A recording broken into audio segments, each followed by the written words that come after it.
PFI, we are back. Now, a lot's changed here at the British Kart Championship since Event 3, and at this stage, the points are more precious than ever. And at the top of those championship tables, it's really starting to be pressure on for those drivers. Out with us this weekend, we are going to see all of our IAME classes and our Honda cadets for their penultimate round of this season. At this stage, no mistakes can be made, so with that said, let's see what happens. This right here is the home of British karting. It's 1,382 metres long with 10 turns, 32 feet in elevation, established here in 1994. The iconic Paul Fletcher International Circuit recently celebrated its 30th anniversary, hosting the British Kart Grand Prix only 2 weeks ago. But of course now here, each championship point counts most. There you can see turn 1, which immediately tests each driver's commitment and positioning before carrying the momentum right around this bowl section and off the bridge. That sweeping section can't last long though, because we have 2 hairpins up next. These open up perfect opportunity for some bold moves and more action. Here, the Fullerton S's takes us onto the last sector and this technical complex, which leads through the final corner and onto the long run to the start-finish line. This right here has crowned many champions. That, ladies and gentlemen, is PFI. Well, that's the overview of the circuit for you. Let's now dive right in and see what some drivers had to say about it. Thanks, Keel. We're here at the start of the lap. The Bruno Ferrari S's. We're here with Shaylin Stricanton. Shaylin, of all the first corners that we have in the whole calendar, is this one of your favourites? Yes, it is one of my favourites, and it's definitely one of the fastest. It's very, you want to get it as close as possible to the apex because you don't want to scrub too much speed. And if you go too wide, then the rubber will just put you on the grass. So you want to keep as close to the apex as possible and fast as possible, flat out the whole way through. And particularly on race starts as well, when it's too wide into this part of the circuit, you've got through the first corner, and then you immediately into the left hand through the Bruno Ferrari S's and then under the bridge. How do you like to take a race start through here? I just keep it nice and chilled for the first couple of corners, let everyone sort themselves out, and then start going for the moves, because you don't want to be too risky before when everyone settles in, because otherwise you'll just get caught out into little incidents. And you don't want to take too much curb through this second part of the Bruno Ferrari S's as well. It can get a little bit tight through here, can't it? Yeah, especially when you're 3 wide, 2 wide down going for a move. It's very tight compared to, and you lose a lot of time when you go out there or down there. So you want to keep it as straight as possible as well. Absolutely. Shaylin, thanks for your time. We looked at the bowl earlier on at Event 3, so let's actually go a little bit further round the Litchfield Bridge and over to Kiel. Joining me here is Dimitar Uzanov, racing in Water Swift for J Karts this weekend. Dimi, you're no stranger to this circuit. We're here on the exit of the bridge. Now, this corner is kind of crucial, especially for your run down to the hairpin. Talk me through a bit of it. So, this corner is very, as you said, crucial, because if you hit that curb, you could run wide and you could lose a lot of places. So, it is very good to get the exit out of this corner and get your head down so nobody overtakes you. And then what do you find it kind of helps you with once you get down there to that hairpin? If you've had a good exit, what can you kind of do? So basically you have to put your head under the steering wheel so there's no drag. And yeah, that makes you a bit faster so then they don't catch up. And what are we going to see you do across this corner and down at these hairpins? Any overtakes we're going to see from you this weekend? Probably a lot. Of course. Thank you very much, Dimmy. Let's move along to Andrew. Colby Patterson, welcome to Hairpin 2. Now, first of all, how many laps do you reckon you've driven of this place? Oh, easily over 1,000. So you should know this corner pretty well. What's tricky about it? Because we saw Hairpin 1 back in Event 3. We're doing this one this time. Shape-wise, they're pretty much the same, but what happens through these corners can be a little bit different, can't it? Yeah, hairpin 1's a bit different, but hairpin 2 is mainly attack entry, roll the speed, and hopefully don't get run out on the exit, to be fair. I was going to say that the exit curb is one where we often see drivers lose races more than win races. Is it one of those that comes at you very, very quickly as you're rolling through this corner? Yeah, because you carry so much speed, it comes quite quickly, especially when you're overtaking. you get shown the rumble strip quicker than you think. And then the run down to the Fullerton S's, you can do an overtake into this part of the course. We have talked to other drivers so far this week and have said because there's so much grip on the circuit, it's a really short braking zone, but it's still a very important run, isn't it, out of here down towards those S's? Yeah, it's very important from hairpin 2 to the chicane, mostly because if you go in and the hairpins, it's pretty easy, but if you're going in the chicane, it kind of scuffs the other driver over. It does indeed. Colby, thanks for your time. Let's head further on down the course and back over to the keel. Thank you very much, Andrew. Now I'm joined by Senior X30 driver Aaron Brown. Aaron, you race for PF International themselves. How does it feel being here racing for them? No, it's good. First British Champs race here, racing for Paul, PFI. So did Kart Masters 2 weeks ago, finished second at that race, which was a good result. So I'd like to go one better this weekend. Now we're here at the Mike Wilson complex. This isn't necessarily where you see kind of the most overtakes. However, would you say it's one of the more harder aspects of the circuit? It's really hard to overtake because of how tight this section is, but very important to stay as close as you can to the driver in front to give yourself a chance to overtake into the first corner. Because if you slow around this corner, you lose the momentum all the way to the start-finish line. Well, exactly. And then out of this corner here, like you said, kind of carries you to the start-finish line.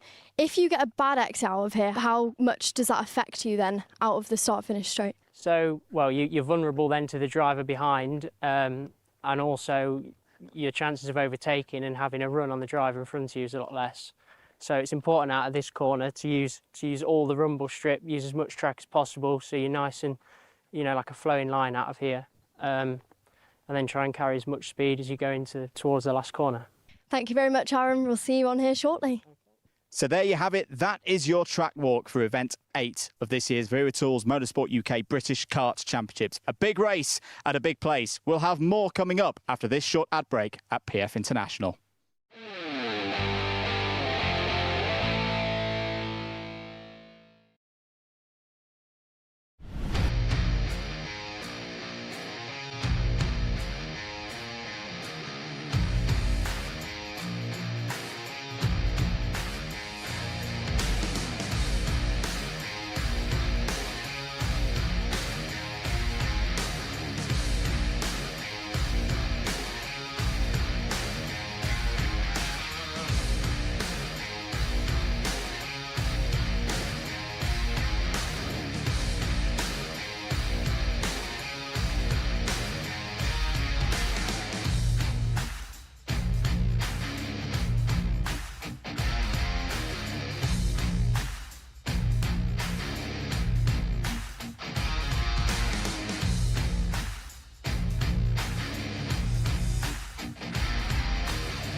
The first of 2 finals for IAME Water Swift Restricted under sunny skies here at PF International. Arthur Bowers and Oliver Woodall sharing the front row.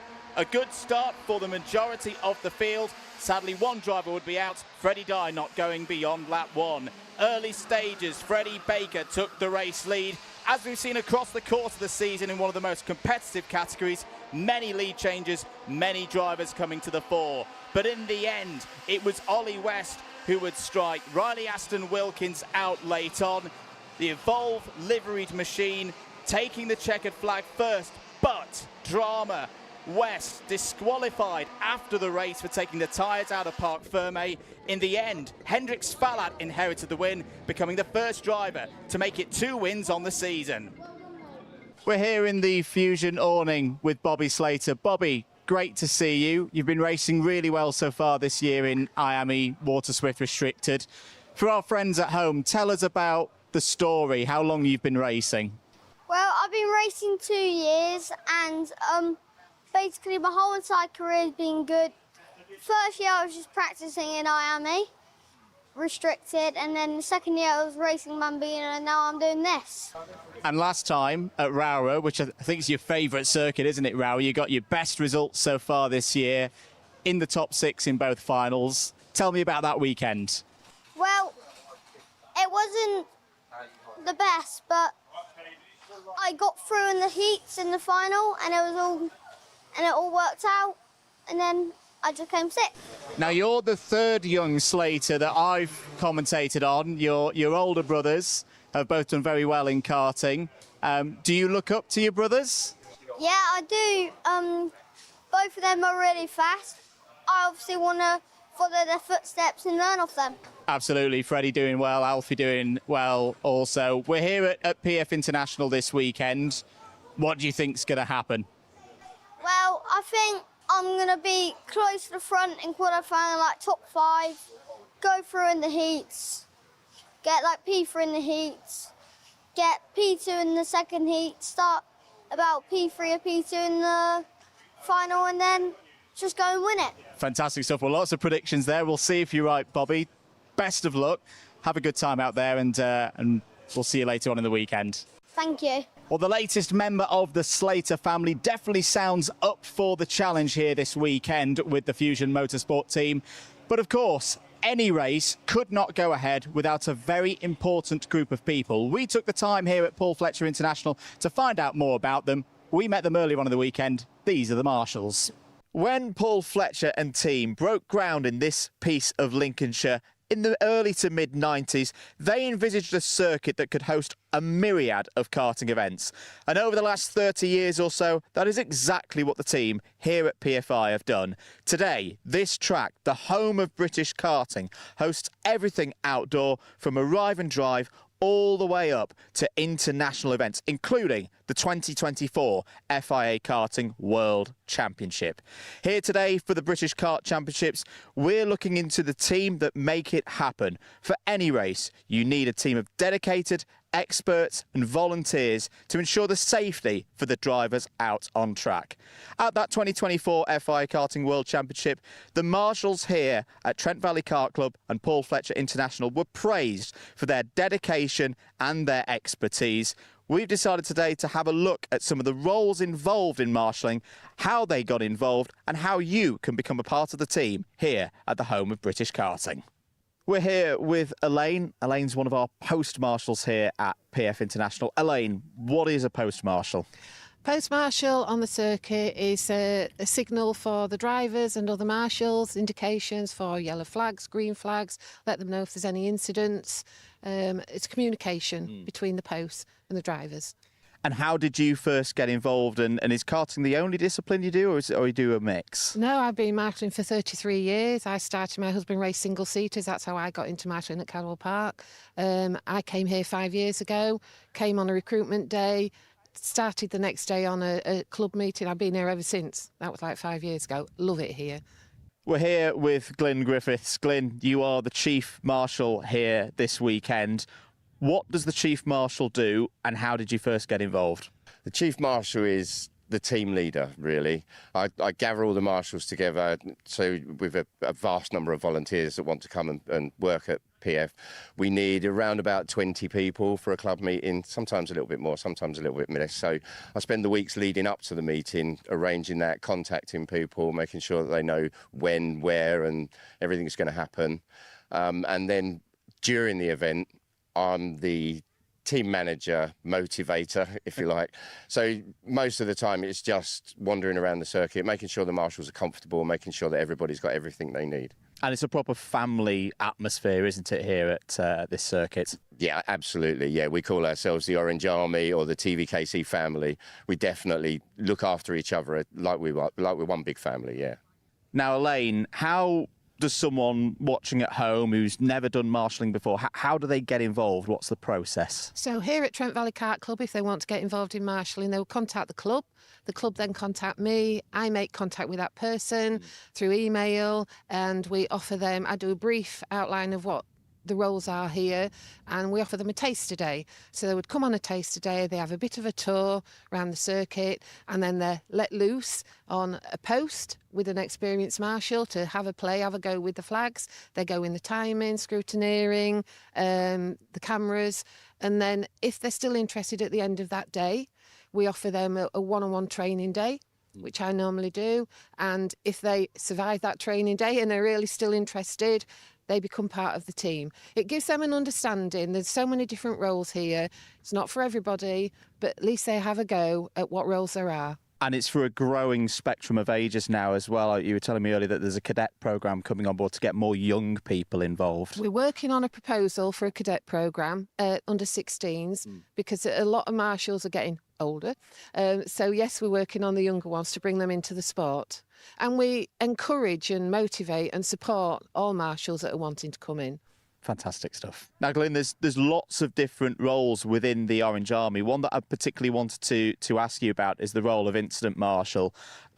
It is a part of motorsport that incidents do occur, and it's always been something that I've really admired, the speed at which the team, particularly here at PF, are able to respond.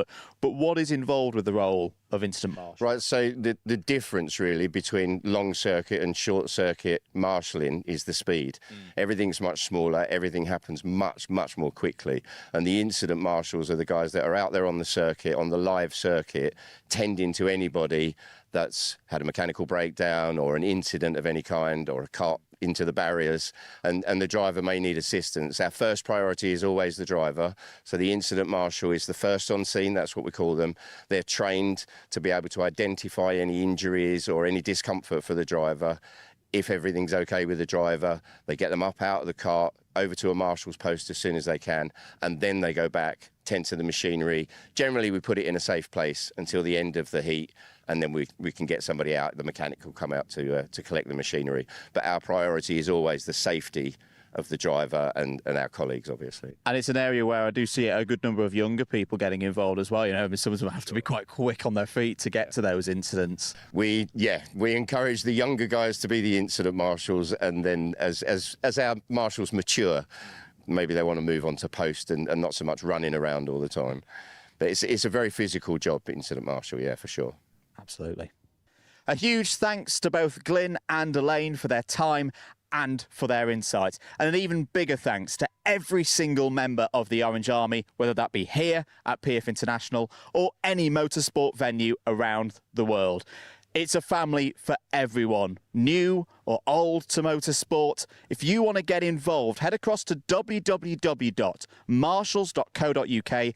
All the information on how to start your journey in motorsport marshalling can be found there. Let's get back to the action here at PF International by taking a look at our youngest category here this weekend with their highlights from Saturday's final. This is M1 Bambino. A mixed-up order for the first final of the weekend for M1 Bambino. Presley Knight on the second row of the grid behind the likes of Shay Downey and Jules Nash. Presley Knight had come into this race having won the last couple of finals up at Wera. Would he be able to continue that kind of form here at PF? Initially, he had to work up from the lower reaches, back up into the top three with a nice move on Henry Exton. He would then move past Jules Nash and retake the lead. Shay Downey came back at the opposition. He went back to the front of the order. Jules Nash got down the inside of a hairpin too, and then again through the first couple of corners. Later on in the race, a 5-second penalty would come in for Shay Downey. So whilst the number 51 would cross the line first, the win would go to Jules Nash. A first victory here in the British Kart Championships. With us this weekend for Event 8 of the British Kart Championships is the M1 Bambinos. Let's meet our grid. What's your name? Esme Barrett, Royella Stephen, Henry Exton, Presley Knight, Downey, Jules Nash, Jack Minnow, George Miller, Send It Stan. Come on, Teddy! Oh, we've got some nicknames. Aidan Castman, Rex Everard. All right, we're going to go straight back down the order with your favourite racetrack. Fullback, Wilton Mill, Steelstone, Warden Law, Larkall, PFI in Silverstone, Warden Law, Rower, Igusgarra in Spain, Larkhall, Clay Pigeon. All right, one more time. What overtakes are we going to see from you guys this weekend? I don't know. We'll have to wait and see. Dive Bomb. Oh, excuse me. What overtakes are we going to see from you this weekend? Dive Bomb, Switchback, Late Break, Dive Bomb, straight down the inside, Undercut, in the toe, Undercut, Overtake. All right, one more time, everybody. What's our favourite Formula One teams? Red Bull, McLaren, Mercedes, McLaren, Red Bull, Ferrari, Mercedes, McLaren, Ferrari, McLaren. Well, there is our M1 Bambinos. We're going to see them on track very shortly. Guys, who's ready to go racing? Well, you heard them. More action from here at PFI very shortly, but first, let's talk championship sponsors. It's time to hear from one that makes it happen, Demon Tweaks. Here at Demon Tweaks, you probably know us for our massive cartwear range. We've got everything from suits, boots, gloves and helmets from the biggest brands in the business. But we are so much more than that, because if you're looking for kart parts, well, we've got you covered too. We've got everything from Rotax parts, sprockets and chains, discs and pads, data loggers and dashers, fuel tanks, steering wheels, bead breakers, and loads more. But of course, it doesn't just stop at the track, and if you're looking to build your skills in the sim, then we've got everything you're going to need to build the ultimate rig. So whether you're just getting started or you're already at the top of your game, Demon Tweaks has got you. Welcome everyone to the Motorsport UK Race Centre. We're here at PF. Who better to have for an onboard lap than a man who's won GP plates here, sealed British Championships here, and was on the podium here for the World Championships in 2024. Matty Higgins, first of all, welcome back to the British Kart Championships. It's the first time we've seen you in action since you got the senior Rotax title here at this very track at the back end of last season. Talk us through a lap here in Senior X30 on a hot, sticky day, very humid day here at PF. What's it like? Yeah, I mean, it's probably the grippiest I've ever driven the track, actually. So I've jumped in and it's pretty grippy, so for the strength it's pretty difficult, but flat out through here, under the bowl. Now, what the viewers can't quite see on the stream at home is it's quite well banked into here, so you're really using that, lean on it, carry as much minimum and let the banking help you up the hill. And again, it's a good overtaking opportunity up here.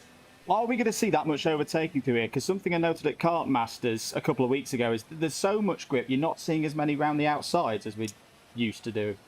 Yeah, I mean, it's hard to say. I wasn't driving, so it's hard to comment for sure. But definitely the Kart Masters last week or a few weeks ago looked pretty tame. Yeah. I'm not too sure why. I don't think it'll be because of that. I'll certainly give it a good go if the opportunity arises. But no, I don't necessarily think it's to do with the grip, but potentially it is. I think just the level of everybody in racing so far and the British Kart Championship and karting in general as a whole is just taking levels and levels. So everyone's kind of becoming wise to the trick, so they don't really open up. Hairpin 1 we're going to see overtaking, though. That's always a hot spot. Yeah, for sure. Hairpin 1's going to be a big overtaking opportunity. Really focused on the exit off the bridge is the generic focus there, and yeah, there's also going to be some defending into there most likely, depending how much they're clamping down on that. But yeah, I think definitely going to be a good opportunity for some overtaking. And same again as we run through Hairpin 1, making sure that you hit that apex. Pretty much the same story again as you go out of Hairpin 2, but the exit I always think is really important here because the Fullerton S's, this is another overtaking zone, isn't it? Yeah, it's a good overtaking zone here, particularly in the winter. As you say, with it being super hot and sticky now, the braking zone's super, super short, and actually it's a very gentle brake. So shorter braking zones mean lunging opportunities are quite difficult, but it also allows generally the unwise drivers to put their foot in and try keep it around the outside, which can often lead to a crash. But us experienced drivers, we need to try to be wise to that and pick our moments. So. Running through Bobby Game, we actually pick up a little bit of traffic here just behind Harrison Whittaker and others. Talk us through this kind of scenario because it's so close in this category. Yeah, I mean, that's my teammate there, Scott. He actually got pushed wide the corner previous. He wasn't trying to get in my way. He did a good job of getting everyone else's way, but didn't quite see me. So it's just eyes ahead in these racing situations, eyes ahead, try and predict what the other drivers are going to do, which particularly in the UK is quite difficult. I think we're quite unpredictable. But no, it's just eyes forward. And yeah, I feel like I generally rely on my experience there to understand how these situations can play out and where best to place my kart. Absolutely. Running through the last couple of corners, what's the hope for this weekend, Matty? What kind of result do you think you could get? I mean, my hopes coming in was to hang on for the weekend. It's been a while since I've driven a kart. So yeah, really hopes to hang on, but obviously the XL guys, Energy, and Mick Panagada from Energy, they've brought me here to show what the package can do. So ultimately my goal is to win as normal.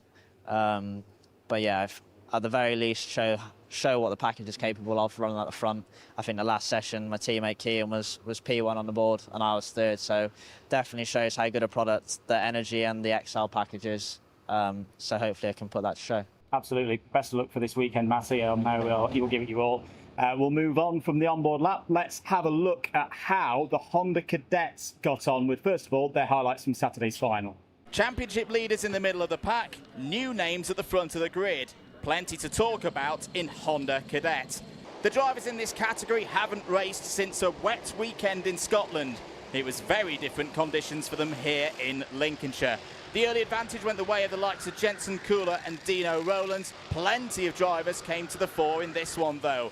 Archie Loveridge was scrapping for points, likewise with Sawyer Henderson outside the top 10.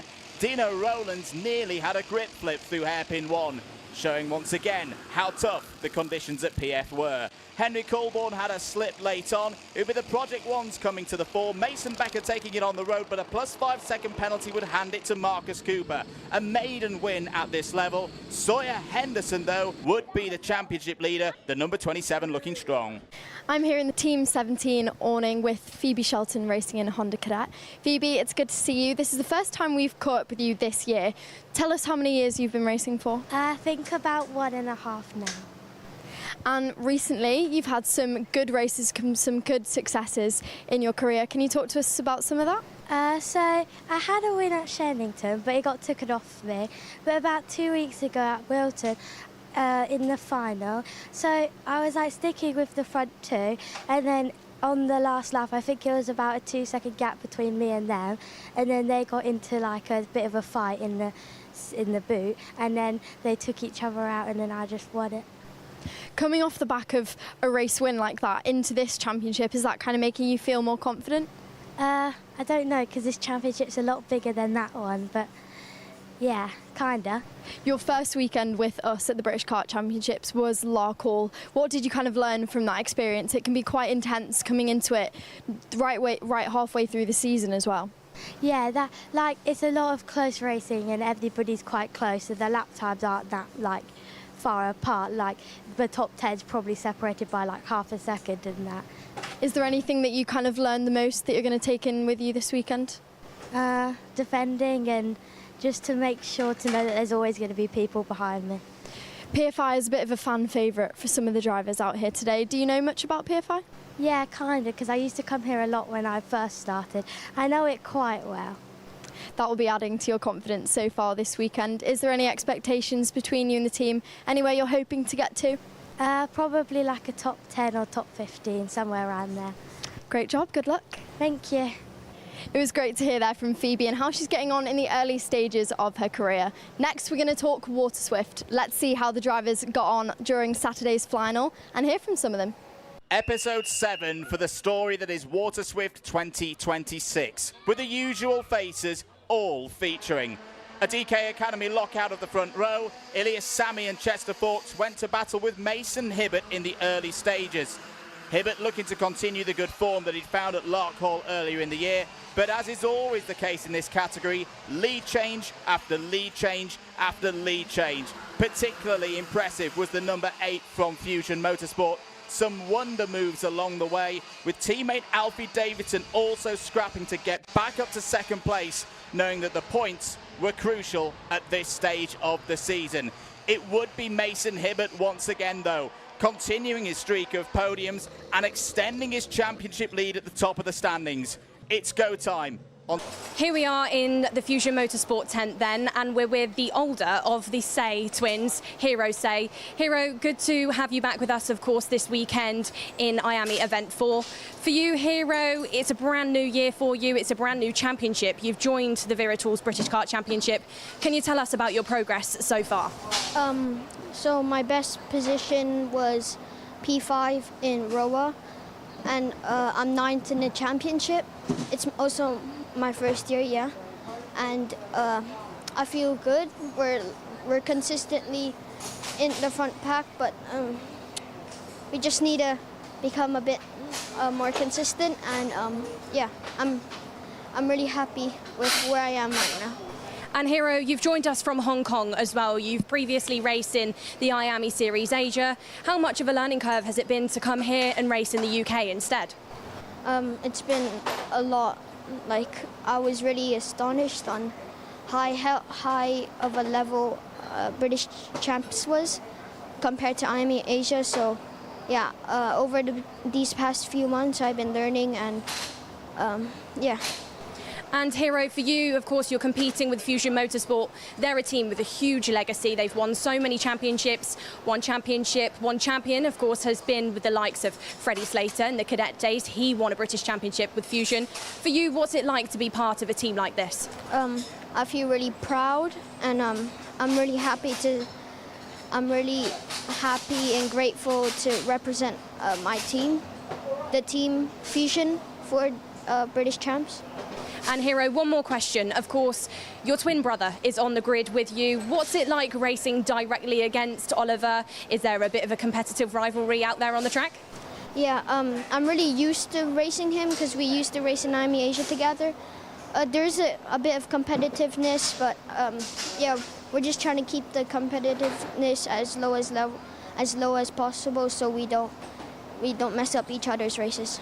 Well, Hero, it's great to catch up with you, and we're looking forward to your progress this weekend at PFI and through the rest of the season. Thank you. Oliver Say, we've just heard from your twin brother, Hero Say, who's a minute older than you, but is he a minute quicker on the track? No, he's not.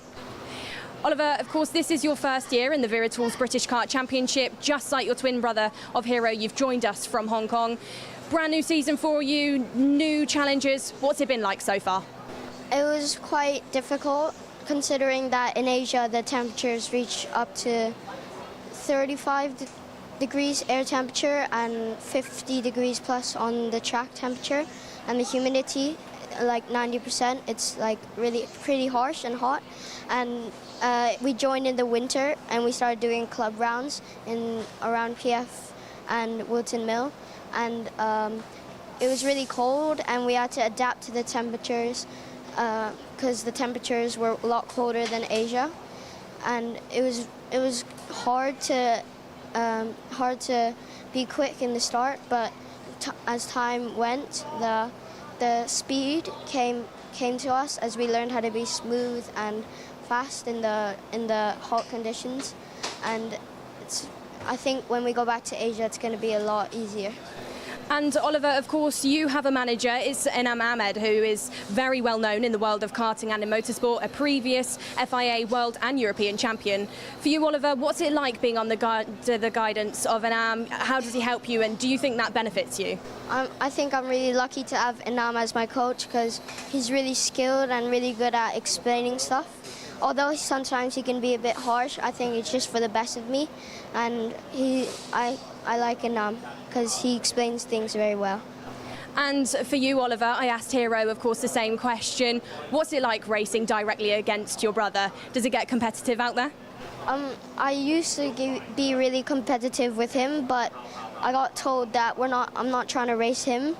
Sometimes I get quite scrappy with him, but I just try to ignore it and just like try and keep my head down and set the fastest time I can because I'm racing against everyone.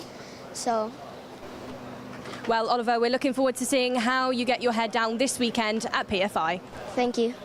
Well, what a story already being told by Hero and Oliver Say, twin brothers competing in the IAME Water Swift category. They're set for a very fiery weekend here at PFI, but in preparation for PFI, many drivers are used to the world of sim racing, and of course that can be provided by championship partner Kart Sim.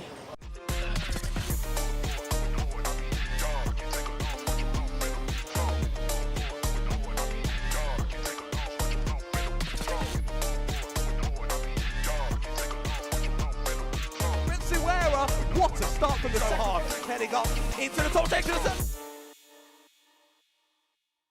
Here with Archie Loveridge. Archie, we've not seen you race since Lark Hall. Tell us about your Lark Hall weekend, because it was a really good race for you.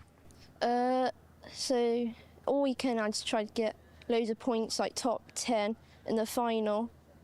I think is like kept swapping first and second, and I overtook him on the last corner. You did indeed. I don't know if I remember correctly, the weather was very tricky. Lark Hall's a circuit you've raced at before. Did you enjoy the weekend? Yeah, it's good. Who helped you across the course of that weekend as well? Mum, Dad. That was it that weekend, really. Yeah. And you always race with ambition, or if you tended to race with ambition as well. And Paul's helped you a lot, hasn't he? Yeah. Well, there's another great piece of news, Archie. You were our nomination from Honda Cadet to be our Wera Tools Driver of the Day. And the public have voted with, I believe, about 45% of the vote, you as our Wera Tools Driver of the Day. So we'll bring Nicole Sutherland in to award you the trophy. This is your trophy, Archie. Thank you. How do you feel? Good, yeah. Is this going to be on the mantelpiece across with all of those Honda Cadet trophies that you've won as well? Yeah. Well, Archie, well done. Genuinely, really happy to see you as our Driver of the Day. Archie Loveridge, Honda Cadet, everybody, our Wera Tools Driver of the Day from Lark Hall. Well done, mate. We're back in the race centre with our Excellence Award from Lark Hall. It's Archie Loveridge's dad and mechanic, Michael Loveridge. Michael, thank you for joining us. You are the winner of the Excellence Award from your last round out with us. You're another dad and lad dynamic here in the paddock. We see a lot of them. You are really there through it all. From your perspective, what's it been like this year? Yeah, it's been great. Obviously, the budget we got compared to some of the people is just minute, so it makes it even more special, in my opinion. Yeah, worth every penny, though. Absolutely, and considering all of that, he's currently in the joint championship lead heading into this weekend. Is there any memorable moments for you so far this year? Lark Hall was good, yeah, really enjoyed it. He showed his strengths and whatnot and deserved everything he got. Just want to forget about last year and move on, and hopefully a happy ending.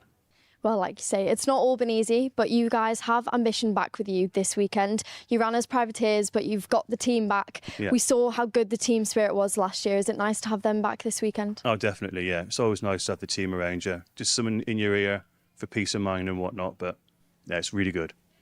And to top it all off, you've got all these new Wera Tools joining you for the rest of the season. Is it nice to have that? Oh, brilliant. Didn't realise. Thank you very much. Thank you very much for joining us. Thank you.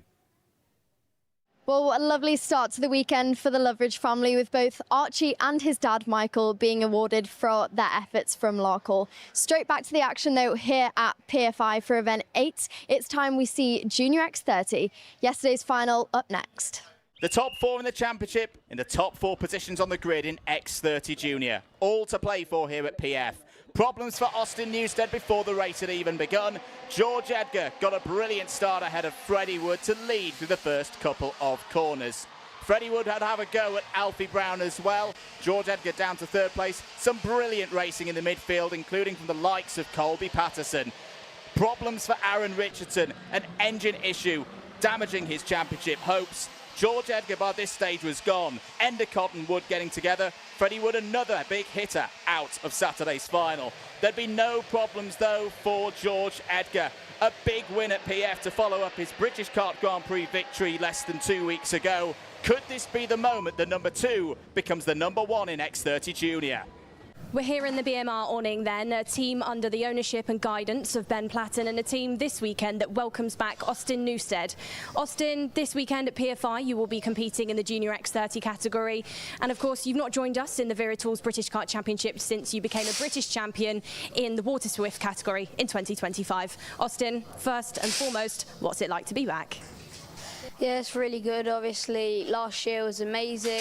Gone up to a better class this year, so hopefully I can continue what I finished last year, and hopefully I can continue that on, and hopefully I can win the race this weekend. And Austin, of course, you've taken a break away from X30 Junior and away from the British Championships to go and compete in the world of FIA karting.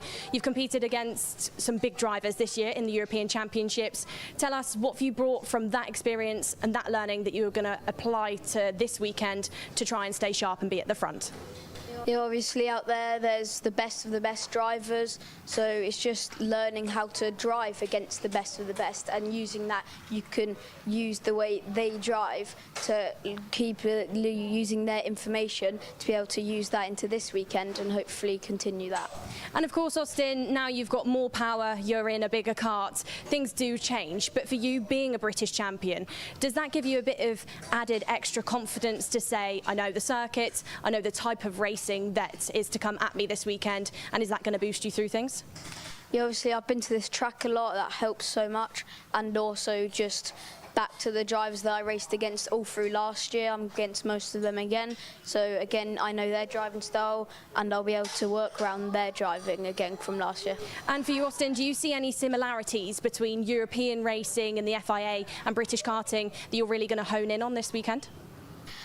Yeah, there's obviously quite a few. There's good drivers in British, European, FIA, so it's just, once again, it's like I'm now against the best drivers as I've gone up to the better classes, so yeah, I'll just be using that. Well, Austin, on behalf of the paddock, great to have you back. Thank you. Well then, Austin Newstead, of course, is one of those young powerhouses within this championship's history, but he's not the only one. Other drivers, like Harry Williams, the young McLaren Junior driver, has joined us back again this season for his first appearance in the championship for 2026, as have also 2025 senior Rotax champion Matthew Higgins, with Macaulay Bishop and Cian Geraghty in the senior field. Next, we'll see some highlights of some of that senior racing.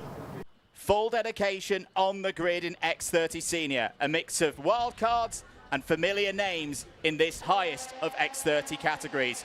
On debut at the senior level, Rocco Shenton led from pole position. There'd be drama straight away though.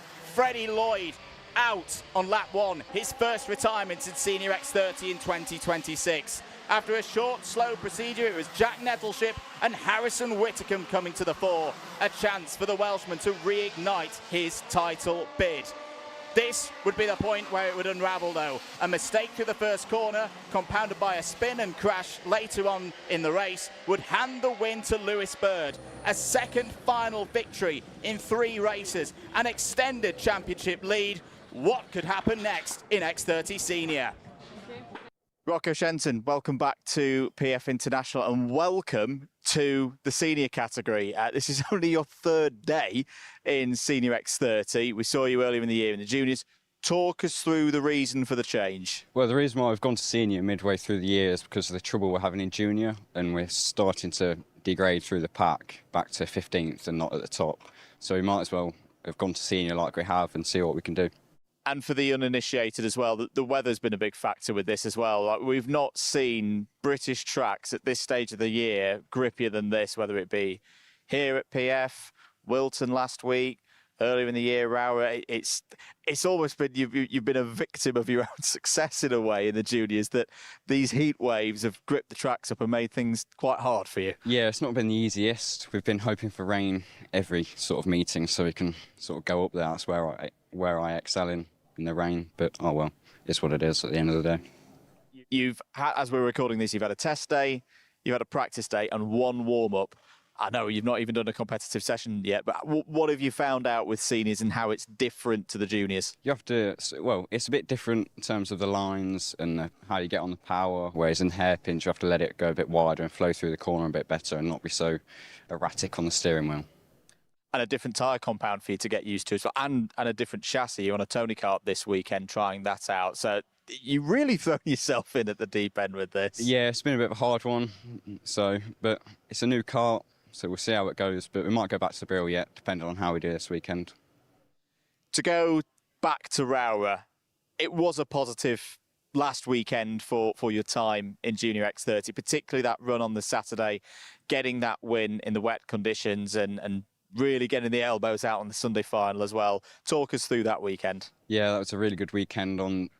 Up until the Friday, we was starting to think, are we going to struggle?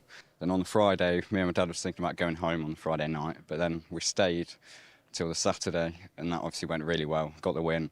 And on the Sunday, didn't go the best, but still got a few championship points. We were still running 3rd in the championship up until this round, but we decided it's time to move up. Absolutely. Well, it wasn't the only thing that you got from that weekend, that win on the Saturday. You got the nomination for Wera Tools Driver of the Day, and I'm very pleased, genuinely pleased to say that you are our Wera Tools Driver of the Day from Wera. So I'll bring Keol in to hand the trophy over to you. Rocco, how does this feel? A nice way to finish your time in junior. Yeah, it's a lovely achievement to get from the past 3 years I've been in junior, and I finally won it. Absolutely. Well, Rocco, well done. Best of luck for this weekend here at PF International. We'll see you again very soon. Thank you very much. Thank you very much for that, Andrew. That shows just how much is changing at this stage in the season. But just like that, we have reached the end of our build-up show here at PF International. Absolutely. It's time for the action to begin here at the home of British karting. This is race day on Alpha Live. This is the Wera Tools Motorsport British Kart Championships, event number 8 at PF International.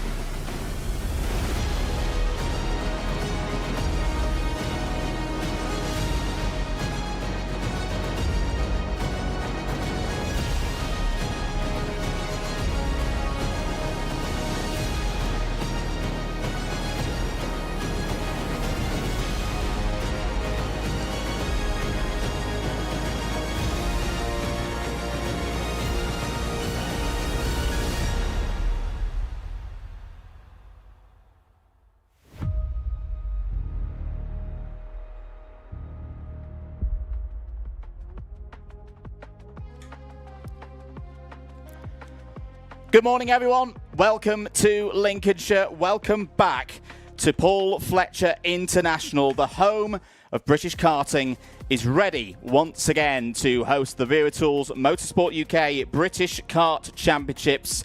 If we hadn't said it enough before, this is when it gets serious. Event number 8, the penultimate meeting of the year for our IAME and Honda categories. My name is Andrew Mather, and I'm very glad to be joined. My little sister of karting's back. Nicole Sutherland, you're back with us for the first time in quite a while. How are you doing? Oh, I am 10 out of 10, and I am so happy to be back. Do you know what? It's like coming home. Coming back to a British paddock. This is where I started my karting career, and here we are at PFI, the home of British karting, of course. Track's the same as we know it, 1,382 metres, 10 challenging turns, with a 32-foot change of elevation from start to finish. This track, established in 1994. This is going to be important today. The weather, we'll get on to why in a bit. There is potential rain later on in the afternoon, but it's looking good. It's looking dry. It's looking very grippy out there. Nicole, myself, I was here 2 weeks ago for Kart Masters alongside Henry, alongside Keel. We mentioned then that I'd never seen the tarmac so dark. Yeah. It's gone even darker with heatwave number 5, whatever it may be. Yeah, it's going to be an interesting day for the drivers. We are going to start today, though, folks, with something a little bit different. This one's going to be tough. Come on. Right. Motorsport is a community, a family. When something happens in that family, we all feel it. The entire karting world in recent days has felt the immense loss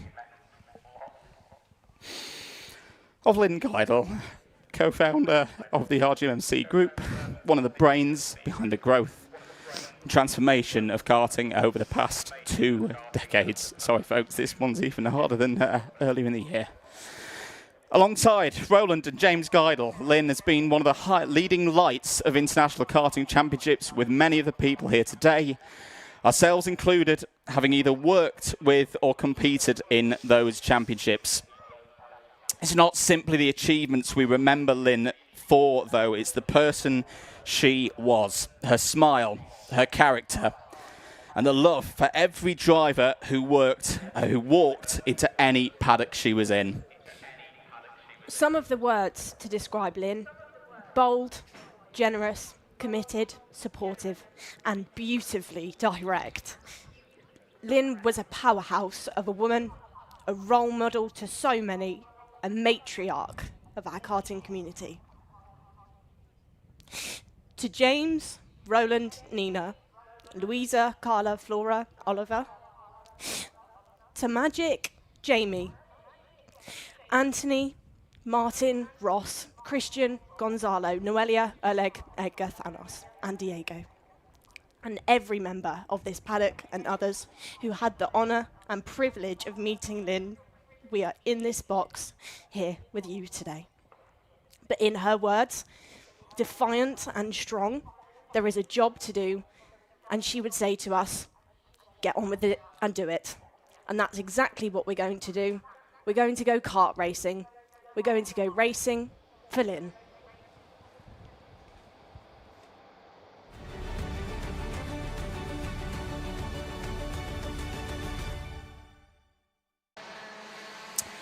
So we're going to start today with IAME Water Swift Restricted, their first heat of the day. Remember, it's a double header. It is a brand new championship round for everybody. Here is how they line up from timed qualifying earlier on this morning, and it's Oliver Woodall on pole position, Freddie Baker alongside on the front row, Hendrix Fallat and Benjamin Schlivar on row number 2, Patrick Wood and George Askew on row number 3.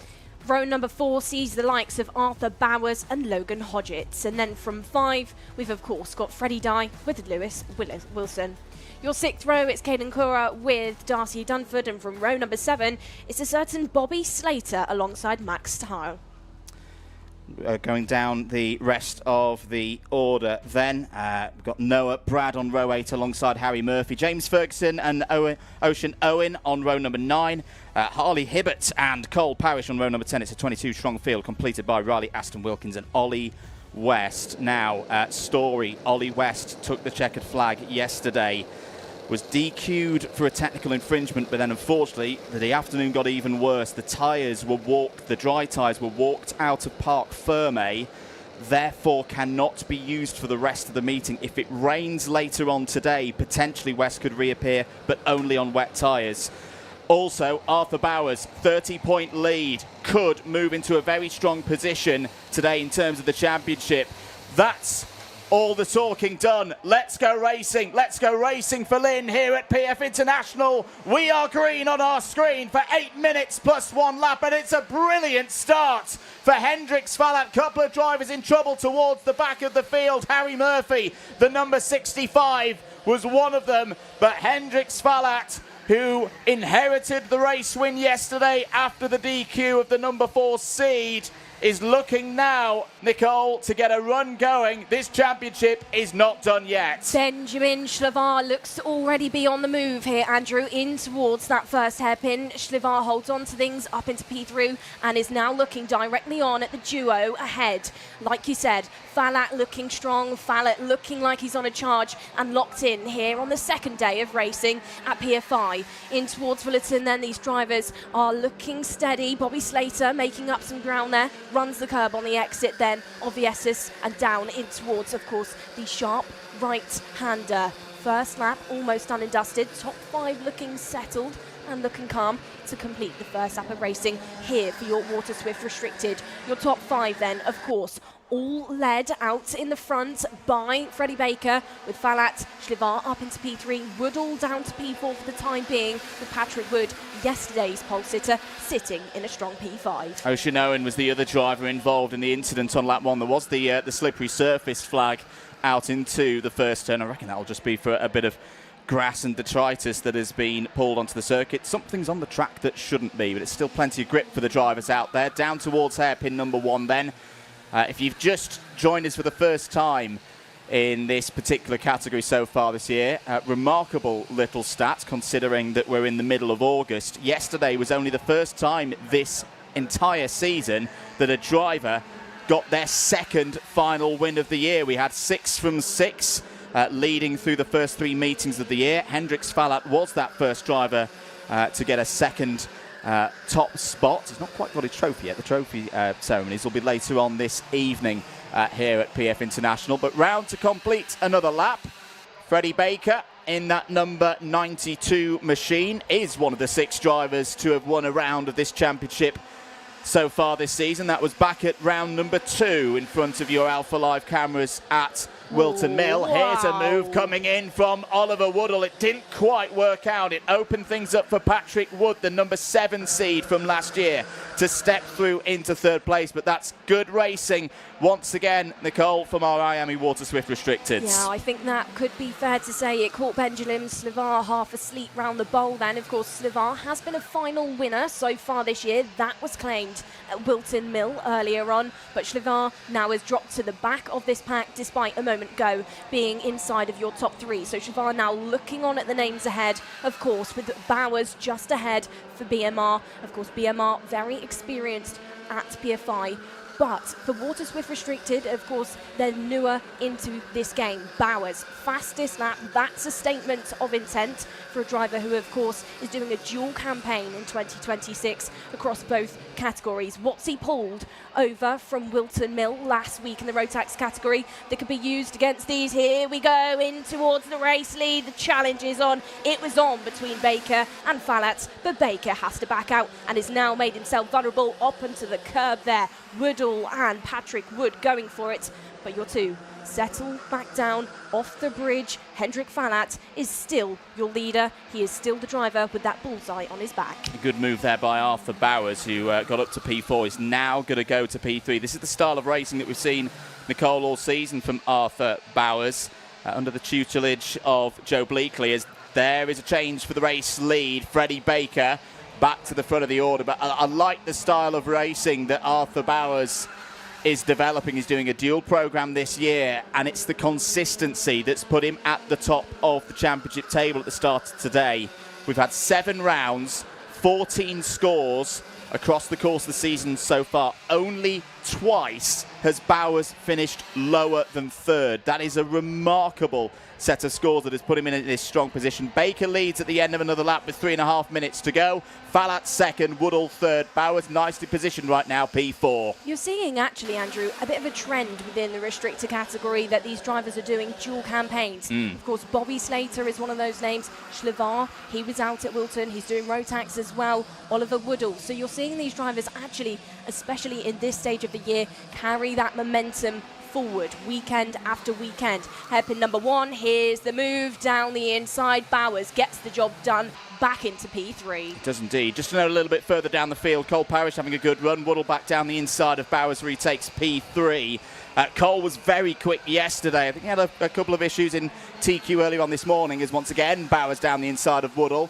Takes 3rd place once more. Patrick Wood is now up to P4, and it's side by side between Woodall and Schlavar. It is actually the top 6 are all those drivers who have been at the very front of the field all year. Just Patrick Wood, the single one of them who hasn't had a final win so far this season. But yeah, Cole Parrish, Kart number 76, got his best result of the season so far in terms of championship yesterday, 5th through the heat. Nicely running now in the top 10, up from 20th on the grid. So Freddie Baker is still driving round and looking in his mirrors if he was to have some. He's still seeing Hendrik Falat. No, not anymore. Up on towards the top of the bridge, down the inside. Falat takes away the position nicely. Set up there through the entrance of the bowl. That was perfectly timed by Hendrix Falat, and now down in towards that first hairpin. He's going to decide not to defend, and it's going to cost him, because back down the inside, Baker takes that one back, assisted by a purple lap on the previous. And despite it a moment ago all being to play for P3, we're actually now seeing the duo get caught back up. Those 4 wheels at the front of Hendrix Falat could be under pressure once more by the 4 just behind. So Baker from Falat, Bowers, Patrick Wood, Oliver Woodall and Benjamin Savard. They are still the names that have been in this fight, as Wilson, Hakura and Bobby Slater still fighting out and actually looking to cost each other some time. Louis Wilson now up to that P7. Just a little note for the eagle-eyed amongst you who may be wondering what's going on with the colour scheme of the number 99 kart. Yeah, that is the very minimalist Fusion livery. That is a weight thing, as his teammate Bobby Slater. The number 27 is what a Fusion kart normally looks like. I spoke to Reggie Dewey earlier in the week about that, and Reggie Can Dewey. It's not that Reggie's got lazy and just can't be bothered to put the stickers on. Caden's 3 kilos over the minimum weight for this category at the moment, as there's a change for 4th place. Through goes Woodall past Wood there. The thought process being Caden's still very much in his early throes of his karting career. If you put him straight into Water Swift, he probably won't earn as much in terms of learning versus keeping him in this category till the end of the season and running a little bit overweight. But it's still motorsport. Every gram counts. Hence, they've taken the stickers off to give Caden as good a chance as any, and he's doing a good job again. I have been very impressed with how he's been developing across the course of the season. Nicely running at the moment, P8. Yeah, absolutely so. So Baker, Falat, Bowers. Bowers now down the inside in towards the first curb, but it doesn't quite work out for the BMR. Under the bridge, drivers will clip the curb, battle for the race. Lead is on, a bit of a nudge there on the back of Freddie Baker. Is Falat going to take it in towards the entrance? And he absolutely does. Left-hander is where he ticks the position off in towards the first hairpin this time. Is Hendrix Falat going to learn his lesson from the previous laps? Is he going to defend? He absolutely has got the line, as actually the door opens up for Arthur Bowers, who goes down the inside in towards P2. So Baker now down to P3. They invite in the other names into things. Woodall back into this fight. Benjamin Schvar and Patrick Wood also rounding out this 6-kart field. Clock, of course, has run out for these drivers. 5-second penalty has gone out on the board for the number 81 further afield. As we then go in towards Mike Wilson, in towards the later stages of this race. Falak's looking strong here again. Falak, though, is he now going to be challenged once more by Bowers? Because Bowers likes to pop in a nice little move in towards the first corner. This time, however, thinks against it and glues to the back of Falak's kart. Good decision making by Arthur Bowers there. Doesn't need to go all in at this stage of the round. There's a move for third place as Oliver Woodall's down the inside of Freddie Baker. Can he use the speed onto the Litchfield Bridge? Back will come Baker once again. That's good racing. Good racing once again as here comes Bowers. He is going to try and get down the inside, but there's not enough space. Or is there? Yes, there is enough space for Arthur Bowers to take the lead through hairpin number 1. Now, this is only the first of 2 heats here today. But Arthur Bowers, oh, there's a tag there. Round goes Schlivar, round goes Woodall. They'll get going again before the next few drivers come along. But they're out of the battle for the top positions in this particular heat. Down towards Bobby Game corner. Here come Bowers and Baker clear of the rest now. Falak still running in third. Patrick Wood in fourth. Arthur Bowers, is this going to be a great start to a day that could see him move that little bit closer to the British title? Out of the final corner, over the finish line, Bowers wins again, ahead of Freddie Baker. Hendrix Falat third. The clash for Woodall and Schlivar didn't drop them outside of the top 6, but that's not how they would have wanted to end that one, Nicole. No, absolutely not. But Bowers then, late stages of this race, called those shots and will take it back to the BMR. He will take it back to Joe Bleakley there with a smile on his face. Is Bowers from Baker from Falat. Your top 3 then very much remaining inside of the business end of your field. But it all unravelled at the end for a certain name of Benjamin Schlivar, of course. Oliver Woodall massively caught out at that second hairpin with Schlivar. They did not, lose all that work. It was not completely undone. They did get to the line, still sat inside of the top 10. But in that second qualifying heat later on today, then you're going to see those names in the sharper end of your field continue to try and push with a bit more momentum in towards, of course, the weighing scale. All of those technical checks will now happen post-race for these drivers, with Bowers being the first driver to be weighed. And that second heat, all being well, all running to plan, will be at noon local time here in Lincolnshire. So I do hope you can be with us for that. And if you can't be, don't worry. All of today's action is available for you, including the finals, free to view live and on demand here from Alpha Live. So 1 race down, 6 classes with us here today. So it's gonna be thick and fast in terms of the racing action. The top few karts and 1 other will head into technical scrutineering, and here is your provisional result that's going to be checked over in scrutineering. Arthur Bowers takes another win in IAME Water Swift Restricted. Freddie Baker and Hendrix Falat with good points there from the first round of heats. Patrick Wood and Oliver Woodall complete the top 5. Benjamin Schlivar slips to 6th place. Another strong result there for Bobby Slater, P7. Cole Parrish was your biggest mover, up 12 spots to P8 ahead of Louis Wilson and Caden Hakura. Tricky race for George Askew, down 5 spots to P11. Max St. Hilaire 12th on the road, but has a +5. Freddie Dye, Darcy Durnford, Logan Hodgetts, Harley Hibbert, Riley Aston Wilkins, Noah Brad, James Ferguson, and Ocean Owen in the top 20. We've got to move on, though. The youngest drivers out next, M1 Bambinos.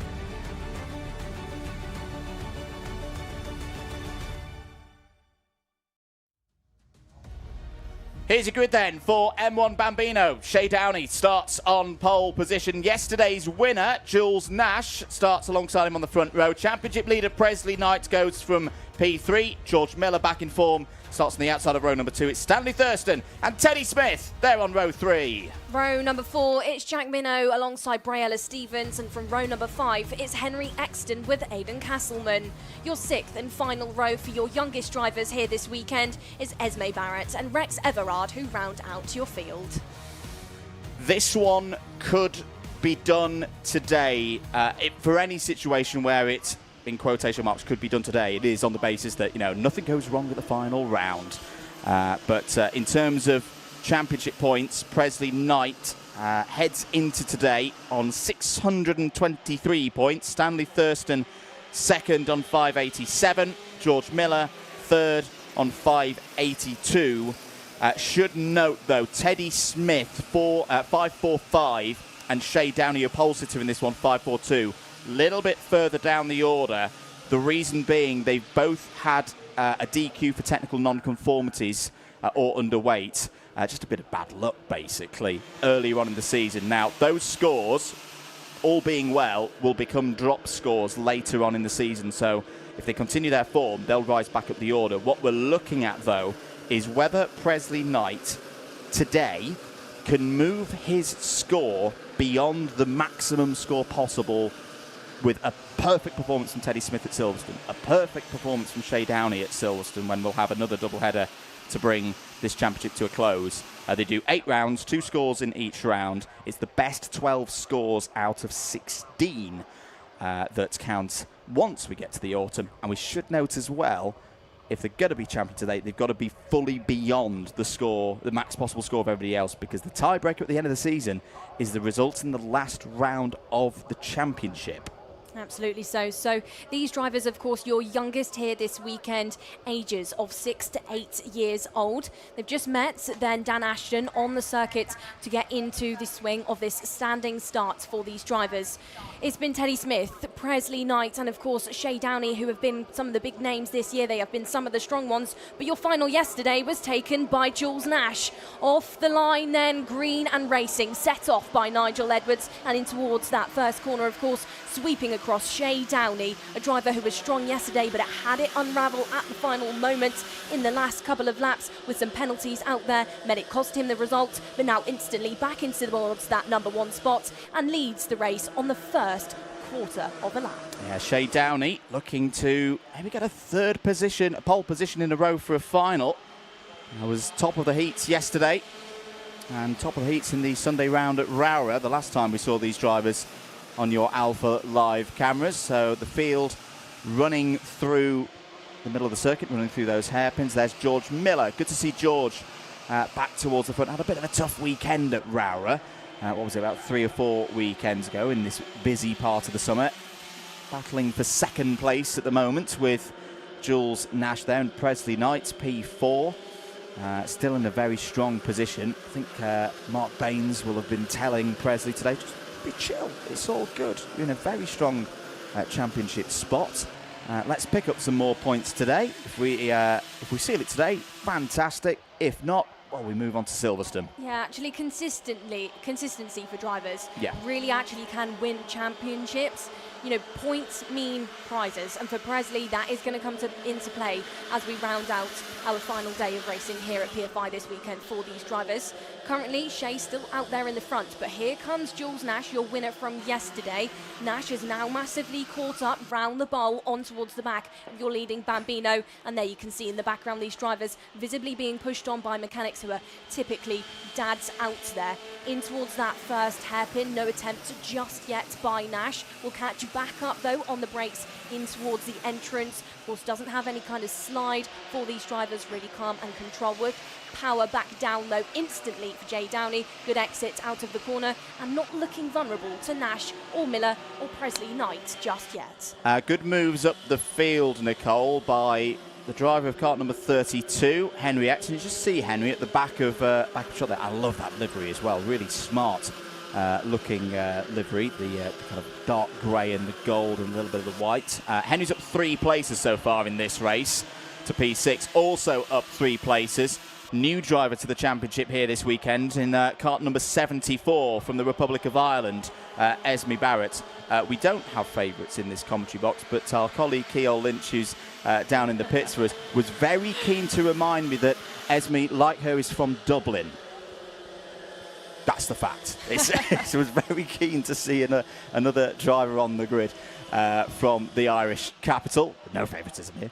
5 minutes of this one to go then. Downey leads from Nash, from Miller, 1, 2, 3. Presley Knight in a bit of a lonely P4 right now, ahead of Teddy Smith, who I'm sure the cheers will be going out for. Come on, Teddy. Every time the number 19 kart goes by, it's just this place is a little bit bigger in terms of the size of the grandstands and the distance from the commentary box versus previous circuits for the Bambinos so far this year. That's the only reason we can't hear them. Of course, Paul Fletcher International was 1,382 metres. It's one of the UK's largest circuit. And when you put the Bambinos on the track, you know, they are small, they are mighty. Sometimes it can be a little bit comical out there because they look absolutely tiny in all of the tarmac that lays out around this circuit. So top four looking strong now, Andrew, as we head in towards the first corner. Downey is absolutely not out of the woods just yet, as there's a nice little switch there in towards the first corner between Henry Exton and Teddy Smith for P5. Up on towards the banking once more. It's still your four that are glued together. Shea Downey, he's actually not managed to find his way out of the woods just yet. Nash is very much there, and Nash is actually there with, of course, a fastest lap. Yeah, Nash has looked really, really quick so far this weekend. We didn't see Jules at Wera, so we go back to the trip north of the border to Lark Hall for Jules' appearances so far this season. Was P3 in the final the first day, but here we go. Battle at the front of the field. Jules Nash wants more than P3. He took first place yesterday. Can he get back into the lead here with 3¼ minutes to go? Yes, he can. Good stuff there from the driver of kart number 18. Back will come Shea Downey into Bobby Game corner. Nice overtake there. They'll wind into the Mike Wilson complex. Looking good, this top four.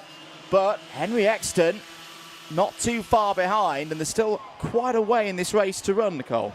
Downey, yesterday after that final, was visibly not happy. Of course, he took things, he had that result, but it was taken away from him because of some incidents out there on the track. For Downey now, he's driving a race that is showing that he wants that win here this weekend, but it's not maybe going to be a win throughout this heat because Jules Nash back down the inside on towards the top of the bridge. Nash back into the front. The number 18 then runs things in towards that first corner, as now it was a 4-kart battle for the race lead. It could shortly be a 6-kart battle because Henry Exton, Teddy Smith still very much within this one as well. Nash again going purple. These drivers of course are now under the control of Jules once more out of that second hairpin. We're calm and we're controlled, but we still have 2 minutes left. Let's head down to Keol Lynch. Keol, what can you see from trackside? Thank you guys, and good morning everybody. I've actually found a Bambino parent. Esme Barrett's dad is here with us this weekend. While they're out there, quickly explain from your perspective what it's like. These are the youngest drivers, 6 to 8 years old. What's it like watching Esme learn throughout? I suppose it's a bit nerve-wracking really, but especially this weekend, it's our first time over here. A huge amount to learn. Totally different track to home, I suppose, and what she's been doing this year in Ireland. So a huge learning curve, but super exciting and nervous at the same time. Well, exactly. This is her first appearance here in the British Kart Championships and here at PFI. How's she found it so far? Yeah, Friday was tricky now, I'm not going to lie. Different tyres to what we run in the Irish as well. We're running on the LeConte where it slicks at home. So it's been a challenge, but in her first year, I think she's doing okay, yeah, it's been good. Thank you very much. We'll get back to the racing. Cheers, thank you. Well, let's head back to the box and see if Jules Nash is still on the lead. Well, Keol, we can tell you that he very much is still in the lead. Jules is still the controller of this first Bambino qualifying heat of the day. Then out towards that second hairpin, still fends off. But actually, it's a theme in Bambino racing here, Andrew. These drivers do not have that power to really push away from the rest of the field. They actually end up in groups of 2s, 3s, 4s, 5s, 6s, like what we're seeing on your screen, you know, you really don't see any driver bolt off, and this is going to be exciting for the remainder of today, because Jules Nash, Shay Downey, George Miller, Presley Knight, Henry Exton and Teddy Smith, I would predict, will continue to challenge each other throughout their rest of the laps of this weekend.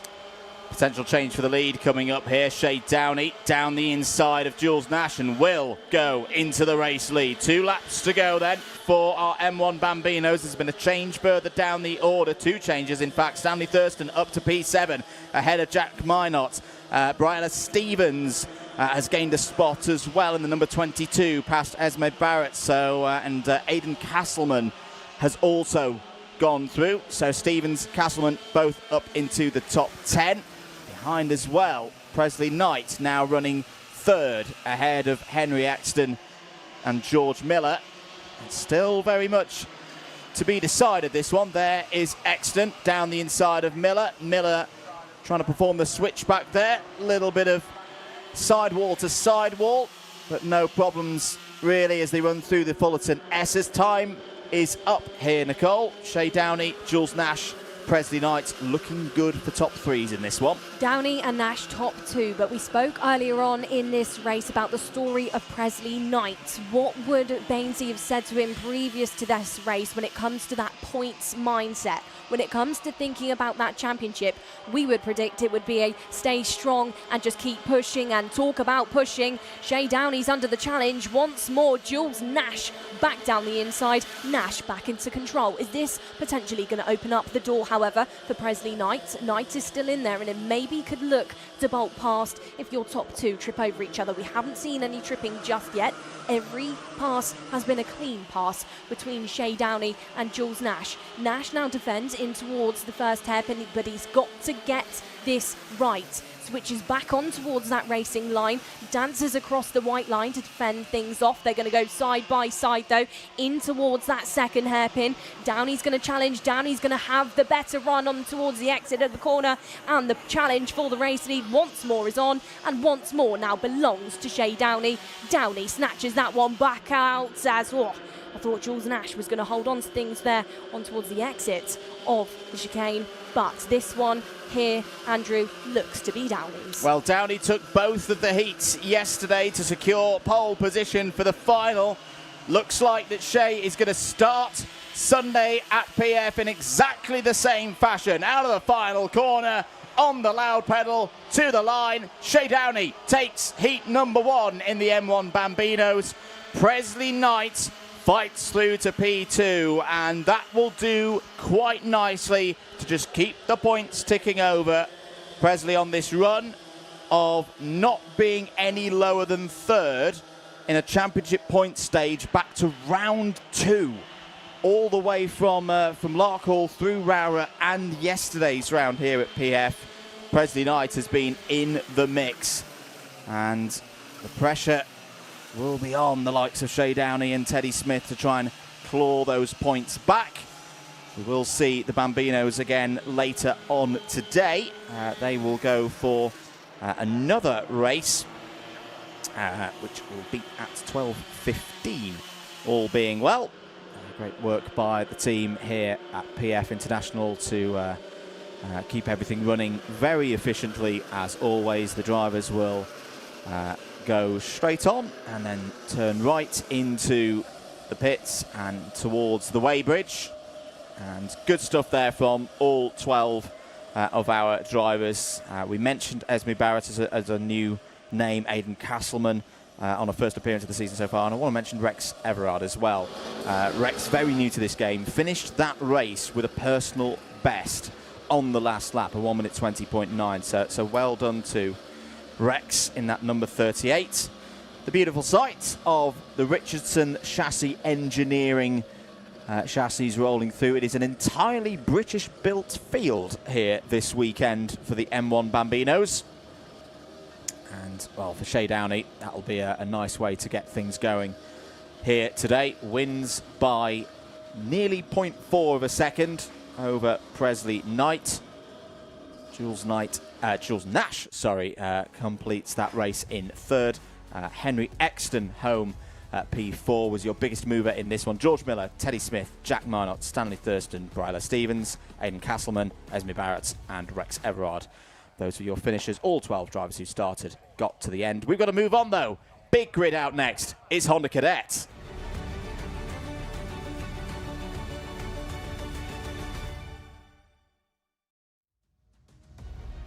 Here we go then, let's rattle through this lot. It's a big grid once again in Honda Cadet GX200. Henry Colborne starts on pole position.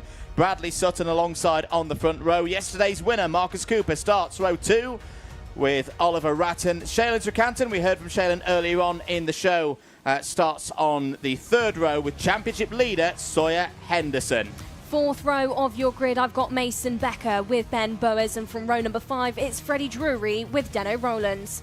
Your 6th row from P11 is Ali Saunders alongside Archie Loveridge, and from row number 7, Chris Doshi sees Finley Thursfield. Row number 8, the S-Plate, the new S-Plate holder, Luca Bicocchi and Reggie Duffy. Good to see Reggie back in action. That's row 8. Harry Grant and Archie Cannon, the old S-Plate holder, is on row number 9. Luke Hamill and Oliver Vickers go from row 10. George Lilly and Carl Kerr on row 11. Reggie Cook and Phoebe Shelton on row 12. Row number 13, it's Harry Parker Ray with Ollie Knotts, and from 14, Jensen Kula joins Austin Dowell. From your 15th row, Edward Fry sees Archie Tosh, and rounding out your 31 strong field, Ethan Brainbridge is on that final spot. 31 Hondas. It is back to being big, Nicole. Yes. Like when you were small. Like when I was small. This is where I first started. You know, Honda Cadet days, my Honda Cadet days, we used to have C finals. Remember being at the Shennington Super Prix, and I think that was actually won by Oliver Behrman that weekend. And you quite literally had the most... It was like just a sea of Hondas. You didn't know where to look that weekend. There was so many of us. Like a little army. This championship cannot be decided this weekend. Reason being, Sawyer Henderson, Archie Loveridge were tied on points after the Lark Hall. It's been a bit of a while since we've seen the Hondas.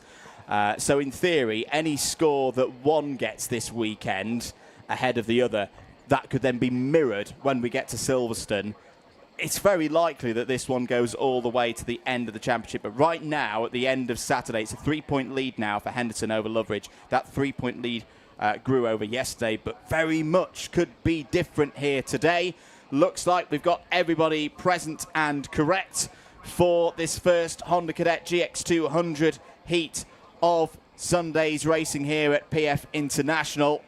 Waiting for those lights to come on. It's a standing start, of course, here in Honda Cadet. The lights are on, they're out, we're racing in the Hondas. It's a great start for the number 53 of Bradley Sutton, who may take the lead here, running through the first couple of corners ahead of Henry Colborne, but a bit of bad luck yesterday in the final.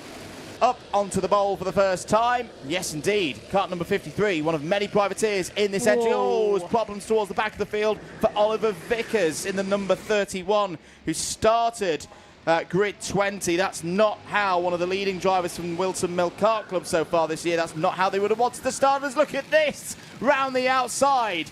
That was the number 53 of Sutton trying to retake the race lead, having lost it to the number 56, good race number that, to the Project One Racing Works entry of Marcus Cooper. Well, I said at the start of this race, when I used to race Hondas, you didn't know where to look, and it's good to see that nothing's changed there out of there. The S's. Big moment there for Sawyer Henderson, catches things, gets instantly back onto the track, but of course that rumble strip is one of those sections of the circuit that really can pull you off, and especially there for these Hondas with that lack of power compared to maybe some of the bigger karts, it's difficult to get things back onto the surface. But Henderson is back into things, and he is still very much within the mix. Out of the front, however, is Marcus Cooper from Henry Colborne, Mason Becker and Shaylin Trecanton as your top 4, but it is very much a duo at the front of your field. So Cooper and Colborne clear. Mason Becker third was a big part of the win for Marcus Cooper yesterday.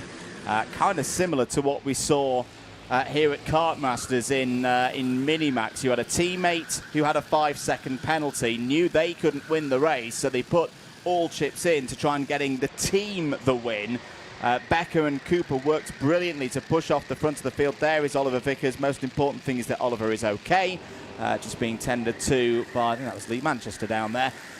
one of our hard-working officials here at PF. Oliver will hopefully be able to take part later on today. There's Rexy the go-kart.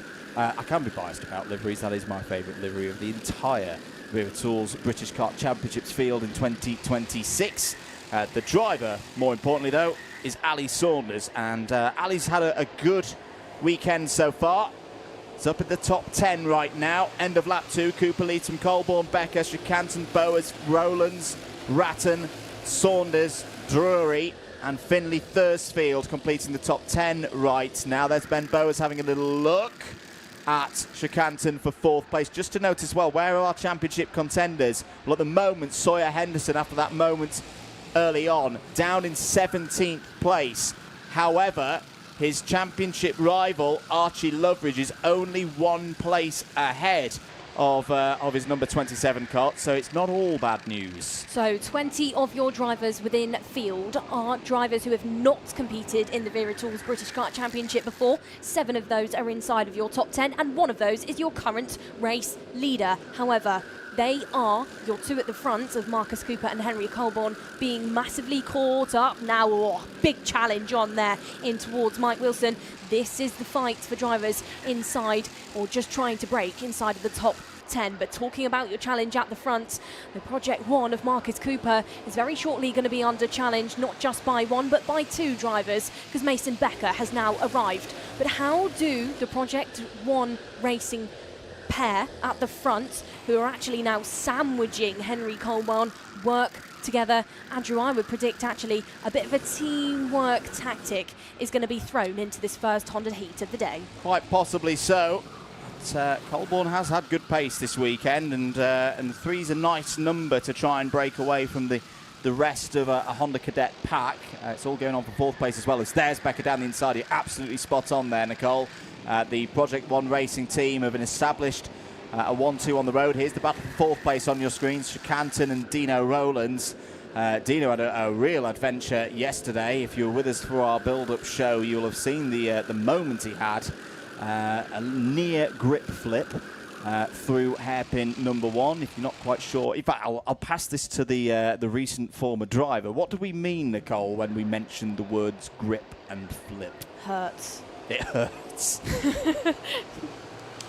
In terms of it's when you're going through that corner and suddenly there's so much grip on the outside that the inside of the kart starts to pick up, doesn't it? Yeah, when I say it hurts, I mean it hurts your ribs, okay? So when you get into that sort of phase of time of year where there's so much grip being laid down on the track because of a lack of rain and of course so much racing that happens sort of in the summer season, is change for the race lead now between your 2 teammates of Cooper and Becker. Nice little switch there in towards that first hairpin. Of course, going back to the grip levels, you get to that stage in the year where there's so much rubber being laid down, there's several shades of grip out there, and you get to the point where the back of the kart kind of lifts up, you start hopping and bouncing around, and then you can feel it within the seat, you can feel it on the kart, and it makes it hard work for these drivers. Hard work not just coming from those conditions of the track, but from the competitiveness of the drivers inside of your top 10. Switch now between Oliver Ratton and Ben Bowers. 2 minutes and 20 seconds on the clock to go then. Phoebe Shelton's just picked up a 5-second penalty. We've not mentioned that before. Phoebe's been in really good form recently. We spoke to her as part of the build-up show. If you did miss that, don't worry, you can watch it back at your leisure here on Alpha Live. Schikanten round the outside of Bowers to hold on to P5 there. Oliver Ratton in the number 22 is part of this scrap as well. Archie Cannon. Now, here's a move down the inside for P2 with Colborne. And it's going to go on and on in this one. The slight difficult factor for us today here in the box, and particularly with me with half-broken glasses, the S and the 5.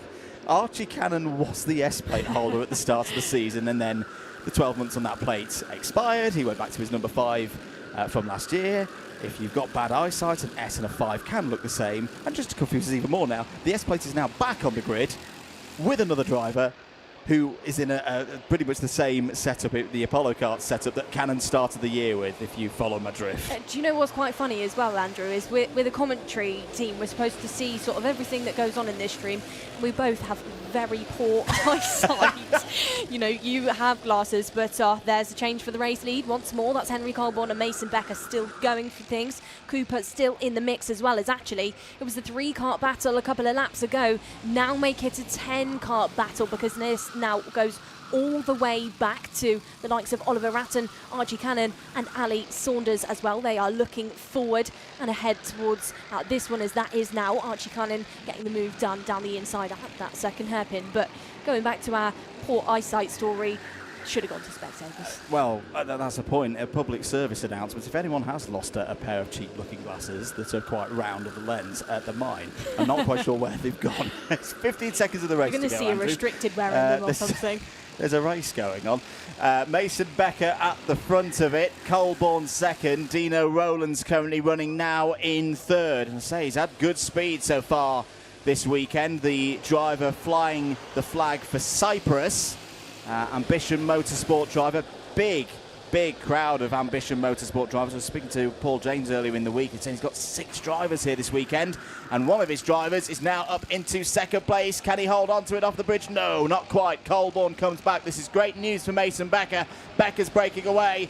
It's all going on here for second place. Look at this. How many karts on one piece of Lincolnshire tarmac do you want? Archie Cannon's trying to find his way through with the number 5 plate there. Shakantan's come to the fore in this battle for second place. 3 wide, out of hairpin 2. Ben Boas on the outside of it. You've got yesterday's winner, Marcus Cooper, trying to get involved. That's going to get closer. Both Rowlands and Cooper run out wide. That's going to open things up for one of the Apollos to step through. I think that's Freddie Drury on the move up into the top 5. Time is up. We're not even on the last lap yet here, Nicole. This is crazy stuff. Mason Becker will be out there rubbing his hands together, thinking thank you very much to the field behind, because now he's broken away by a second. Srikantan now into P2 with Ben Boas on the fastest lap and now sat in third.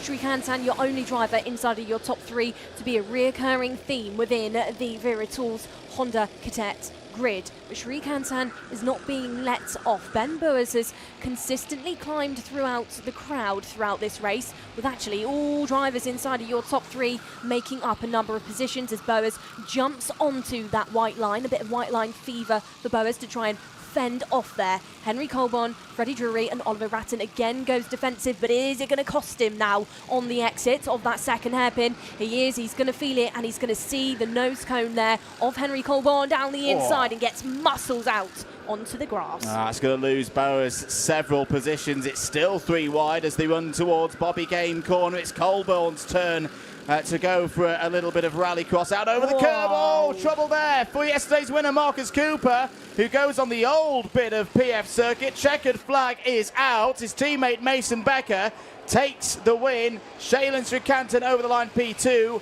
It's Oliver Ratton, P3. These are great scenes down there on the tribunes as the Hondas come across the line. Oh no, plus 5 second penalty in for Dino Rowlands, so a 5th place finish will not go the way of Dino and will fall. Oh, that's going to be costly, really costly, down to P21 with that 5 second penalty. This is a provisional result, of course, but Mason Becker, who lost the win yesterday because of an in-race plus 5, will be very happy with that. Thumbs up to the family and the mechanics on the sidelines there. A driver who has had good results so far this season.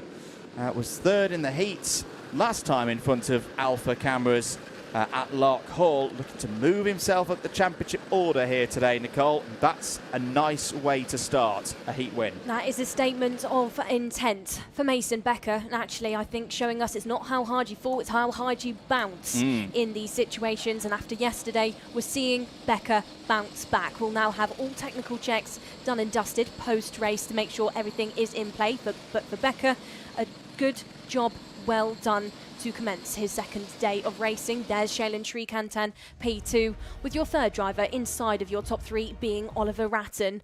Other drivers inside of your top 10 then include Freddie Drury, Dino Rowland, Henry Colborne, Archie Cannon, Marcus Cooper, Reggie Duffy and Archie Loveridge.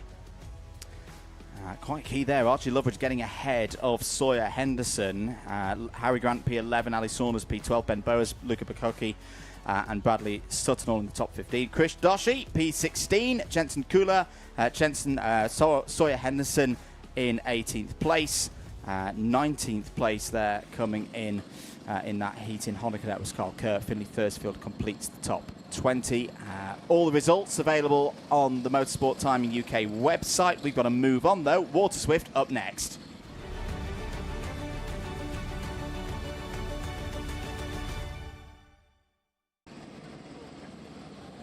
So into the next race then, race number 22 is Water Swift. Mason Hibbert starts on pole position for this one with his teammate Alfie Davidson alongside him. Evan Owen and Chester Fawkes, they go from row 2. It's Dimi Uzanov and Ilyas Sami on row number 3. Row number 4 starting from P7. It's the privateer effort of Rudra Gulak with Bodie Batch. From your 5th row, it's Oliver Say and Albie J. Stubbs. And from row number 6 is Corey Lyons with Hero Say. Row number 7, the E-plate holder, Harry Chapman. Ivan Zvoronins goes from row number 7. Max Zvaric and Oliver Kleinfelter go from row number 8. Kleinfelter a wildcard here this weekend. And Johan Berger as well joins the field, the son of Formula 1 race winner back in the day, back when I was a lad, Gerhard Berger. So another international name on the grid here this weekend. Championship scenarios then. This has been one big journey so far this year, and yesterday's developments, Mason Hibbert took the final win and extended his championship lead to 16 points over teammate Alfie Davidson. Chester Fawkes, double winner last time out at Wera, is third, a further 15 points back, and then it's the 4th of the big 4, the Fab 4, Ilyas Sami, a further 9 back. If you're new to this class, if you've not been with us so far this year, and with other categories as well, with other championships such as the IAME Euro Series, it's been the 2 Fusion drivers, Hibbert and Davidson, and the 2 DKs, Fawkes and Sami. They are the ones that have had the consistency. This is going to be a big day in Water Swift, and it starts with this heat. Lights out, 8 minutes plus 1 lap to go. Fusions side by side. Davidson trying to take the initiative straight away. Hibbert holding on to that race lead. Is a good start as well for Evan Owen, who's the 3rd of the DK Academy drivers, who's really kicked on in the last 4 or 5 weeks, has been looking strong. He's there in 2nd place. Chester Fawkes 3rd. Here goes Owen for the race lead. Down the inside for Wales. Our friend Mr. Baudet will be happy with that, Nicole. A Welsh driver's leading here at PF. Well, Alfie Davidson for now has been swallowed into the hands of the pack. Further behind, that race start was not the one for Alf, and now finds himself having to deal with the drivers behind, having to deal with drivers like Albie J. Stubbs. Stubbs now looking strong as out of that 2nd sector now. Big battles as now Stubbs has actually taken once more in towards the completion of your first lap of racing for Water Swift here today on their final day at PFI. Out of the final corner, Mason Hibbert looking strong once more, but is looking to, of course, find his way past Evan Owen, who leads a race for the first time this weekend. It's Owen from Hibbert from Chester Fawkes. Bodie Batch now on the tail of Chester, as Alfie Davidson now back inside of the top 5. Stubbs, Dimi Uzanov, Ilyas Sami, Hero Say and Harry Chapman round out your top 10. No big bridge moves. Everybody settled for the time being, but the trio at the front is Evan Owen from Hibbert from Chester Fawkes. But quite crucially, we've got there the sandwich going on again, because we've got 2 DK academies at the front with the Fusion splitting them up.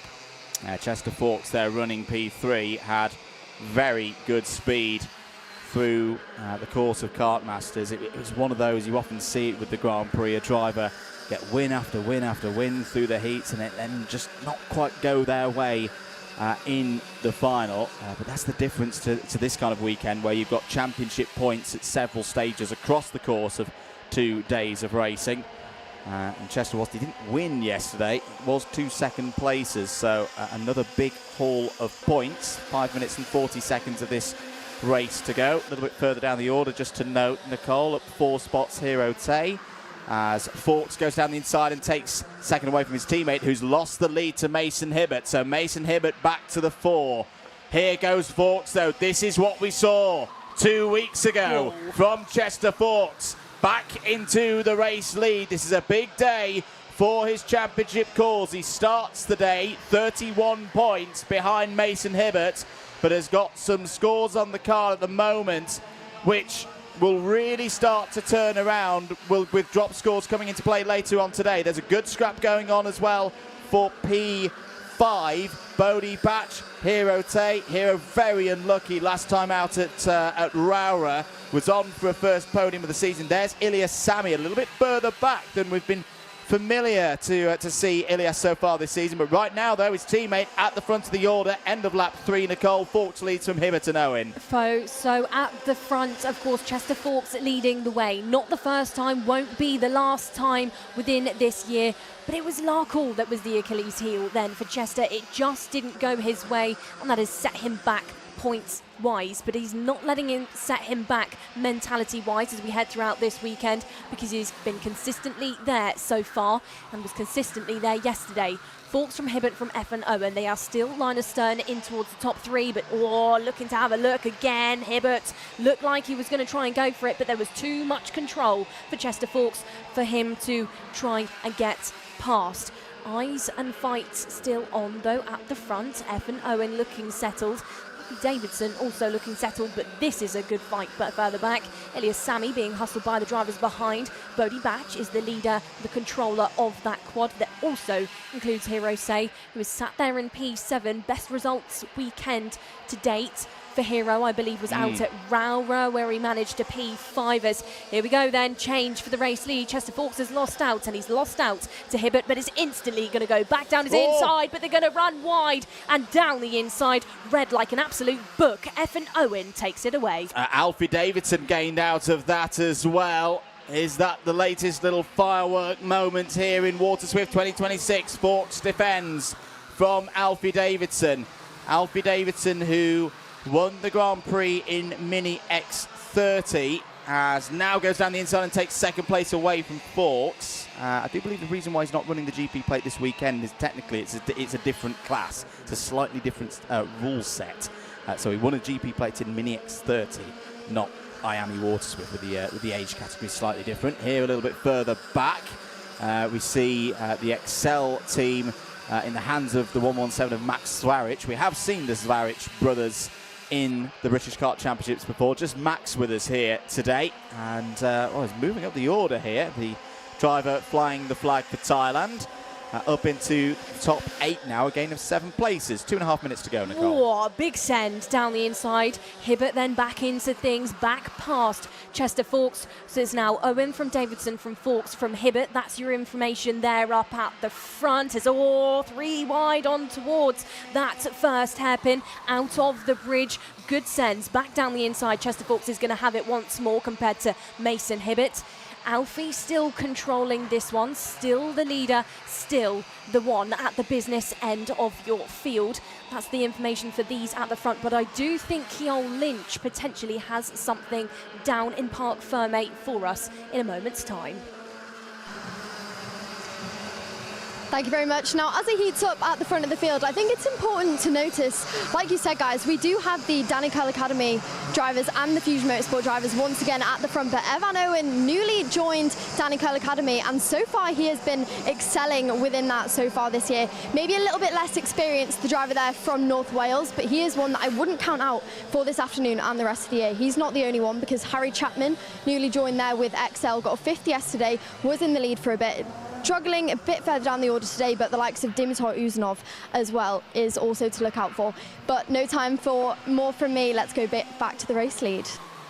Which is changing hands once again. Evan Owen takes the race lead away from Alfie Davidson. Davidson is going to counter-attack into hairpin number 2 and has got the support now of Mason Hibbert. It's a Fusion 1-2 once again, but at this stage of the season, I don't think Davidson's going to be keen for Hibbert to get through. He's trying to claw some of those championship points back across the course of today to give himself a good chance going into the last doubleheader of the season at Silverstone. Nicole, we've got 2 more laps of this one to go. How do you see Davidson and Hibbert playing this one? I think they're going to push it to the very bitter end of this race. Davidson and Hibbert, both points-wise, are fighting out, but they're also, of course, fighting out there for Fusion. Fusion wants a 1 and 2 up and towards the bridge. No silly decisions made by Davidson to over-defend to cost them both time to F and Owen and Chester Forks. The 2 TK academies versus the 2 Fusions out there. That meerkat moment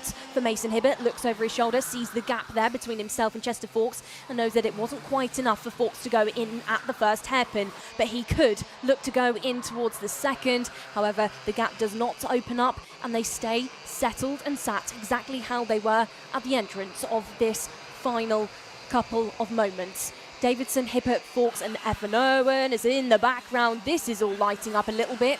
Lighting up for Albie J. Stubbs, Corey Lyons and for Johan Berger there as well, who's now in P11. Rudra Gokulnath coming to the fore there, running the same kart geezer livery that he ran at the British Kart Grand Prix a couple of weekends ago for Kart Masters. Final lap, and it starts with a lead change. Mason Hibbert gets through past Alfie Davidson, Chester Forks and Alfie Davidson going wheel to wheel on the same piece of tarmac they did so 2 weeks ago. This time Davidson holds ahead of Forks. Owen still there, P4, got his best result in a final yesterday. Here, oh, the Fusions make contact with one another. Oh, and Hibbert and Davidson. That is not what they wanted. Hibbert's down the order. Davidson's still there. Forks trying to go around the outside. He's going to be out on that rumble strip. Oh dear, you had to say at some point it was going to be inevitable this season that those two would get together.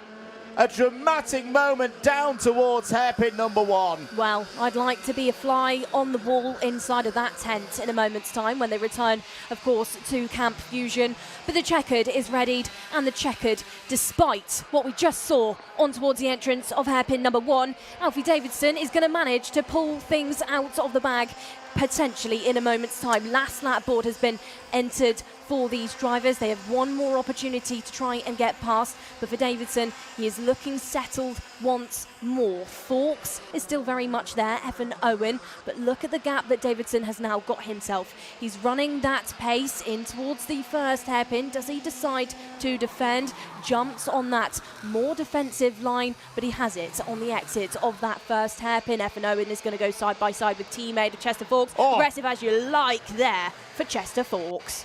What a race we're having once again here in Walter. I tell you what, Hibbert's not out of this. He's managed to get back on track and not lose that much time to the top 3. There is, of course, an investigation underway for that incident into the first hairpin, as there's another moment there, this time between the 2 DKs. Forks through past Evan Owen, but it was a bit of a strange moment for Evan Owen. Alfie Davidson out of the final corner is going to take this one on track.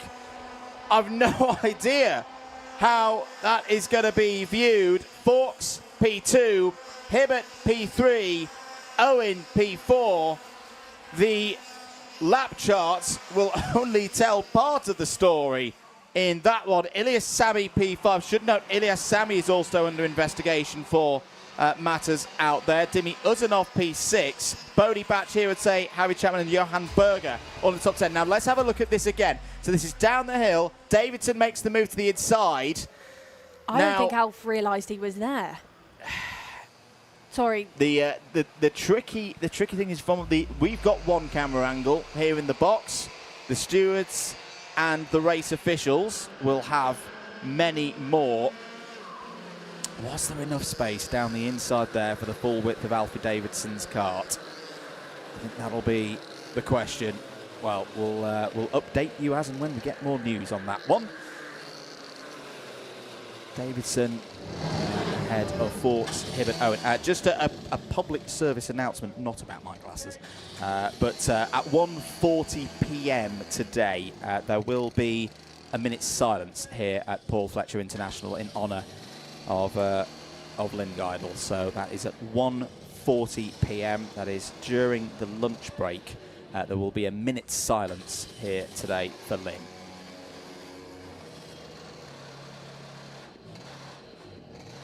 So there he is on your screen, of course, Mason Hibbert, who will have to have a bit of, I would say, a visit to the stewards post-race. We saw that big moment between him and Alfie Davidson, and I would say, Andrew, that's been brewing all year long. Oh, it has. Yeah, it's motorsport, isn't it? When you're fighting for a championship between two teammates, how many times over the years in different disciplines have we seen it happen? Well, you'll definitely want to be with us for the second heat in Water Swift. That will be at 12:45, where we'll have the next chapter in the saga that is across national and continental championships.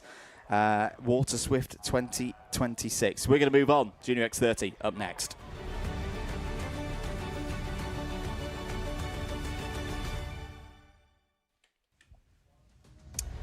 Here is your grid then from timed qualifying in Junior X30. It's a fusion lockout of the front row. Aaron Richardson and Sukmani Kira. George Edgar, your new championship leader. That one happened yesterday. Is on row 2 with Austin Newstead, Alfie Brown and Findlay Lyons. They go from row number 3. Row number 4 holds Jacob Ackler alongside McLaren Junior driver Harry Williams.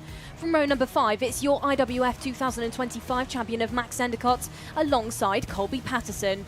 From your 6th row then, hunting down for a good race this weekend, it's Freddie Wood after yesterday fell apart from him alongside Danny Dempsey. Row number 7, George Clark and Harley Musk. John Foley Jr. and Archie Rogers-Tyler on row 8. George House and Kaito Lloyd, another of the wild cards here this weekend, they're on row 9. Row number 10, your top 20 is locked out by George Quinlan and Luca Narroway, and from 11, it's Ollie Brunt with Christian Kobe, another returning driver this weekend. 12th row of your field, Alfie Ward and Orion Meta. Row 13, Katie Donaldson and Alex Riley. Row 14, Sophie Campbell and debutante Michinaga Fujiwara of Japan. Henry Clark and Alessandro Salas complete the 30-strong field. Yeah, real different flavour this weekend. Your likes of Austin Newstead. First time we've seen Newstead in British Champs action since he was your Water Swift champion last year. And that was one he wrapped up early, so it really has been a while since we've seen Austin Newstead on circuit in front of Alpha Live cameras. Difficult day for Austin yesterday. Christian Kobe was another one you mentioned.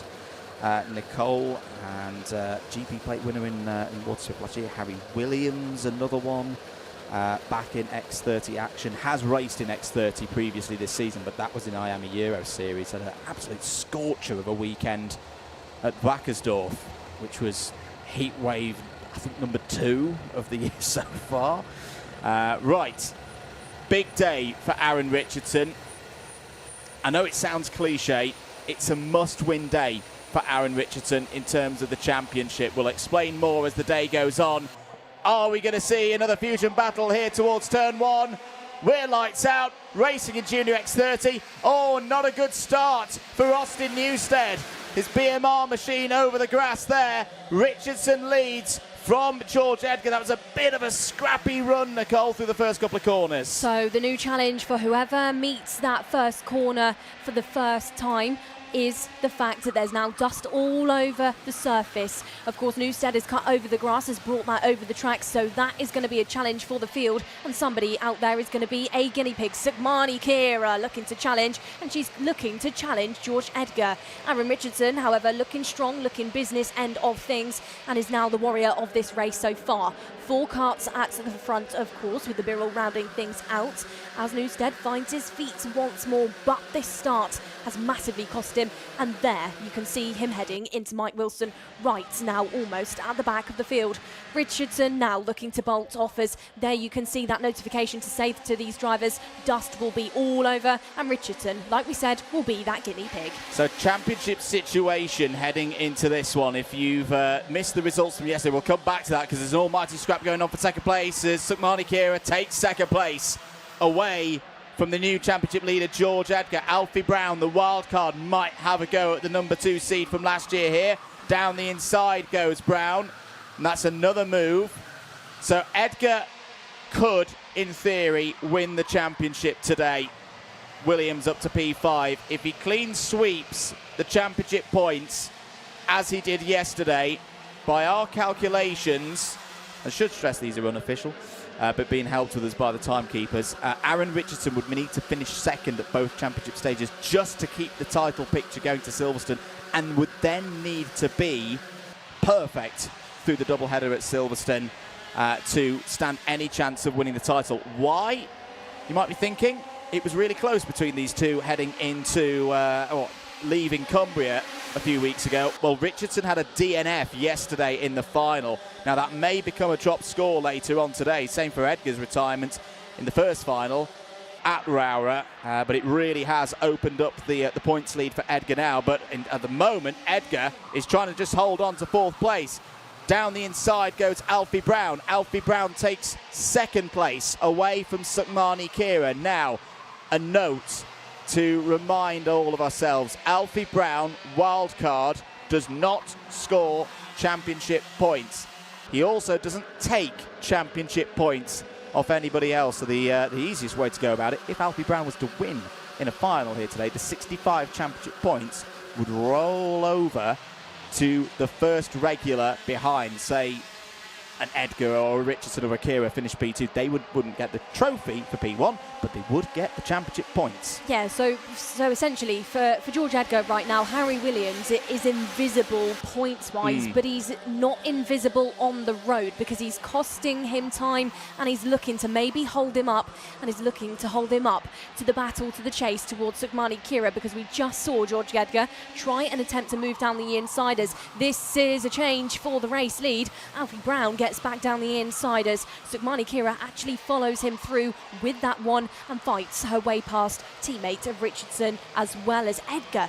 Desperately there trying to weave his way around Harry Williams, but Williams just seemingly having absolutely none of it. Well, Harry Williams is a top quality driver. He's a McLaren development driver for good reason. However, Edgar has just got through past him and into P4. Should note Freddie Wood there, P6 at the moment. Freddie Wood also had a DNF yesterday in the final, so took his maiden victory in the British Kart Championships at Wera. Looks to bounce back today as here goes Sukmani Kira. I tell you what, Sugars has looked absolutely rapid so far here this weekend. She took a very well-deserved podium here 2 weeks ago at the Grand Prix.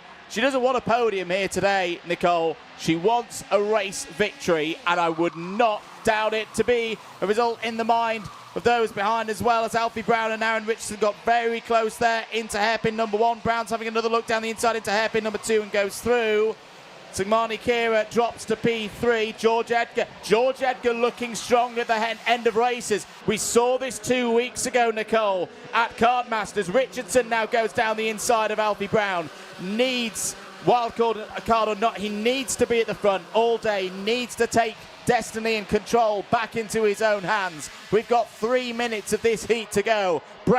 Richardson leads from Brown, from Kira, from Edgar. Wood and Williams completed the top 6, and George House is on the move as well. George House up to P7. These drivers need to be careful now of that accordion effect in traffic, because they're all bumping and barging and shoveling into each other now. It was a 3-kart battle, then switched to 5 when the other drivers like Freddie Wood got invited into things. George Edgar now back into P3 and Wood right there as well. It was 4 karts. Now it's looking to be your entire top 10. The drivers all inside of your top 10, now only separated by just over a second, as there you can see George Clark very much trying to fight his way past Sukmani Kira. This race now, it was looking sweet for Sugars, it's now looking to unravel because she has been handed to the drivers behind. Luca Narroway now into that 21st spot, and Colby Patterson is the driver just looking on at Sugars there. In towards the front though, Richardson back in control and back in charge. Brown into that second spot again. George Edgar is back into P3 as Sugars is going to attempt to move down the inside there on the BMR of Clark, and she's going to tick it off. Yeah, good move there by Sukmani Kira. Back with our race leaders. Oh, here goes George Edgar trying to sling it round the outside. Brilliant move by the championship leader on Alfie Brown. Back up to P2. This is a trend that we saw 2 weeks ago, that Mick Barrett Racing prepared machine, they know this place so well. was at its strongest in the last 2 minutes of races. Is this once again going to be a case of George Edgar breaking Fusion hearts yesterday in one of the heats? Edgar was miles behind, a good 3 seconds or so behind at the mid-stage of the race, and he caught Predator-like Aaron Richardson. He passed Aaron Richardson, was watching it trackside, and I just thought, was that a key moment psychologically in this Junior X30 battle between these two drivers who've got a lot of respect for one another? They live mere minutes from one another up in Cumbria. They know each other's strengths, they know each other's weaknesses. Edgar's looking down the inside for the race lead. Takes it. Brown also through past Richardson into P2. Well read there by Alfie Brown, as all big send's going to shortly be attempted, I would say, by Freddie Wood. Freddie Wood into things and is now looking at teammates of Richardson. So your top drivers then now have chopped and changed a number of times throughout this race. We've had Brown at the front, we've had Aaron Richardson at the front, we had Sugars, Sugmani Kira try and control things, but now this is George Edgar's race to lose. Big send down the inside there. That was George House going for things. Max Endicott also going for the move, but got caught out on that rumble strip there in towards that third and final sector. New lap to be completed by these drivers. Of course, the time has run out for your field. For George Edgar, his job this weekend is that Sophie Campbell. That is a shame for the young Irish driver, who will now not complete the remainder of this race. As down the inside, change for P2 once more. Aaron Richardson is going to pull things off, but he's not going to have it on the exit of the corner. Slides slightly, doesn't have that minimum speed, as there's another retirement out there, this time for one of the Fusions, this time for Cato Lloyd. Yeah, not good news. It's plus 5 second penalty for Alfie Brown. Well, we did see some close moments earlier on in this race. Brown, plus 5 seconds. Oh, that's going to be another costly one. That's going to drop Brown outside the top 15 as things stand. And with only 2 heats to determine the grid for the final later on today, is that a turning point for the privateer in Kart 694? New fastest lap of the race has just gone in from George House. This is a great drive from George House in his first full year at the junior level. Last year's IAME Euro Series X30 mini champion under the tutelage of Matthew Higgins this weekend. More on him later. Up 13 places in this race is George House. We're on the final lap. George Edgar looking over his shoulder. Now, this isn't quite the final yet, but it was a bit of a dramatic last lap 2 weeks ago. Brown pointing forwards here, saying to Edgar, don't defend. I've got a plus 5 second penalty. I need every 10th I can get. Otherwise, I'm going to be losing points in the intermediate scores. Through the last couple of corners, George Edgar knows this feeling. A race victory at PF International. That's the first heat done for Mick Barrett Racing and young Mr. Edgar. Is this going to be the start of a great day in his karting career? Second place to Alfie Brown, but that plus 5 second penalty will drop him down to, think, P9. Not what he would have wanted. Aaron Richardson, third, will inherit the intermediate points for second place from Alfie Brown. Nicole, what did you think of that race? Well, I thought that George Edgar has carried on exactly where he finished his day off yesterday, and that's with those wins. Edgar now showing the Junior X30 category one more time this year exactly who is boss. Is Edgar with your race win ahead of Alfie Brown and Aaron Richardson inside of your top 3 on the road, but Brown will be demoted. George House and Max Endicott all remain inside of the top 5, with you've got to give it to George House. 13 places gained for that one. P6 is Fred Wood with the Sikmani Kira, Archie Rogers-Tyler, Harry Williams and George Clark rounding out your top 10. Lines, Patterson, Backler, Musk, John Foley Jr. all remain inside of the top 15, with it then being Danny Dempsey, Luca Narroway, George Quinlan, Christian Kobe, Henry Clark, Austin Newstead, Michelle Figueroa with Alex Riley, Alfie Ward, Ollie Brunt, Katie Donaldson, Alessandro Salas and Orion Meta as your 28 finishers. Of course, late stages of the race, Cato Lloyd and Sophie Campbell were lost. But for Edgar, other driver's loss is his big gain, because not just a qualifying heat win, but points on the horizon also. Second heat for Junior X30 will be at 1 o'clock here this afternoon, so do be with us for that one. Seniors up next. lots of big names on the grid for Senior X30, but on a day where potentially George Edgar could become British champion-elect in Junior X30, what a story that would be on the same circuit that he won the Grand Prix a couple of weekends ago. Aaron Richardson, what will he be thinking right now? Still has a chance to claw points back, and you never know in this sport. It can change very, very quickly. But the form that Edgar is in is a tall order right now for any driver, and even a driver of Aaron Richardson's talents. Finley Lines there. See, just talking to some of his team. Freddie Wood, I think, will be reasonably happy with that result. P6, bouncing back from yesterday's difficulties in the final. Put us in the driver's perspective right now, Nicole, as what's going on at this precise moment. You know, so this moment in time, drivers are then instantly heading over to mechanic just for those instant debriefs. Of course, they're telling the mechanic straight away as well what the weight was when they were heading over the bridge, because that is very important for them to know and remember. But, of course, we're done and dusted for Junior X30. Next up, we'll go over to our seniors.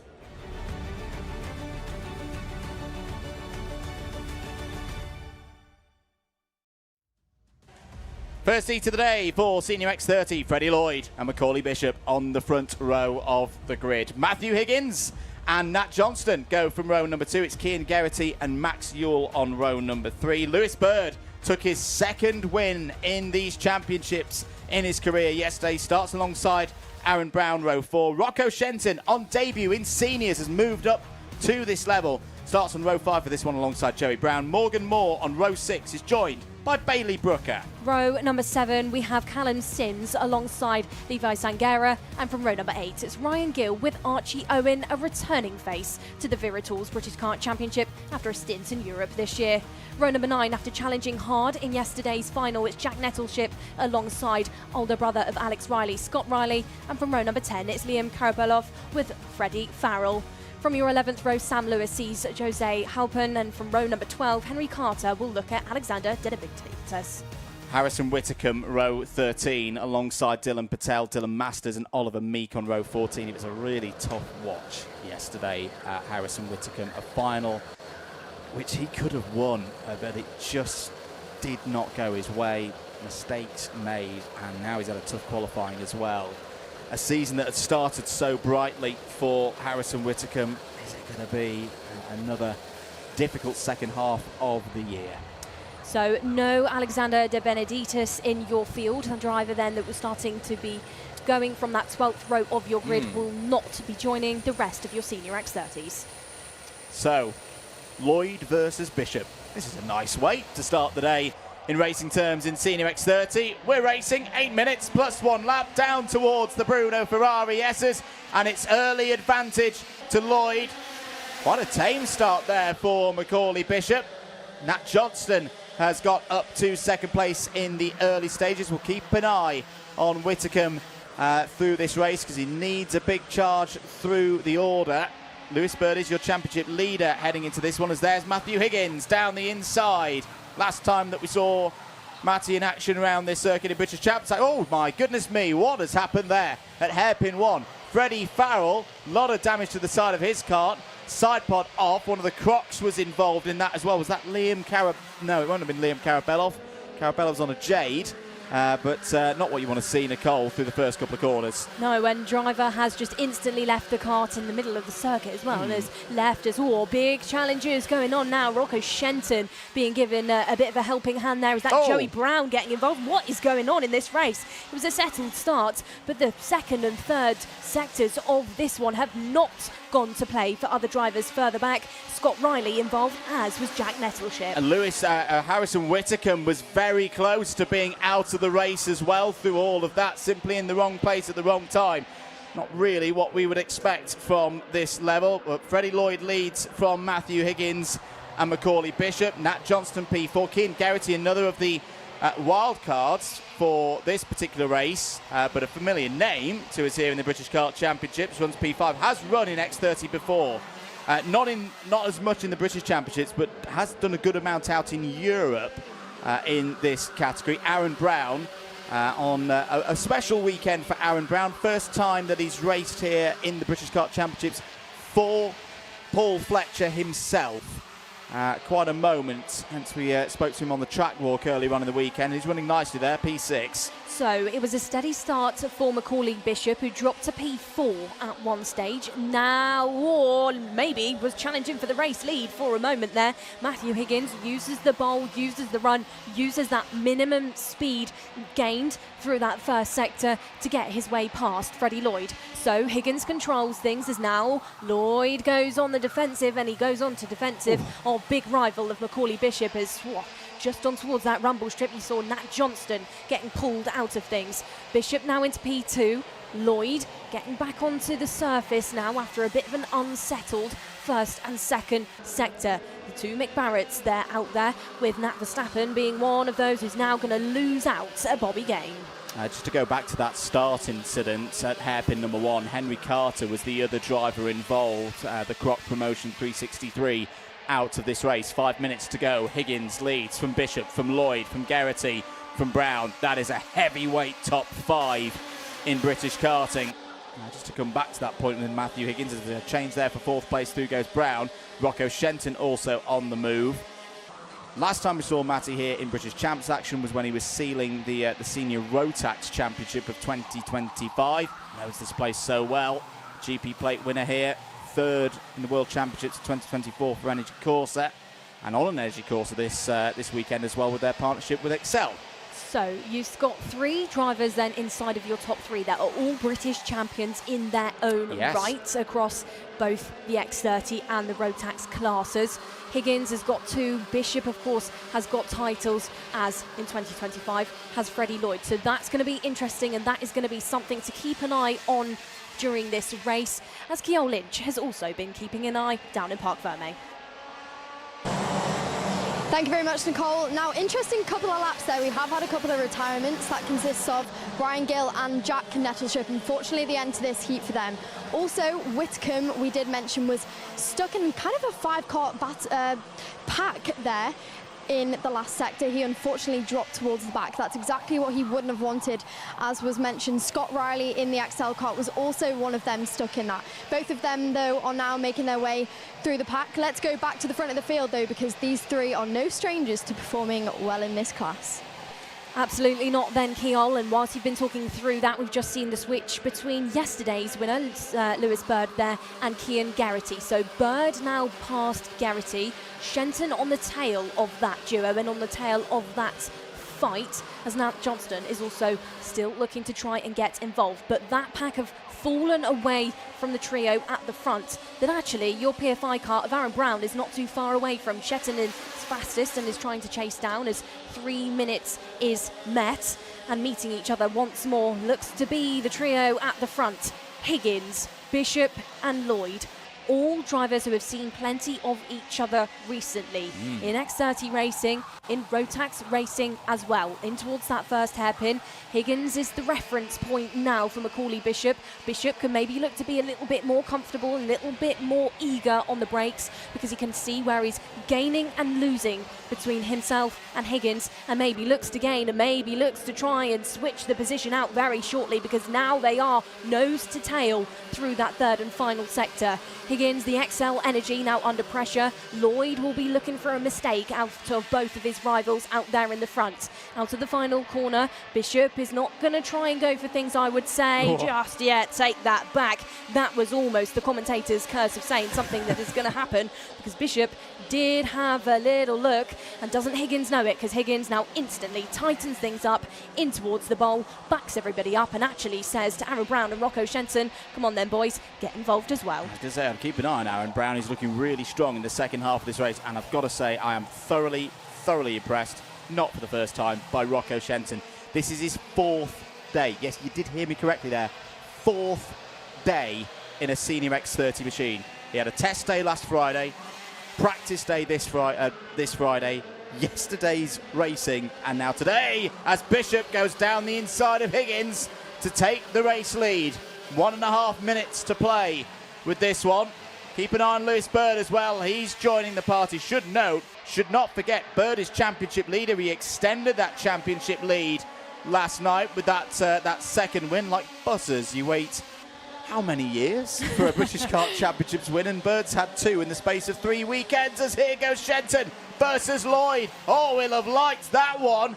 Freddie Lloyd fighting now for 4th place. Here comes Lewis Bird. It's been all about the premium karting boys so far this season. They're going to have a squabble for that position. Meanwhile, back at the front, Macaulay Bishop's on the defensive. Well, it was Bishop and Higgins in 2025 in Rotax, but here this year, 2026, for the wildcard entrance, is Higgins and Bishop once more, but you can't count out Shenton. Shenton's going to throw everything in the kitchen sink because he's new into the senior X30 field as well, and just like the duo ahead, he's got absolutely nothing to lose within this race and within this weekend. But for Bishop, he's looking strong, and he's now broken away ever so slightly from the hands of the Welshman of Higgins and from the hands of your brand new senior driver, Shenton. Shenton looks over his shoulder, sees the gap between him and Lewis Bird, knows the pace of Bird, considering the fact that he took that final yesterday, and knows the smallest mistake will cost him as well. Looks to try and put that nose down the inside of Higgins ever so slightly, but he gets that door slammed and closed off. But on the exit of the bridge, there he says, have some of this. Shenton now into P2. Higgins pulled a similar kind of move on Shenton yesterday. Lloyd trying to go around the outside there. But wasn't able to get the speed off of the corner. He's going to try it again through hairpin number 2 on his teammate Lewis Bird. Freddie Lloyd, who did lose out yesterday in terms of the championship. Higgins is trying to get down the inside of Shenton. Oh, that's getting all a little bit scrappy. There's grass all over the circuit. Nat Johnson's trying to get through past Keaton Geraghty in the mix here. Time is up. We're going to be to the last lap next time around. Shenton trying to make his mark here on debut in the seniors. Macaulay Bishop will overlook his shoulder and go, fantastic, 2.8 second lead. I'm gone. I can cruise home to take this first heat. But Nicole, who's going to finish second? Do you know what? I don't want to even call it, because I think this one is unpredictable. For the time being, it's Shenton's to lose. Out of the bridge, Shenton holds on to things. Now goes White Line Fever and is going to try his very level best to hold on to it. Big hop there on the rear end there for Lloyd. Just, again, highlighting to us how much grip is off the bridge. That's Callum Sims now falling short at the late stages of this one. Shenton here, though, is looking strong here, Andrew. I would say at this point in the race, I'm going to maybe cheat a little bit and say I think this is Shenton's for that P2. Well stretched out there. Macaulay Bishop is going to take victory here today in this first heat. Bishop wins. How many times have we heard that? Box office has arrived in senior. Rocco Shenton takes P2. Is under investigation, though. That's just popped up on our screens, as is the driver who's finished directly behind him. So both Shenton and Higgins will be reviewed there by the race officials. Freddie Lloyd, P4, Aaron Brown, P5, Lewis Bird, Joe Brown, Keaton Geraghty, Morgan Moore and Nat Johnston, all in the top 10 on the road. Archie Owen up 5 places to 11th, Max Ewell 12th, and a great drive as well from Panama's Jose Halfan to 13th place. Jose competed 2 weeks ago in the Grand Prix, back for the first time this season in the British, and that's a really solid run. Levi Tangera P14, Dylan Patel 15. Oliver Meek was your biggest mover in that race, up 12 positions. Oliver had a bit of a tough time in TQ this weekend. When that kart has been running well, though, in Oliver's hands, he has been rapid this weekend. Do not rule out Oliver Meek for a really strong result later on today. Harrison Whitcomb 17th. That is not what the Whitcomb team would have wanted at the start of this weekend. It's just not happening for them at the moment. Whereas for the likes of Bird and Lloyd and Brown and others, they're amassing more and more points. Just to mention for Freddie Lloyd, because I know there's been lots of talk about his drop scores.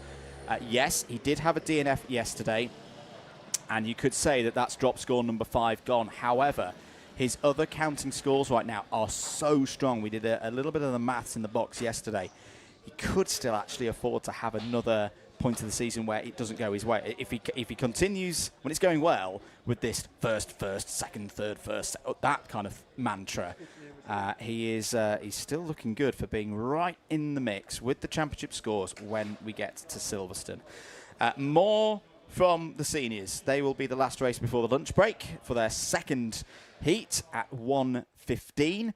Oh, that's a lovely way to spend your Sunday here at PF International. A golden PF International here this weekend. But temperature's good, 18 degrees Celsius. It was absolutely scorching here on Friday. And for everybody in the teams setting up on Thursday, I think the temperatures were hitting 38, 39 degrees. It was very warm here at PF. There's Macaulay Bishop having a little chat, having a little debrief after that one. And Bishop will have liked that one. I think he'll be very happy with that result. He was absolutely delighted with his performance 1 week ago at Wilton Mill. Yeah, I think Bishop has now probably said to the field as well, he's not here just for enjoyment, he's here to take home a trophy this weekend. Yeah. This is a statement of intent, this is a statement of what Macaulay is trying to set out to do. Like you said there, Andrew, we will of course see these drivers one more time later on. They will be the last race in your second rotation of qualifying heats. And then for those all-important finals as well that, again, you wouldn't even want to try and predict what will happen in this senior field. I do have a theory. We've got a little bit of time before our next race, because I know there's been some people questioning, why is Macaulay here?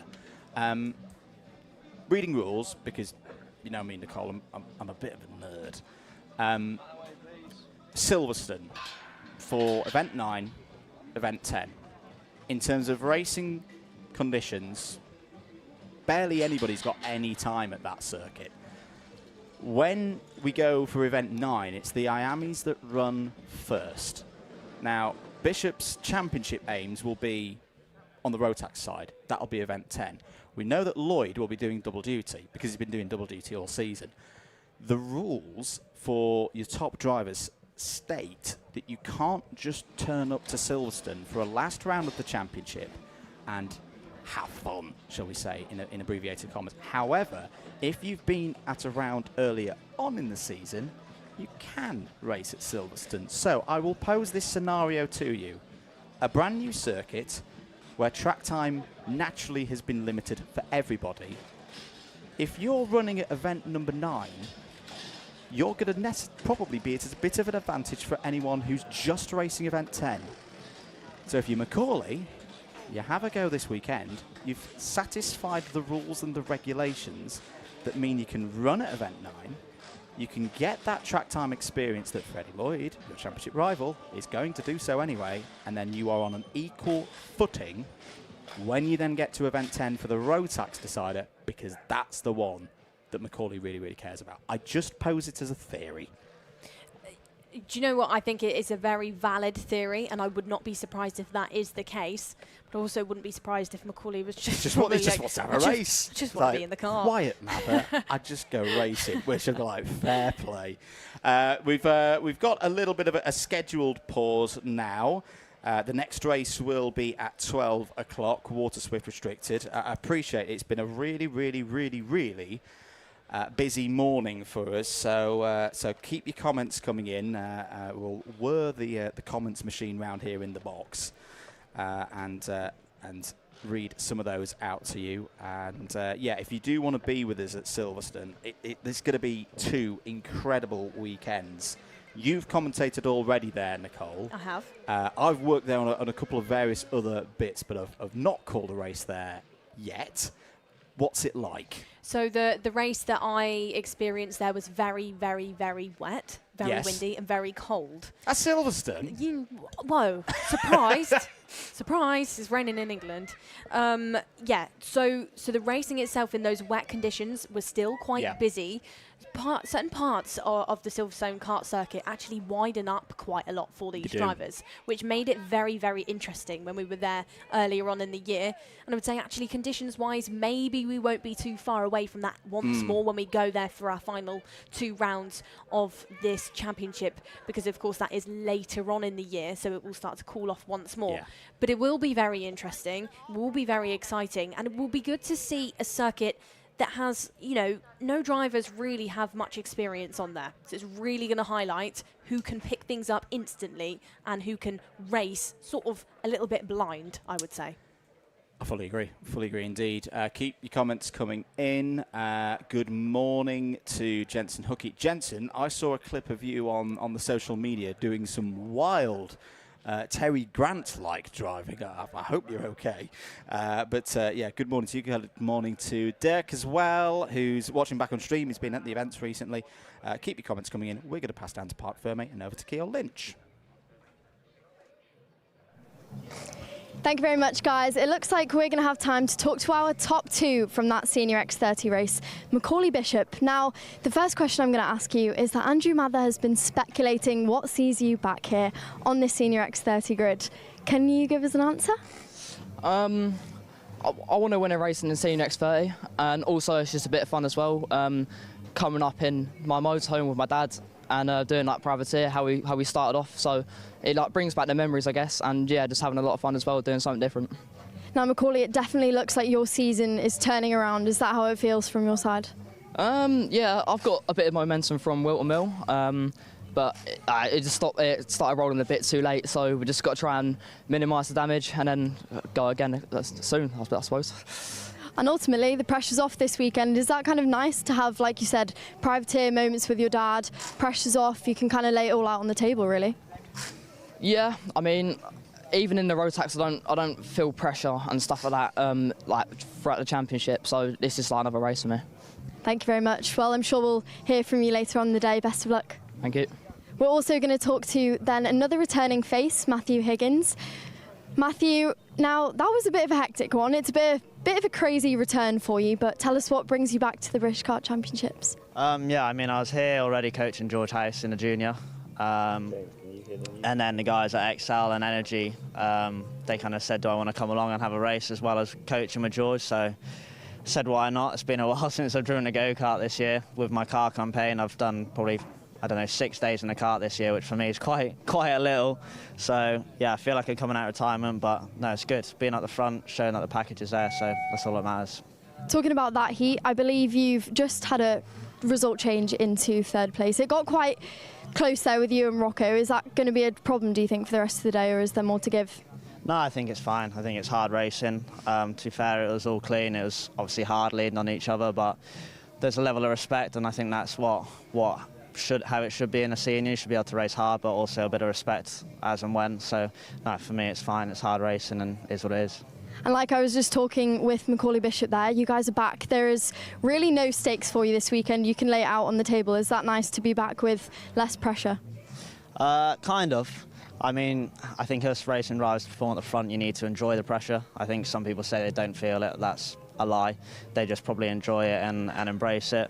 I think I'm one of the ones that generally, if there is a bit more on the line, I generally just take it up a notch and perform. So for me, it's good learning to try and breach into that zone when I don't have the pressure of a championship or anything like that, or a big title on the line. So it's a good learning process for me, especially for the GT racing, where it's a bit of a different style. Sometimes you're getting in the car in last or mid pack, so still to have that level of performance when you don't have that same pressure is quite a good learning. Well, that's good. With that said, I think you're going to need that for the rest of the day. Best of luck. Thank you very much. Good to hear that from Matthew Higgins and Macaulay Bishop. Just like that, our first rotation of heats for the day is finished. Whistle has just gone. It looks like the second round is going to be very shortly, so let's head up back to the box with Nicole Sutherland and Andrew Mather. Thank you very much, Keogh Lynch. Indeed, so the grid gate closing, or about to close. We will be back with IAME Water Swift Restricted in the next few moments for a race start, or a formation lap start, I should say, Nicole, at noon. Keep your comments coming in, and we'll update you as well as we go through this second round of the heats of any of the permutations from the first round of heats. But going into IAME Water Swift Restricted, from what we saw earlier, Nicole, a really, really impressive drive again from Arthur Bowers, but it's still so close, as we often see in this category. I always remember back to 2024's campaign with Davidson, Fawkes, you had Daniel Ferguson in there. It's like literally every single race, this group of drivers going back and forth. It's a great class, isn't it? Yeah, absolutely is. And, you know, the sort of engineering of the class really invites that in for these drivers as well. You don't typically see drivers, you know, push away from the rest of the field just because they haven't got the power to do so. As somebody is up on the bank, I'm not sure, warming up for the next race or trying to rush to give some information or just rush to make sure they're in that prime spot for this Motorsport restricted race. But, you know, the racing is very sharp. It's very close as well. The nature of the tyre, the carcass is a little bit stiffer for these drivers, so you don't get a sort of sidewall fold, and the drivers can more so just thinking about the driving itself instead of the mechanical engineering of the kart, because they're sort of too young at this stage. That's why you see it so exciting as well, because there's certain parts of the class itself that just mean it's more down to the drivers, what they're doing, rather than the karts. Just to go over again in terms of a bit of the news from IAME Waterswift Restricted, because I know we had a couple of queries on it, of what happened with Ollie West yesterday as the full picture emerged. So the disqualification was for an item, what they call a squish, so one part of the engine that wasn't quite to the technical conformity required. So that was the reason for the DQ. The tyre situation was a secondary issue, separate to what was in tech. It's the same situation for, I'm sorry to remind them because they're in this paddock here this weekend, it's the same scenario we saw for Archie Loveridge at Wilton Mill last year, where the dry tyres cannot be used again for the course of today by Ollie West. But if it were to rain, say at 2 o'clock, then the option of running the wet tyres could be available for Ollie West and that number 4 machine. We're going to go into racing, though. Up next, heat number 4 of the weekend for IAME Waterswift Restricted.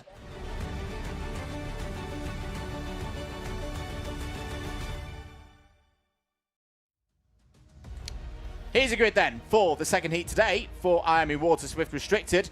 This grid set by the second fastest times of each driver from TQ earlier on this morning. Benjamin Schliver on pole position alongside Logan Hodgetts on the front row, Freddie Baker and Hendrix Fallout on row 2. Freddie Dye and Oliver Woodall there on row number 3. Row number 4 houses Arthur Bowers, your qualifying Heat 1 winner, and he will be starting alongside Darcy Dunford. From your 5th row, it's Harry Murphy with Lewis Wilson, and from row number 6, it's a certain Bobby Slater with James Ferguson. James Ferguson, the younger brother of Daniel Ferguson. Max St. Hilaire and Kanan Nakura go from row 7. George Askew and Patrick Wood on row 8. Noah Brad and Riley Aston Wilkins on row 9. It's Harley Hibbert, the younger brother of Mason Hibbert, on row number 10 alongside Ocean Owen. Cole Parrish and Ollie West on row 11. It'll just be Parrish racing in this one. West, no tyres available to him to use. I think we're missing Harry Murphy from this one as well, unless it's a little moment with the transponder, because the number 65 is currently not showing us out there on circuit. And yeah, there's a gap between the BMR of Bowers and the Fusion of Bobby Slater. So 20 drivers ready to go for the second heat here in IAME Waterswift Restricted. We are not quite going this time around, though. That is a false start, not to the standards required by our race director and starter for this one, Nigel Edwards. We go round again. So these drivers then will have that second opportunity to get lined up, but also that second opportunity to just prep and prime that tyre maybe a little bit more temperature-wise. We'll take you through some of your results from your first qualifying heat, which of course saw Alpha Bowers take that win. Freddie Baker stayed inside of your top 2. He started, of course, P2 and finished things off there, as Hendrix Fallat in the end didn't lose or gain anything. He was in that 3rd, with Wood and Woodall being inside of the top 5. Cole Parrish up by 12 positions to be P8 in the end of that first qualifying heat. It was actually quite an interesting decisions post-race for some of your field. 2 10-second penalties going out. The first for Max Hilaire, he ended up being cost and pushed back down to P17, and the second of course being for Logan Hodgetts. 2 5 seconds was the decision for Hodgetts, to mean that he had to settle for a P18. But now there's a second opportunity, a second chance for these drivers to look ahead and set themselves up for that final later on. Absolutely. So it'll be another 8-minute plus 1 lap race. Bit of a mixed up grid from the TQ session for the second fastest laps earlier on today. I feel for Benjamin Schliver needs a good result in this one. He's one of those drivers who could take the championship fight to Bowers. Round the final corner then, into the tram lines, waiting for those lights to go out. And they do, and we go racing once again in Water Swift Restricted. Great start for Logan Hodgetts, who will lead through the first couple of corners. All 20 drivers through nice and cleanly under the bridge. Oh, no, not good, though. Is that Darcy Durnford? Yes, it is. Oh, that's such a shame. Darcy had a great qualifying, started this one from the 4th row of the grid, but all that hard work undone, Nicole. So at the front, it was, of course, a really good race start in your previous qualifying heat for Benjamin Shavar. Now he started things right at the front, but is, for the time being, sitting in P2. Maybe not for too much longer, though, because down the inside, Shavar takes that one away. Lewis Malin will be sat on the sidelines, happy with that nice little move in towards that second hairpin. Big lick of the curb there for one of the Excel efforts, I think that could have been. As now, more moves going on. This time it's for Patrick Wood. Penalty, plus 5 seconds for Kart 74. Again. Logan Hodgetts, I did think at that point where we said that's a very good start. Was it too good a start? Well, either way, an infringement from Lights Out has been picked up by the race officials, and it's a plus 5 for Hodgetts. At the moment, that would drop him all the way down to the bottom of the order, but still a long way to go in this one. Right now, he's running 4th on the road. He's just lost P2 to the impressive Hendrix Fallat there for the Tommy Weir Racing team on the Pantano chassis. Back to the standard livery for this weekend. Kart Master Special, it's a special. No, it was a nice livery, but you don't necessarily want to run it every single weekend because then it's not special anymore. But back to the grey and fluoro yellow. Loses second place, though, there to Oliver Woodall. Now, whilst you've been on your travels, Nicole, across Europe, Oliver Woodall has a secret weapon. Do you know what it is? I do not, and I really want to know. It's his mum's cottage pie. That makes him fast. It's at least 2.5 tenths a lap. Do you know what? I've been thinking about doing a race soon. Yes. So, Mum Woodall. Yeah. I'm going to be coming over You for a some customer? cottage pie. Yeah, Yeah? I am. There we go. I know we keep banging on about it, but it's still one of my favourite interviews of the year, and it's Woodall now to the race lead, who takes it away from Benjamin Schlivar. Hendrix Fallat's going to have a go as well. And Freddie Baker also taking a spot ahead of Benjamin Schlivar, down to P4. Here goes Fallat with a bit of an assist from Baker. Another lead change. Baker trying to wedge the door open. Fallat's not having any of that. And here he comes again. Arthur Bowers in that all-white race lid, the BMR number 99. This is what he's built this championship lead on. Just making the moves at the right time. So who was wide there? Was that Freddie Dye in the number 17 having a bit of a moment out of hairpin number 2? And once again, they've all been fighting. It's been very entertaining, but it's allowed Arthur Bowers back into the mix here. Oh, another one of the Tommy Weir Racing Pantanos is out. That was Noah Brad's kart. So Noah Brad, the Romanian driver, will go no further in this one. 4.5 minutes to go. Fallat leads from Woodall, Schlivar, Bowers, Wood. That's your top 5. 4 different chassis inside of your top 4 as well. 2 moves there. Which one do you look at? Because that was absolutely in sync for Hendrix Fallat, Oliver Woodall, Benjamin Schlivar and Arthur Bowers there. Bowers now past Schlivar for that P3. As there we had the attempt further up in the field. As again, they go side by side. They almost look to go a trio wide in towards the entrance of that first hairpin. But there he is, Bowers, back into the mix. Back looking at trying to get into the control of this one, but he's going to lose out through that second hairpin because we are going to have that switch once more for the DK Academy driver of Oliver Woodall. It's 4 chassis in the front, 4 different manufacturers, but all 4 of them running very, very similar pace out there. They're separated by next to nothing, and it's shown as well in the progress Fallat, Woodall, Bowers and Wood have made throughout this race, because all are on some big charges when it comes to positions. 3 for Fallat, 4 for Woodall, 4 for Bowers and 12 now for Patrick Wood. Sadly, Riley Aston Wilkins out of this race, but Keol Lynch has found Riley. Keol, what has our driver got to say? Thank you, Andrew. Now, we are still trying to get some information on why Harry Murphy did not start, but it's an unfortunate not finish for Riley Ashton Wilkins. Riley, what happened there for you down at hairpin 2? I was trying to make an overtake on Max, and I hit his side pod, and my kart started dragging to the right. Problem with the steering then, which is why you've come in. Not the position you want to be in, but for later on this final, what are we going to need to see from you this afternoon? I'm just going to try and make up as many places as I can and have fun. All right, best of luck. Thank you. Let's get back to the action then here at Pier 5, because it looks like Arthur Bowers, a very familiar face, has made himself back into the lead. He has indeed, Keogh. So this is a big 2.5 minutes now, Nicole, for Arthur Bowers and the championship. If Bowers can take this through to the checkered flag, he'll get pole position for the final. That's a good piece of news. Even better news, he'll take yet another haul of 65 championship points and move a little bit closer. There'll still be jobs to do in the finals. We'll work out the full permutations over the course of the lunch break. But for Bowers, he doesn't worry about that, if he's even worrying about it at all. I think the ploy at the start of the weekend is like, just take this as any race weekend versus the other ones that they've done earlier on in the season. And Bowers is delivering once again, leading this one. When you know Arthur as well, great little character around the paddock, to the point that I actually had to tell him earlier on in the weekend when we were doing a driver interview, Arthur, I can't do the interview if you're in the background waving at the camera and mouthing things. You know, I actually think he's going to be really relaxed, really enjoying this, and probably not really thinking about points at all.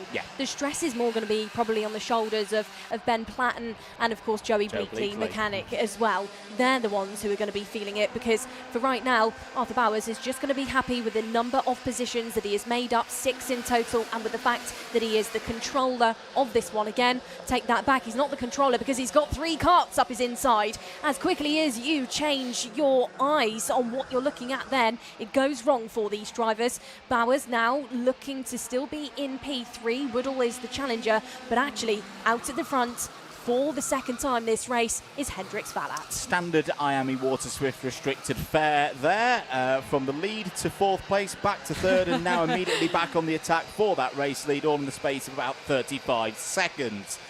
Talking of 35 seconds, that's what we've got left to go in this one, so there'll be 2 more laps for the drivers. Vallat leads from Wood. Wood has a little look over the shoulder, just sees that Bowers is there at about 1/10.5 back.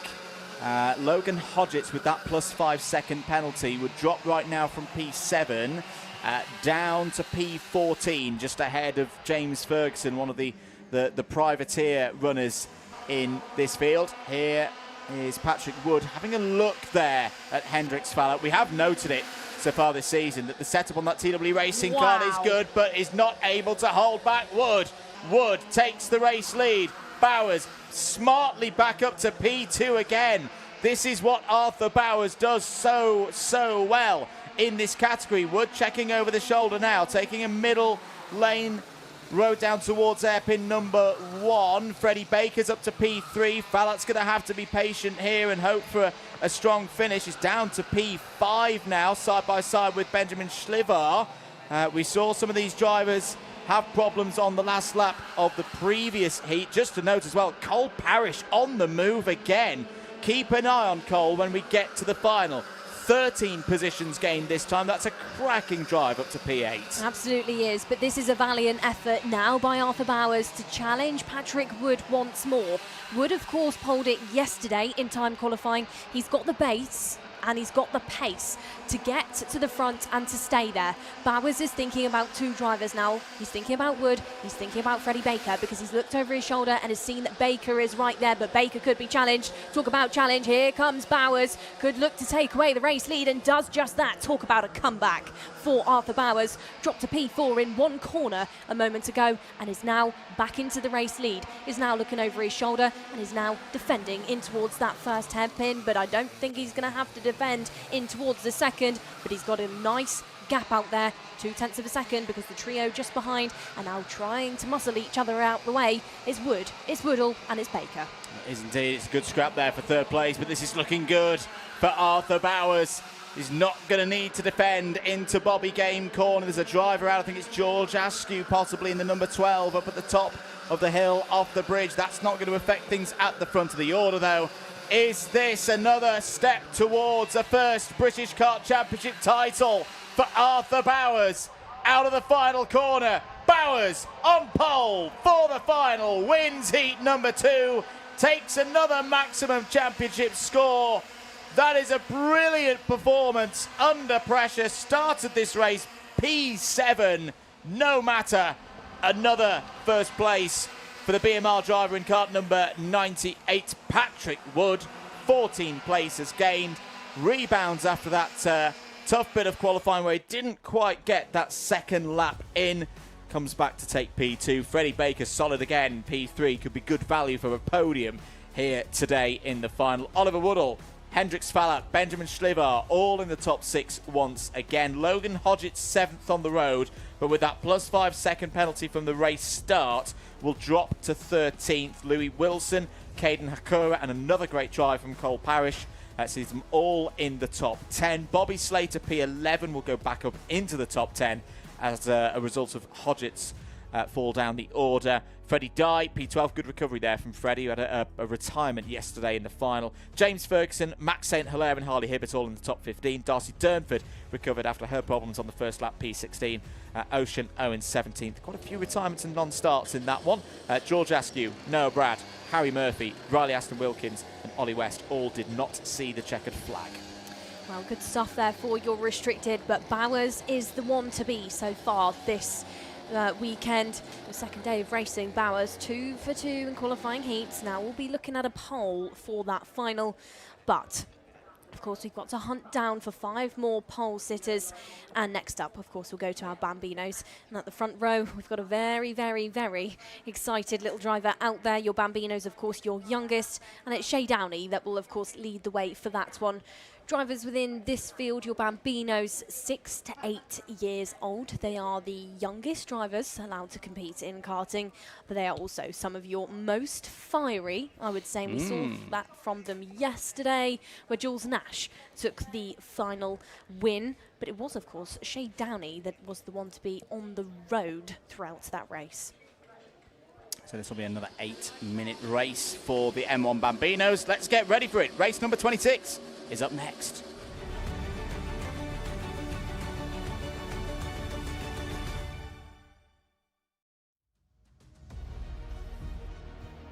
Here's a grid for M1 Bambino. Shay Downey and Jules Nash on the front row of the grid. Presley Knight and George Miller on row 2.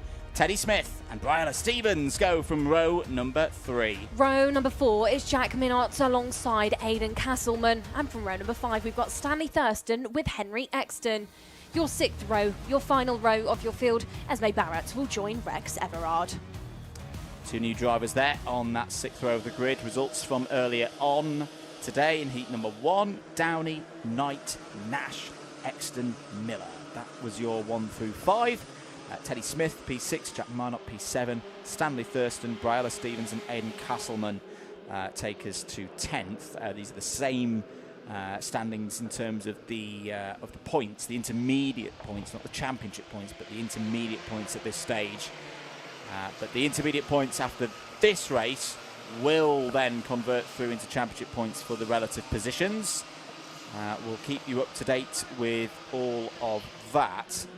Presley Knight, P2, you know, that would do. That'd be another 62 championship points.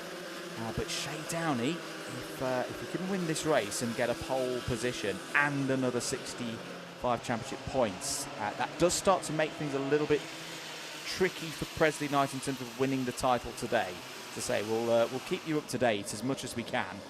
It's that stage of the year where all the arithmetic is out with the spreadsheets and the rest of that. But right now, we're going to focus on this next heat for the M1 Bambinos. The parents, guardians, mechanics, all getting their drivers into position for this 8-minute plus 1 lap race. Wet tyres as standard for the M1 Bambinos here in the British Kart Championships. Keeps it nice and fair, whatever the conditions. Eyes to those lights, they'll come on one by one when they go out. We'll be racing for 8 minutes plus 1 lap in M1 Bambino. Good start for Shay Downey.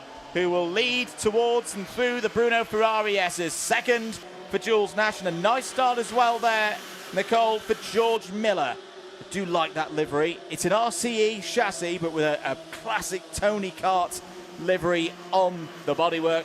And, well, it's inspired Miller to a good start there, up to P3. So you just mentioned a certain team, of course, RCE. Drivers in the Bambino field this weekend are either a privateer or they're running within the RCE tent. Yep. So RCE, of course, they provide the chassis themselves for these drivers. Long history within RCE, and are really one of those teams that pick up a driver really, really young, help them to sort of get those steady and early steps into the field of karting, and then push them through the ranks. They've had some big names, you know, in early years of karting, and now Dave looking to try and craft some winners out of some of those that he's got. And talking of those, he's got Jules Nash within his tent, who has now just taken the race lead. Nice stuff there from Jules Nash. We'll count them through at the end of this first lap, give you a bit of an update on how things are looking in the intermediate scores as well. Nash will stay on 3 points, and Downey in second place would still be on pole for the final right now. 2 points. Remember, it's 0 points for a race win in the heat, 2 for second place, 3 for third, etc., etc., through the order. So Nash, Downey, Miller, Knight, and Smith. That's your top 5 at the end of lap number 1. Stanley Thurston had a good start, up 3 positions to P6 in the number 28. Jack Minot, Henry Exton, Briella Stevens, Aidan Castleman, Esme Barrett, and Rex Everard. That's the running order at the end of the first lap. Right now, the grid would look like this for the final. Downey and Nash on the front row, Knight and Miller on row 2, Smith and Exton row 3, Thurston, Minot, Stevens, Castleman, Barrett, and Everard would complete the grid. Absolutely would. So these drivers might be young here, Andrew, but you know, they are mighty, and they have got some big names behind them, and some of them in their own right have got some big history already. Of course, Jules Nash being one of those. He's nephew of both Gavin and Tom Loyette. 2 big names in the world of FIA karting. Tom, of course, taking some big titles throughout his career. So you've already got drivers, you know, dabbing their toes into karting, but have got the right advice. They've got the right sort of pedigree to get things in. But now the name that we just mentioned, Jules Nash, your winner from yesterday, is being challenged once more by the name that he's seen time and time again. Shay Downing, back down his inside. George Miller, however, you can't count out. Miller now is looking very strong. They're all nose to tail as they head off of the bridge. And then you've got the duo behind. 2 of your strongest so far this year. Presley Knight and Teddy Smith, both final winners, both looking for some points, looking for some Bambino Championship points. Out of the first hairpin again, Nash looked like he was going to challenge and looked like he was going to have a slightly better run there through that third straight that exists around the Paul Fletcher International Circuit, but he didn't quite have enough. He's just going to have to sit there just behind Downey for the time being. The trio, however, looks to now be invited into A5, because here comes Smith and Presley Knight.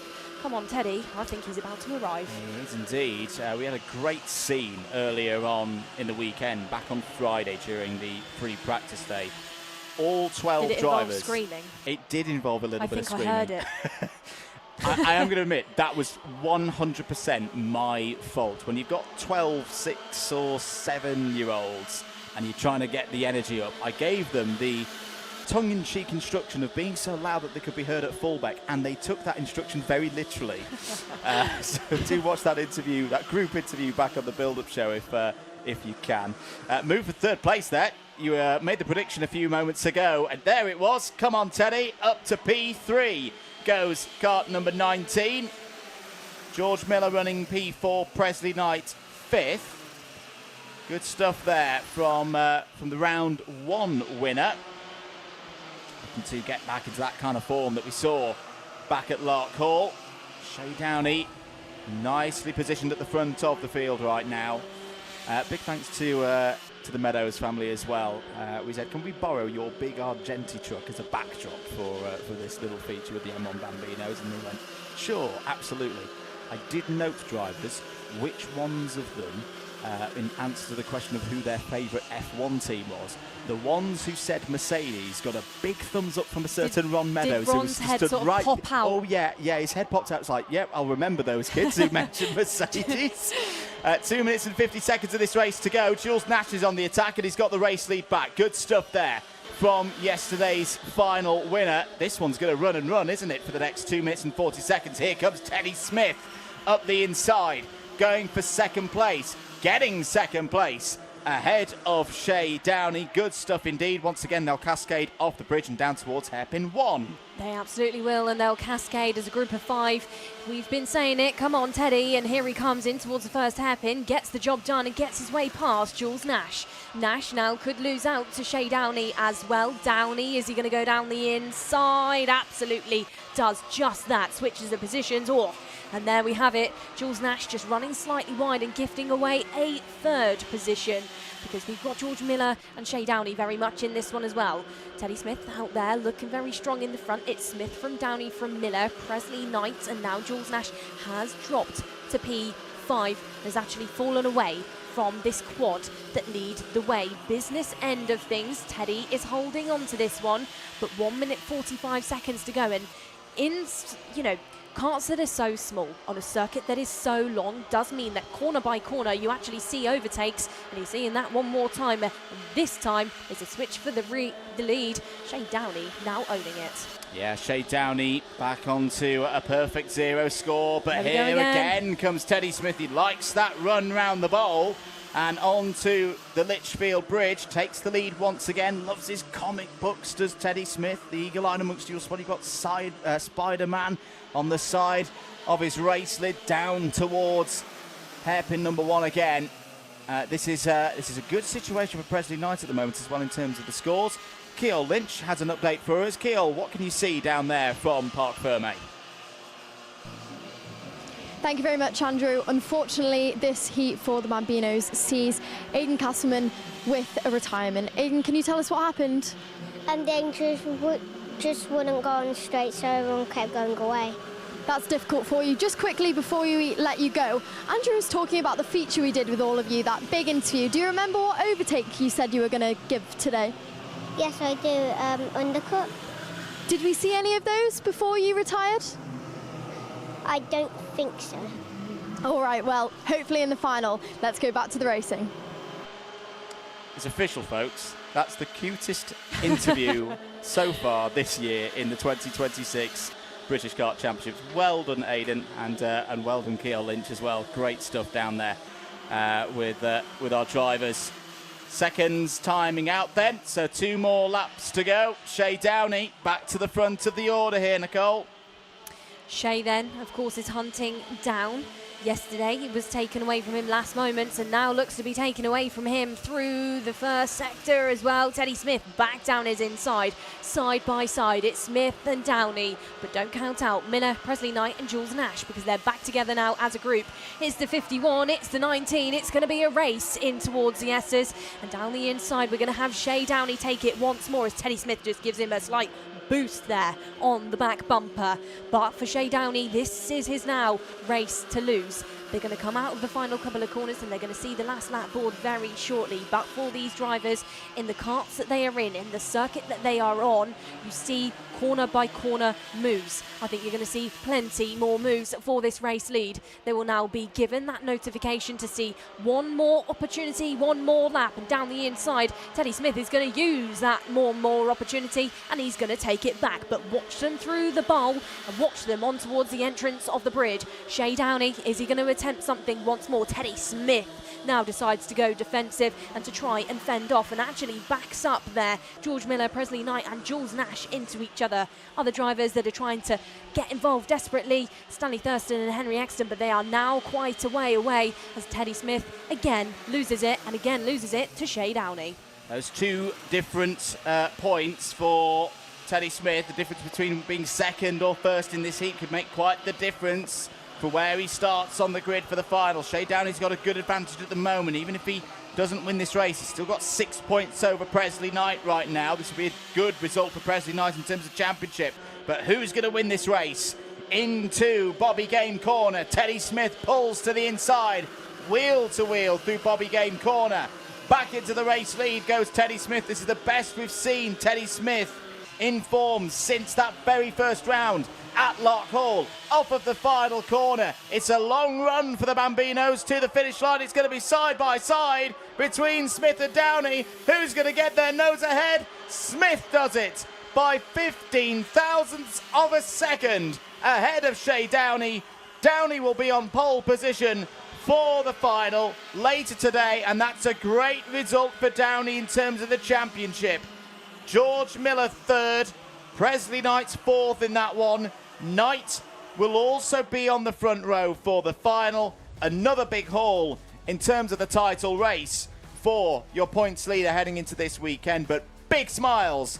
Come on, Teddy, to P1. Brilliant stuff yet again from the young RCE driver. Good stuff there by Teddy, and I know his mechanic, which is also his dad, of course, will be on the sidelines. Very, very happy with that one indeed. These drivers, these Bambinos, will then head into Parc Fermé, will have the exact same technical checks as the rest of the field, where, you know, when it comes to what needs to be checked on the kart, they'll have the weight taken, and then we will see them one more time today in their final, which will of course happen later on at 2:30.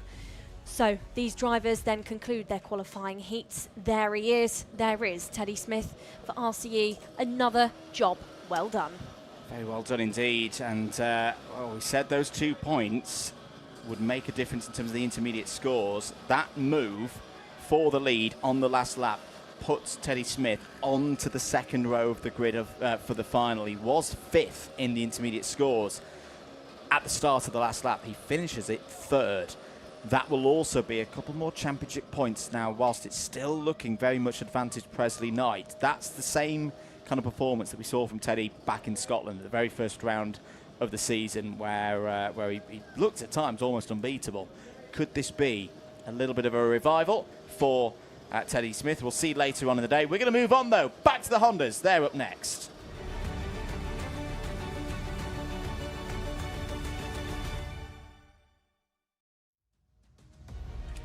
Time for the second heat in Honda Cadet. Mason Becker starts on pole position with Shailen Srikantan on the front row. Marcus Cooper and Freddie Drury go from row 2. Archie Loveridge, this is a big race for Archie, starts on row 3 alongside Finley Thursfield. Your 4th row of your grid, it's Sawyer Henderson and Henry Colborne, and from row number 5, Reggie Duffy sees Oliver Ratton. Row number 6, of course, it's Archie Callan alongside Ali Saunders. Row 7, Bradley Sutton and Harry Grant. Row 8, Ben Bowers and Dino Rowlands. Oliver Vickers, who had problems on lap 1 last time, starts on row 9 alongside Boom Racing's Kyle Kerr. Your row number 10, your top 20 is rounded out by Phoebe Shelton and Henry Parker Ray. Row number 11, it's Jensen Kula, yesterday's pole sitter, alongside George Dilly. And from row number 12, it's Luke Hamill with Luca Picocchi. Ollie Knox and Edward Fry on row 13. Chris Doshi and Austin Dowell go from 14. Archie Tosh and Reggie Cook complete the top 30. Ethan Bainbridge completes the 31-strong field. All drivers present and correct. Intermediate scores after the first round. Becker 0, Srikantan 2, Ratton 3, Drury 4, Cannon 5. Selected others, Loveridge on 7 points after that first race. Henderson 15 points. Oh, a little wave to the camera there from one of the MJR racing drivers. That was Harry Parker Ray. Number 44 and wearing a Sir Lewis Hamilton replica crash helmet as well. Very good to see that. So standing starts for these drivers, much like what we saw from our M1 Bambinos. Honda Cadet then one of those classes that is jumped up and down in its popularity over the years, but it's popular once more in 2026, and it's popular for the right reasons. It's reliability for these drivers, and it's ability as well for these young drivers to really learn their craft. And learning their craft this weekend, starting from that front row, it's Mason Becker and Shailen Srikantan. Shailen being one of those returning faces within the field, much like the names of Archie Cannon and Archie Loveridge. And let's show what then the veteran within this field can show us from this front row, as drivers will now get themselves primed, prepped and ready for their second qualifying heat of the day and their last opportunity to grab a good position for their final later on. Last few moments then for the officials and for our hard-working marshal. There's Glyn Griffiths, our chief marshal at the back of the field, who gets us underway for 8 minutes plus 1 lap in Honda Cadet. Mason Becker leads through the first couple of corners. All 31 drivers are through and under the Litchfield Bridge for the first time in this one. Those Project Ones have looked really quick so far this weekend. And the team are going to be happy with this straight away. Becker leads, Marcus Cooper up to second place, Shaylin Shakanton running there in third. And one of the Apollos getting in the mix there as well. Looks to be the number 46 of Freddie Drury. Good start from the Hondas. So it's liveries galore within your Honda Cadet field because you've got so many different teams and you've got so many privateer dad and driver efforts, parent and driver efforts as their mechanics. You've got the likes of MJR, you've got Ambition in there, you've got Project One as well as Team 17. This is a nice little switch now. That's going out between Sawyer Henderson and Archie Loveridge. Loveridge, of course, over with Ambition Motorsport for 2026. A recent change there for Loveridge, but of course he is one of those efforts.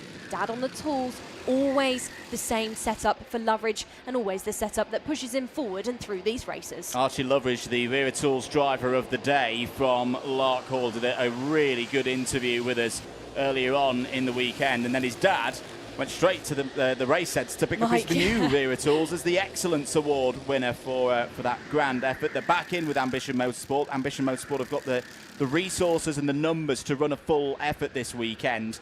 Hence, earlier in the season, the Loveridges were running as privateers. There is a move down the inside from Shaylin Shakanton in the bright green helmet. Very good move there from Shaylin. Shaylin, who won the final round of last year's championship, has been in good form. But this is this Loveridge-Henderson battle, whilst it's not at the very front of the field, Nicole, it is a very important one in terms of the championship. Sawyer Henderson needing to get some intermediate points back at this stage of the day. Right now, he would start 10th on the grid for the final. By comparison, Loveridge would start 5th. There is Michael Loveridge, Archie's father. And well, right now, this is okay for both Loveridge and Henderson. They're both getting another good haul of points here at this stage, Nicole. They are indeed, and points mean prizes within this long game for your Honda Cadets. Mason Becker in control. Shree Canton and Marcus Cooper. They are the last drivers inside of your top three. Is a little bit of a slide there for Mason Becker. It looked like in the gap between the entrance of the bridge and the exit. Of course, lots of grip being laid down now on the exit of the bridge. You're seeing that hopping for these drivers. Even the Honda Cadets have got to consider that as we head through these laps.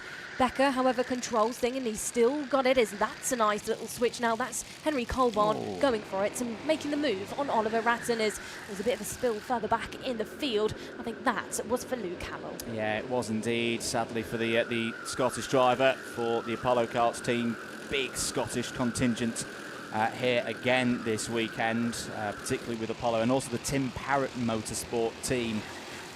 Archie Cannon running, in fact, a little bit of news from the Apollo world. We've been seeing that effort, that project grow and grow. Well, it's grown again.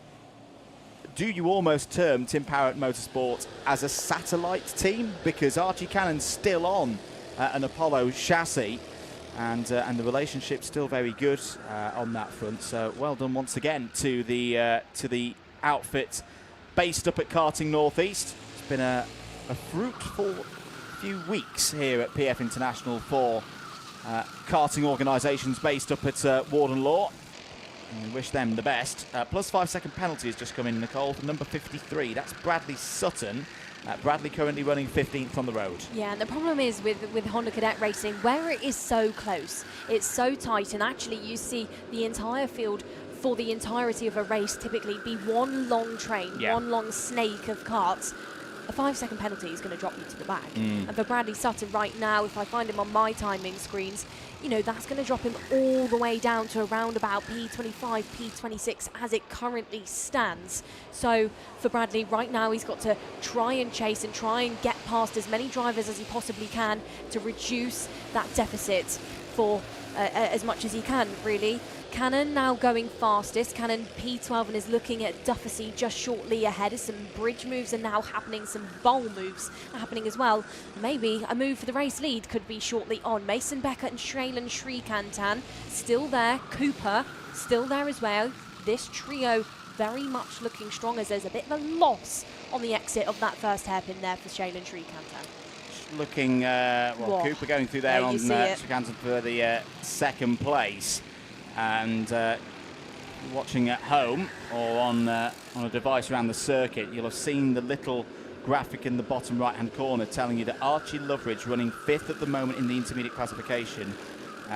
Using the old noggin, I reckon, as things stand, Loveridge will retake the championship lead over the lunch break. It was a 3-point deficit for Loveridge this morning. Well, at the moment, Loveridge is there 5th. I can't see his title rival Sawyer Henderson in the top 10.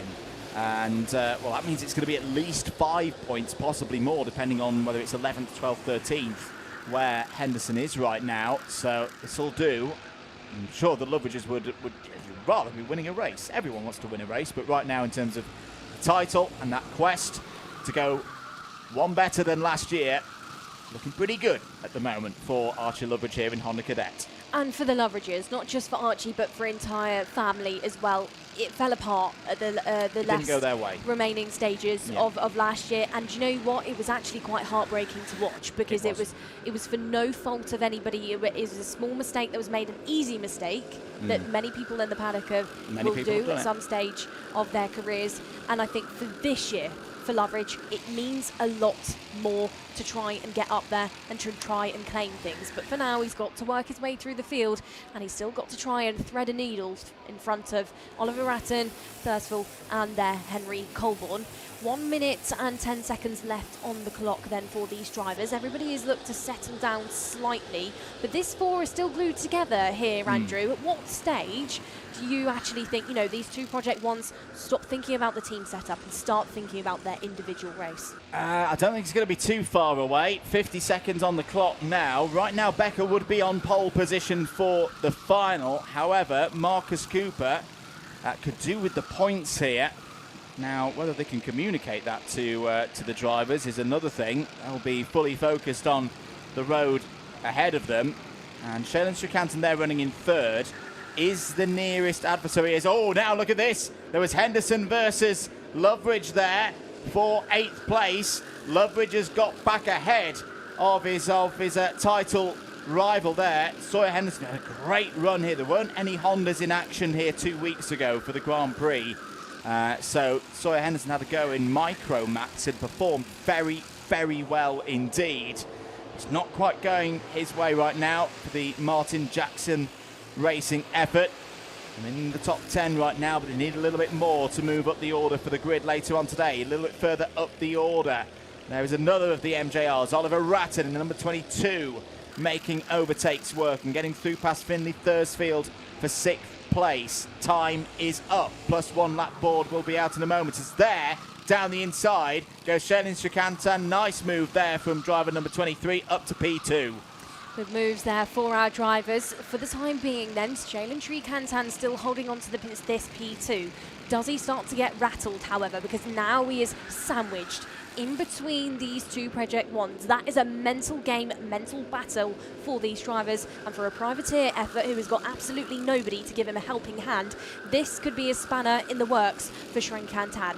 But let's not forget, he's an experienced driver in this field. He is the only driver inside of the top 4 that is not a rookie.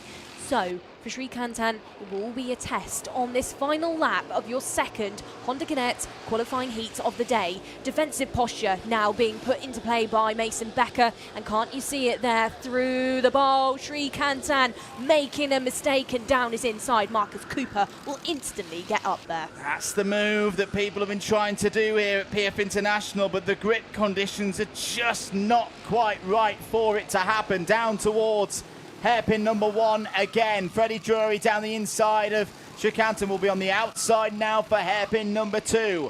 Becker's holding his position at the front of the field. It's very much like it was less than 24 hours ago for the final. Henry Colborne, though, is in the mix this time.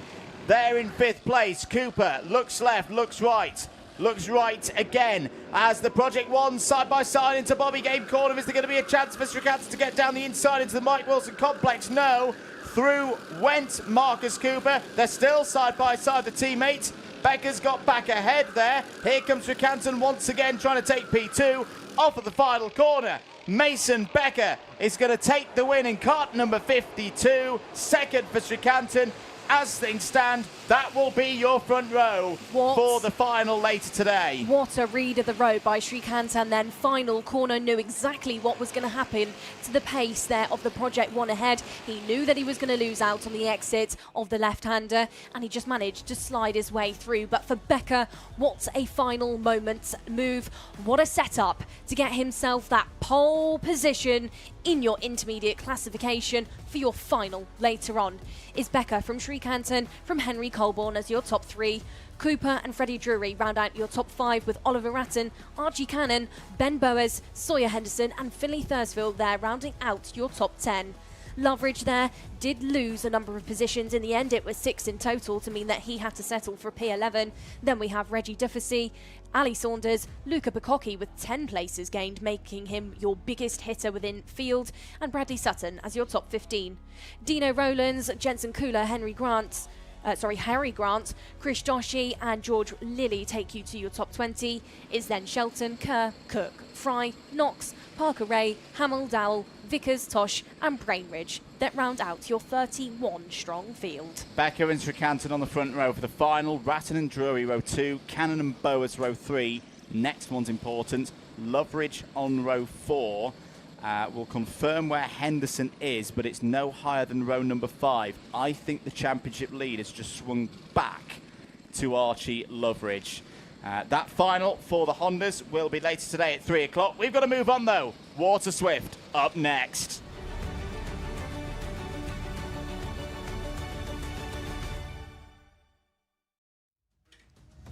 Second heat of the day then for IAME Water Swift, and what are we about to see in the next 10 minutes? Mason Hibbert and Alfie Davidson share the front row of the grid. They clashed together earlier on this morning. Chester Fawkes and Ilya Sami. The DK train is ready to roll out of the station from row number 2, with Evan Owen there on row 3. Bodie Batch completes the top 6. Row number 4, it's Fusion Motorsport and DMS. It's Hero Say and Corey Lyons. Your 5th row, we've got the privateer effort then of Rudja Gokulnath alongside Dimitar Uzanovs, and from row number 6 is Max Varic with Harry Chapman. Oliver Tay and LBJ Stubbs on row number 7. Johan Berger and Ivan Svoronins row 8. Oliver Kleinfelter starts on the 9th row. 17 drivers in the field. The copies that we've got on our screen, I think there's still some matters outstanding from race number 22 earlier on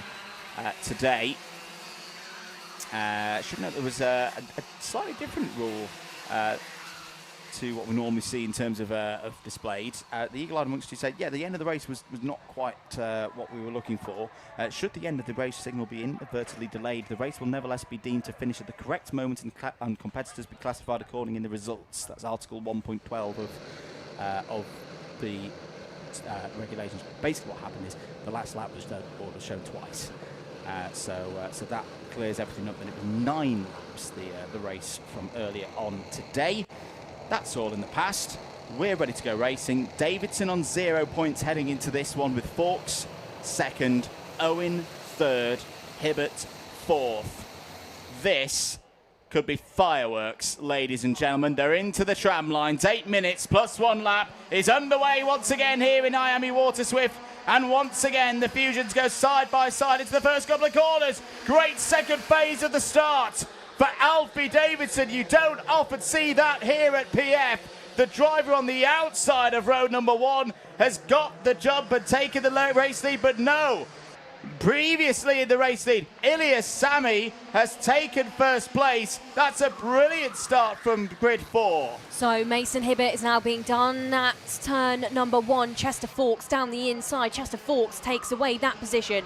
So you've got the DK Academy versus the Fusions. Again, you're seeing double out there because you're seeing Sami and Davidson, you're seeing Fawkes and Mason Hibbert there for 3 and for 4.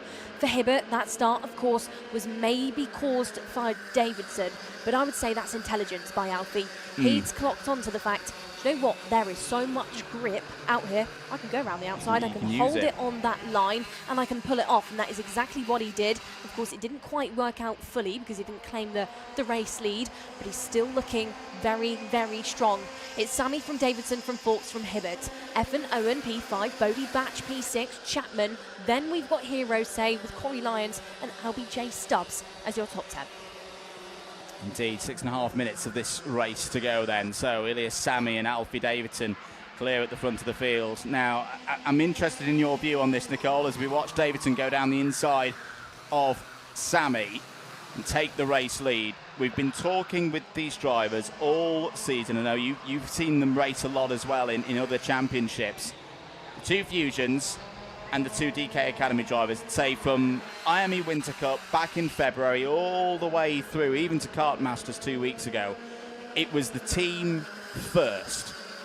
I just feel there's a slight shift in the dynamic now, and now it's all about individuals and championship points, as the 141 of Corey Lyons a little bit wide there. How do you read this dynamic now? Because Davidson and Sammy, at least so far in this race, they've actually been trying to work together in a way. Even though they're on opposing teams, they've both got the same common cause. They need championship points. They need to rail Mason Hibbert back in here. Otherwise, neither of them are going to be champion at the end of the year. These drivers over the past 12 months have seen so much of each other in every corner of the world that they've gone and competed in. Yeah. In the UK, in Europe, in the UAE, in every single championship, it's been those four that have seen each other. They've had moments together. They've crashed together. They've all taken very respectable wins, as that's a change there for P2 out there. You know, these drivers now are very switched on to the way each other race. Yes. They can read each other as well. That makes it even more difficult. But I'd actually say maybe the Hibbert-Davidson battle that is going to end up a little bit more fiery than, say, the Sammy-Chester battle. I'd because agree with ultimately, that currently is the battle for your championship lead. Yeah, absolutely. And I say, when I'll be seeing these drivers again in a couple of weekends' time out at Genk for the final round of the Euro Series. Could be the other way round in that one, with a bit more fire between the championship leading DKs. Meanwhile, here comes Mason Hibbert down the inside of Ilias Sammy. You could not get a piece of A4 between the bumpers of those four drivers out under the bridge on that last tour. That was incredible stuff between these very, very talented drivers. And I tell you what, they're being caught by another young talent in the shape of Harry Chapman, who really seems to have found his home. Sammy down the inside of Hibbert retakes third place. Harry and his dad Michael, they've run for a long time as a privateer. They've tried out a couple of different setups. I was speaking to Michael earlier on in the weekend. They really do feel like they've found their home now with the Excel team. And being in a team, that means more data available to them as an entry. And it's showing. The E-plate holder now up in the top 5. I think what's really helping Harry Chapman as well since that team changes is being part of an outfit that have got so much experience. You've got Cal Walsh, of course, as being one of the big names within Excel. Yeah. Cal was the sort of lead for the Oliver Rowland Motorsport team when they were competing in here when Ollie was away. So he knows how to work with these young drivers, and I think that's what's really helping the development of Harry Chapman right now, is just finding the right place to put the driver in so that they can grow, and development is really the key word, I would say, for Harry so far this year. And development through this race so far is that he's sat there in P5 and he's now looking at Hibbert just ahead, and he's looking at Hibbert try and make an overtake, and Ilias Sammy did pull out slightly on the exit of that second hairpin, but tucks back in and knows that he didn't have the legs, he didn't have the run to go in on Ilias. Evan Owen running 6th place. Again, we need to keep an eye there on the young Welsh driver. It's been very, very quick round PF here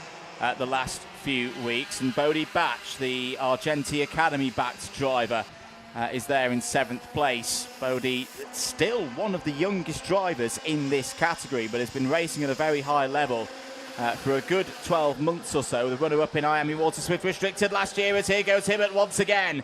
Hibbert up to P3. Found a way through past Ilya Sami. Here comes Harry Chapman. Chapman up to P4. Sami's got to get it together over the next lap or so.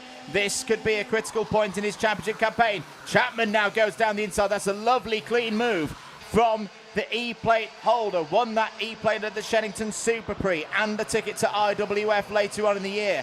Back in July, about a month ago. He's looking to continue that form now, up to third place, and at the moment will be nicely starting on the inside of row number 3 for the final. So for the final, we would have Davidson and Fawkes on that front row. Then we would have Hibbert alongside Owen, Chapman and Say there on that third row as it currently stands. But 1 minute 45 seconds left on the clock for these drivers. They're not done and dusted yet. They're not out of the woods yet. And doesn't Alfie Davidson know it because he looks over his shoulder. He looks there at Chester Fawkes at the DK Academy kart to try and work out, okay, how close are you? At what stage do I need to defend? And maybe, Alfie, you should have defended round the bowl. Well, take that one back because Chester Fawkes runs slightly wide, does get through originally, then he has that loss in minimum speed, and Alfie just manages to slide his way back past and carries all of that speed off of the bridge. That's why you see him run so much curb on the exit. Defensive goes Davidson, backs up Fawkes into Chapman, Hibbert, Sami, Effen, Owen, and now Bodie Batch looking to try and get involved in this one as well. Very shortly, here comes Batch on the exit of that second hairpin. Davidson now in this stage of the race, I would say, is going to defend like his life depends on it, because he knows one small error, like what he just learnt at the bowl, will allow Fawkes through. Oh, Hibbert's got down the inside of Fawkes there. Fawkes just didn't quite have the front end of the kart to lock that one down. Hibbert doesn't need a bigger opportunity than that. Gets back up to P2 now. How is that going to shake things around in the intermediate scores? Davidson holds the lead at the moment. Hibbert would be onto the front row. In terms of championship, that would be very useful indeed for Mason Hibbert, who's having a go at his teammate once again. It's a diagonal 3 wide almost as they run onto the bridge. Here comes Ilya Sami. He has got it together so far in this race. This is a brilliant drive from Ilya Sami, who's going to go on the attack once again. These two went wheel to wheel at Wackersdorf a couple of weeks ago. Hibbert wins out once again in that one, and here comes Bodie Batch now into the equation, running 5th at the moment. Chester Fawkes now running 4th, would be on the inside of row number 2 as things stand. Time is up, Nicole Sutherland. We've got 1.5 laps to go in this one. Well, Batch used to, of course, be part of the DK outfit. Now he's part of the Fusion outfit, so things have changed, but he knows all of those drivers ahead of him very well, and he's now chasing up to Ilya Sami. Sami's not letting Mason Hibbert bolt away, but Alfie Davidson has now got a nice little bit of real estate in the front to be comfortable, calm and settled. Hibbert tightens things up there on towards the entrance of the first 2 corners. Big lick of the curb for these drivers. Talk about didn't think Alfie Davidson was going to need to defend. Mason Hibbert says, yes, you absolutely do. Where did that one come from? Big send down the inside for Mason Hibbert. A send all the way from the town of Newark, I would say. Different postcode Hibbert just came from in on Davidson, and now is your new race leader. Mason Hibbert, that was a statement move from the championship leader. Davidson now trying to hold on to second place. Sami still running 3rd. Fawkes looking over his shoulder, trying to hold 4th place ahead of Evan, Owen and Harry Chapman. Owen's got no option. He's got to go through there. He's getting a little bit of an assist, but here comes Davidson once again. Oh, the 2 teammates going wheel to wheel once more. Here goes Sami round the outside. Oh, he's just going to catch the curb there. May lose out. What a brilliant race once again here in IAME Water Swift. Hibbert's going to have the race win. It looks like, oh, it's Evan Owen out of the last corner. Loses all of that hard work. Hibbert takes the checkered flag. Sami 2nd. Davidson 3rd. Davidson on pole for the final by a single point.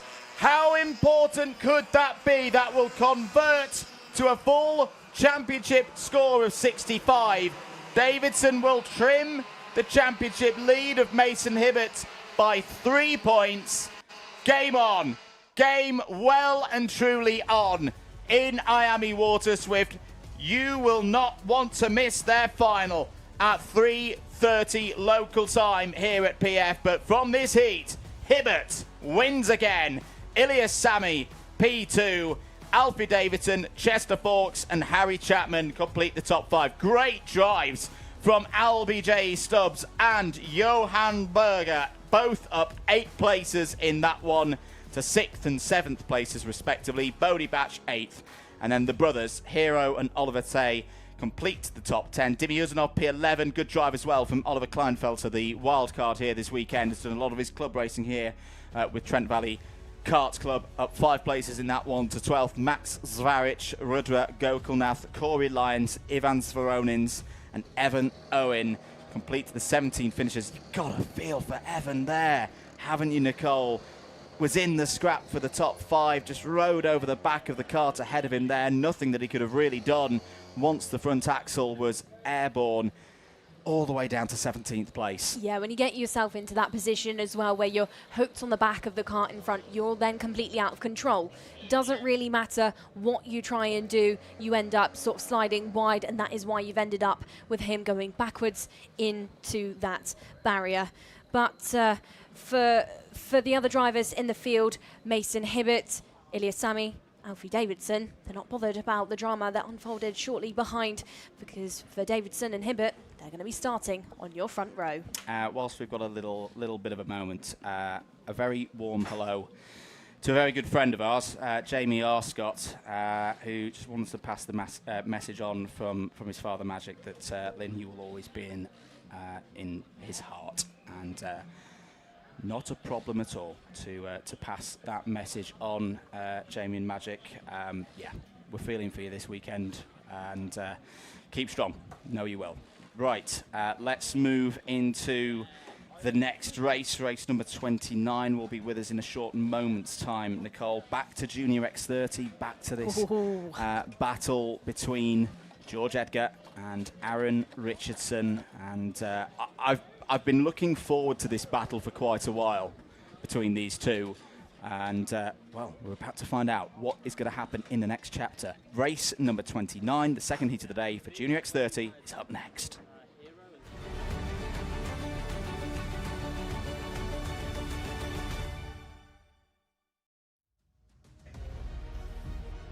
Junior X30 then gets on the edge of your seats and get the popcorn out, I would say, because it's George Edgar and Finley Lines on your front row. Row number 2 houses Colby Patterson and Austin Newstead, and from your third row we have Alfie Brown and Freddie Wood. Row number 4, Sakmani Kira and Aaron Richardson. Max Endicott, the RWF Junior X30 champion from last year, starts on row 5 alongside George House. Harry Williams, on his return to the British Kart Championships, is on row 6 alongside Jacob Backler. Row number 7 then, George Quinlan alongside Alfie Ward, and from row number 8, John Foley Jr. will join a returning Christian Kobe. Your 9th row then, George Clark, and it's Alex Riley. Row 10, Danny Dempsey and Katie Donaldson, Ollie Brunt and Kaito Lloyd go from row number 11. Archie Rogers-Tyler and Orion Meta on row 12, and then the rest of the order, Sophie Campbell, Harley Musk, Michinaga Fujiwara and Luca Narroway, Henry Clark and Alessandro Salas. Just whilst we've seen Luca Narroway's name on screen as well, we have not forgotten this weekend about the great efforts in relation to Chris Lamar and the fundraising to help support Chris as he undergoes one of the biggest battles of them all against cancer. At my last spot, I think we'd gone through £25,000 raised for Chris, and Chris, if you're watching, you are still very much in our thoughts. A big part of things here 2 weeks ago for Kart Masters, and please, if you can donate whatever you've got. Understand this is not easy financial times for many people in the world, but if you can give, that would be absolutely fantastic for that effort.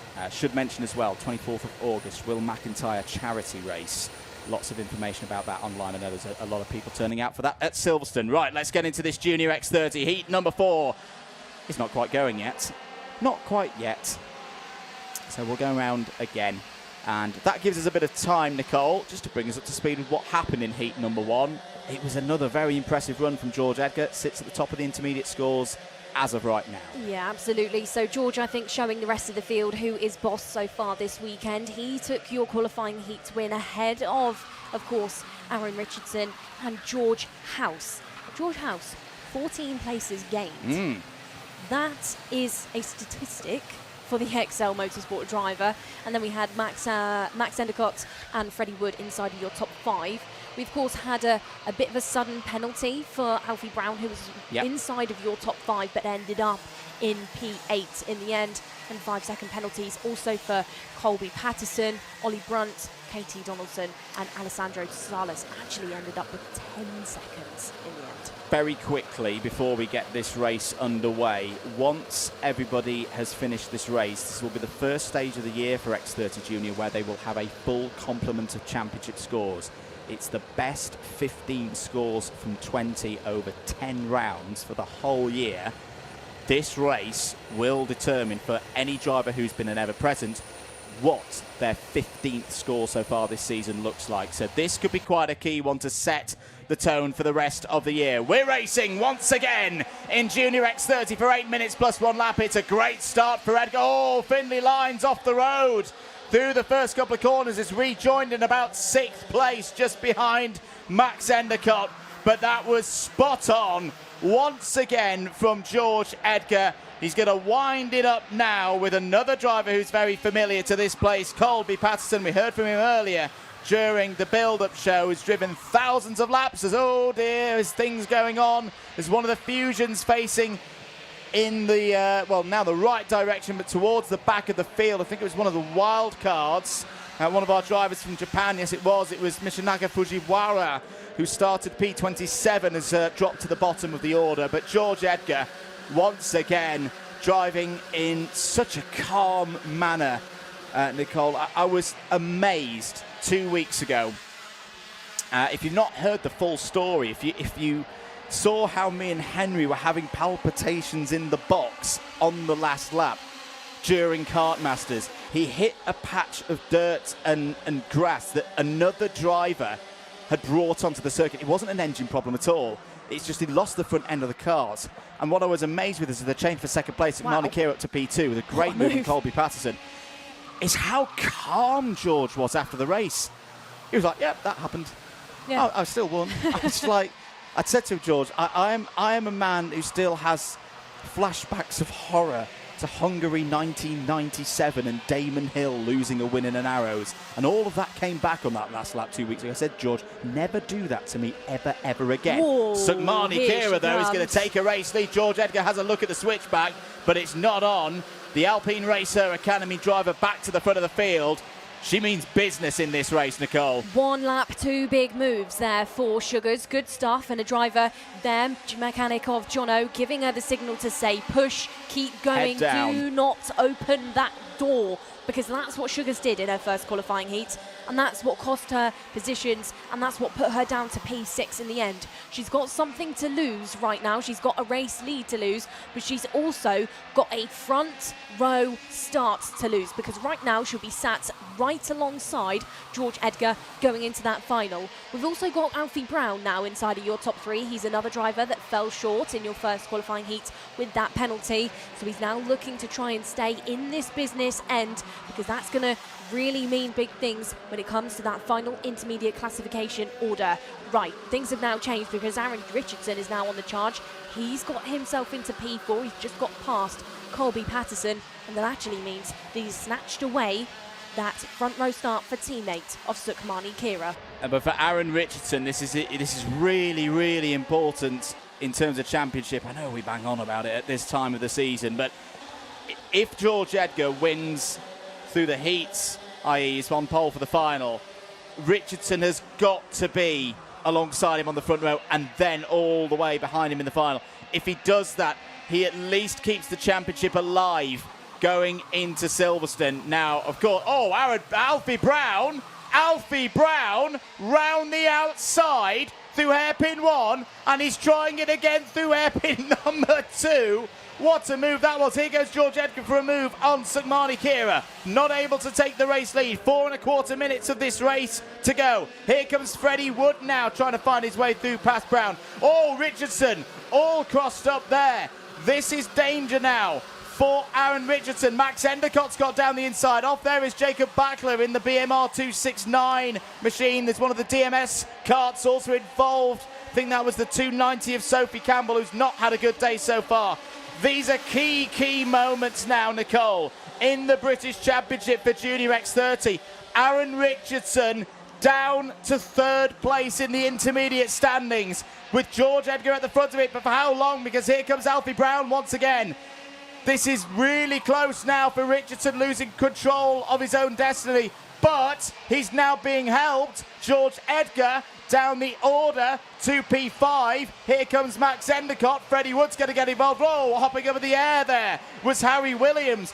Both championship contenders in trouble now. Aaron Richardson now on the counter-attack. What has happened to George Edgar? George Edgar is suddenly down in around 9th place. This is not what we expected. George Edgar looking to be fighting with himself right now. Is it the fact that he's fighting with a mentality? Is he's got something wrong maybe kart-wise? Or has he just been muscled out by the drivers behind? And in all of that that has gone on, we've not even mentioned Freddie Wood. Freddie Wood into P2. Max Endicott is in third. Alfie Brown P4. Harry Williams now in P5. There is Williams, the McLaren driver, sporting of course with premium karting this weekend, now leading this big train. He's now switched with Aaron Brown on top of the bridge for that 4th position and leads things. Oh, big defensive posture. Colby Patterson looking to back up Richardson and George Edgar. Oh, championship battles going out on circuit. Battles now going on. Sukhmani Kira is probably driving around laughing a little bit, thinking, do you know what? You lot carry on. Trip over each other, because I've now got myself almost a second. There's House there being given the dummy by Alfie Brown. Brown not trying to give anything away. Edgar has settled back down now, but who has he settled down behind? Aaron Richardson. Has Aaron indeed. Richardson is not going to let him past easily. That is going to be one of the fights to absolutely keep an eye on for the remaining 2 minutes of this second junior qualifying heat. This is a really tricky situation for Aaron Richardson. Okay, we mentioned it after the first heat. We posed the question, how quickly can this sport change? George Edgar could have been in a position to seal the title today with a clean sweep. He's not in that position right now. He's 4th in the intermediate scores.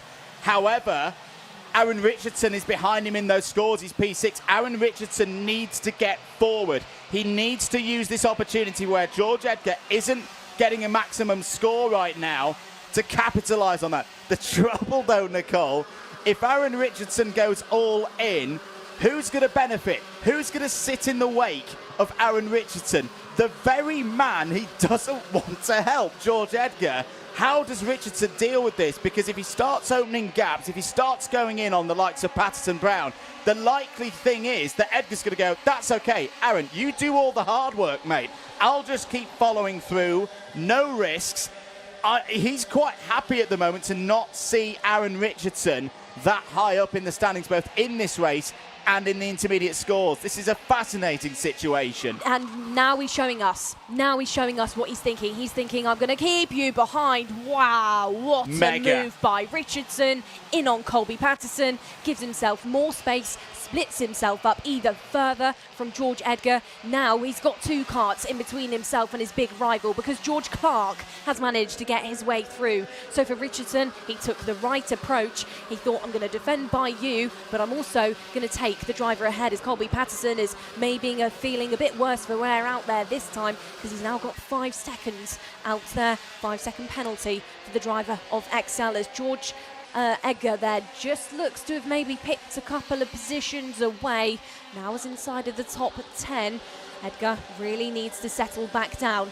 Whilst all of that has been unfolding and we've been completely distracted and we've been entertaining with your midfielders, we've not thought about these two teammates, Sukhmani Kira and Freddie Wood, who are now fighting for the race lead. But Sukhmani Kira is fighting for an intermediate classification pole for the final. Yeah, they're fighting for pole position. All 3 of them here, with how the scores are right now, with one move, could completely change how the front of the grid for the final later today is going to shake out. This is a remarkable race here in Junior X30. Where do you look? These 2 have been very evenly matched, both in their second year of X30 Junior racing.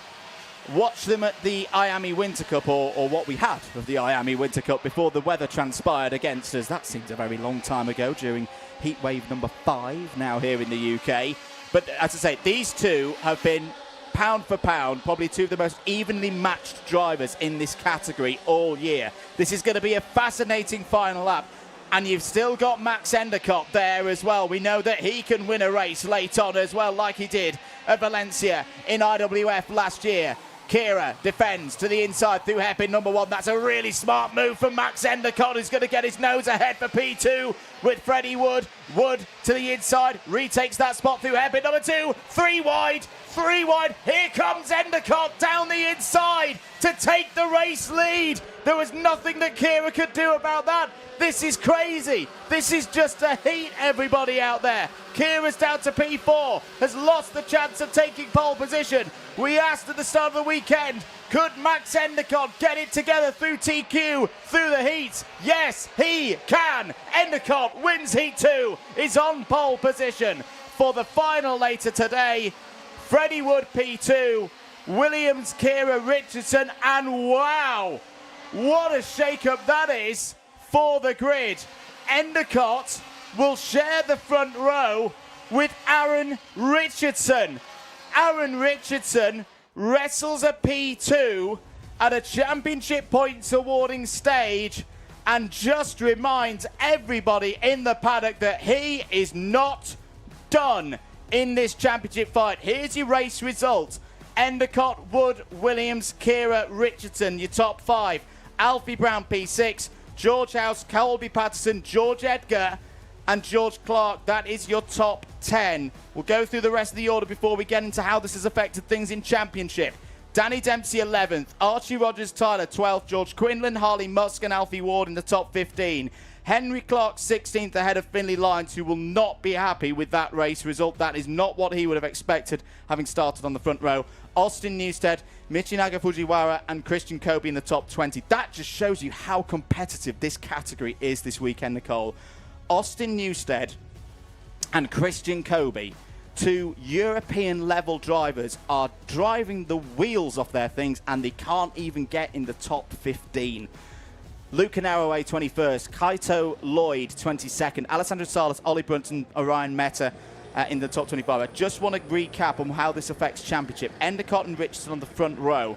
The second row of the grid will be Wood and Edgar. So Edgar has dropped a few points there. We'll do all the maths over the course of the lunchtime because we've got to move on, folks. Race number 30 out next, Senior X30.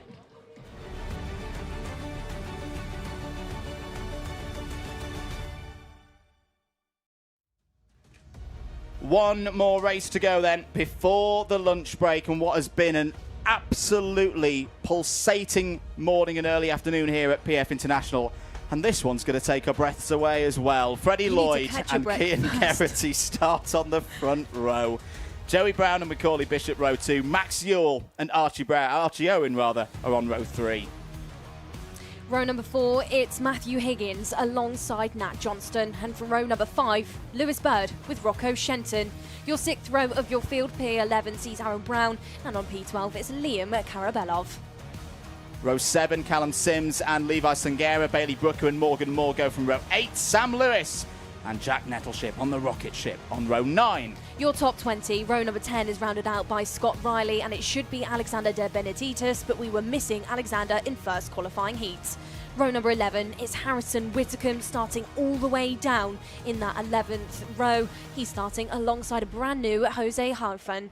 Row number 12 is Henry Carter with Ryan Gill, and from row number 13, Freddie Farrell sees Oliver Meek. 14 rows in total for your last qualifying heat of the day, and will be Dylan Patel alongside Dylan Masters. All drivers present and correct for this one. And the scores heading into this second heat. Bishop won the first one, 0 points at the moment. Rocco Shenton on debut at the senior level.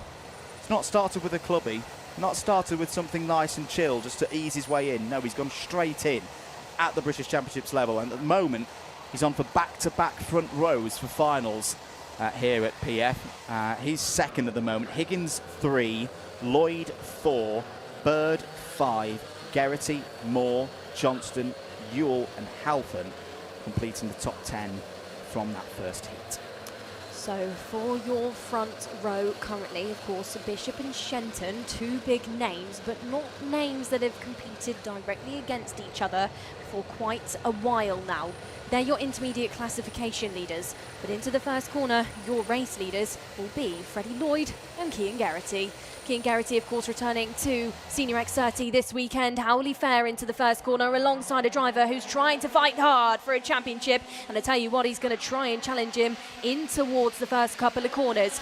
Big dust kicked up into the faces of the field behind. And now your race leader, whoever does try and claim it, will be the first one to feel it when they complete the first lap. Higgins instantly being shuffled into the hands further behind, started further up, but is now finding himself having to fight harshly in the mix of the grid as Bishop there is having to defend and is having to try and desperately hold on for Cian Geraghty, but he's not going to do that for too much longer, because at turn number 2, hairpin number 2, he's going to go absolutely down his inside. 7 minutes and 20 seconds of this race to go then. The little ooh was because Rocco Shenton and Lewis Bird nearly got themselves into a lot of trouble going onto the Lichfield Bridge, but they got away with it. There is Shenton down the inside of the 669 of Callum Sims. Callum running with the Evolution Racing team, the same outfit as Freddie Lloyd has been competing with a lot this season. Not in this category. Freddie Lloyd with premium karting here in X30 racing, and Joey Brown having a go now. Oh, Joey Brown down the inside, lovely stuff, taking the race lead. Joey had a great run a few weeks ago at Wera. I was very impressed with how mature Joey raced, and well, that was a nice move on Mr. Lloyd. So first qualifying heat for Joey actually wasn't the one. He didn't finish anywhere near as high up as he would have anticipated. But now he's leading a qualifying heat for the first time this weekend. Other results previous to this one, of course, Macaulay took the qualifying heat win ahead of Shenton, ahead of Higgins, with it then being Lloyd and Bird inside of the top 5. Geraghty, Moore, Johnston, Yule and Jose Halfon there being inside of the top 10. So a bit of a mix already inside of what is currently existing on your screens, because now we're throwing in Max Yule and Archie Owen into things down the inside. Challenge is on, race is on between Macaulay Bishop and Fred Lloyd, but Bishop makes the most of it and gets himself into P2. Will now look to challenge Joey Brown. Cian Geraghty looking to get involved in this one, and off the bridge, nice little bridge move there on Fred Lloyd, holds Lloyd wide there of the exit of the corner, and that's all a tactic so that Lloyd couldn't go back in at the first hairpin, where we've now seen a change between Brown and Bishop. This is really good from Macaulay Bishop, really, really good. He raced here in this category 2 weeks ago at Kart Masters, but apart from that, he's not had that much time behind the wheel of a Senior X30, but the best rise above the differences between the different engine categories. They're just quick. And Macaulay Bishop around this place is one of the best. Look at him stretching away now from Joey Brown. Very interested to see how Freddie Lloyd plays the next couple of laps here, Nicole. He knows from yesterday's retirement in the final, he's got a very small margin for error. Not no margin for error, but it did take his last drop score away. If you haven't been with us for the whole season, Freddie Lloyd, reigning champion in this category, was not at the first meeting of the year. There's a move from Cian Geraghty down the inside of Joey Brown. Lloyd follows through. Nicely done. Max Yule there as well. Not looking good at the moment for Joey Brown. He's got both of the MBRs on his tail. Nat Johnston getting involved. Oh dear. And off the road there was one of the premium cars. That was Archie Owen. Archie Owen in the 342 with dirt on his tyres. Now Morgan Moore trying to wrestle his way through. As through has gone Freddie Lloyd. Past Cian Geraghty into second place. This is a more measured approach perhaps from Freddie Lloyd, knowing that if he's going to be in title contention fully on the scores, and it won't be till probably halfway through the weekend at Silverstone in the season finale in the autumn, he's got to get the points on the board. He can do the big wins later on. He did the big wins 2 weeks ago, of course, around this place as Rocco Shenton gets down the inside of Joey Brown to take 4th place. With that double GP plate win, that historic performance from Freddie Lloyd. Out of the race is Freddie Farrell, who's had a torrid morning and early afternoon. 2 DNFs, looks at the back of the kart, not what he wanted to do. Freddie Lloyd is a fast driver, but he's a smart driver.